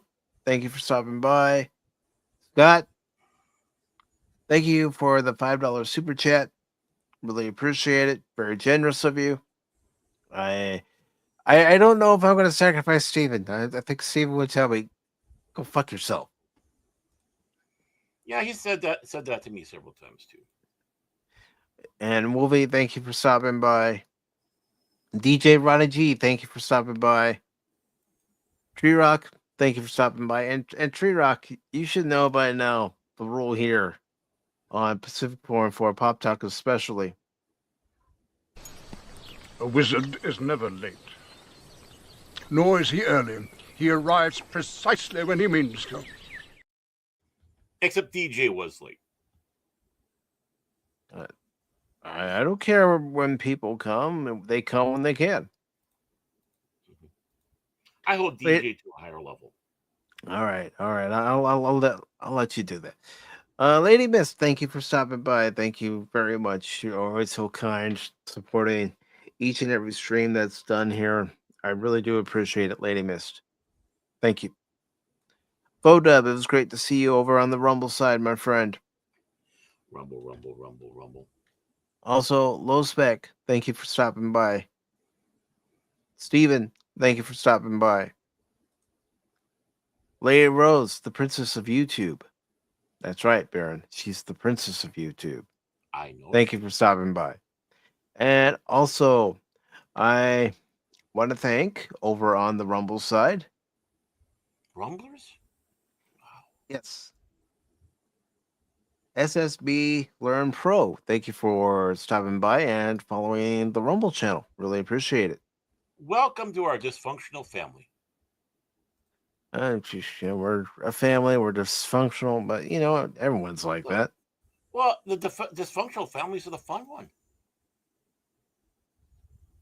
And you took care as well, Lady Miss. Really appreciate everybody who supports the channel. Likes to hear Baron, likes to hear me. When Cash is here, likes to hear Cash. And again, like I said, sit back, relax, and join the conversation.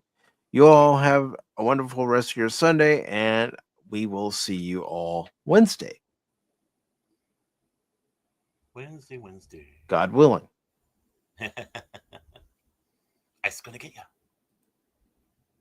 Autobots, transform and roll out.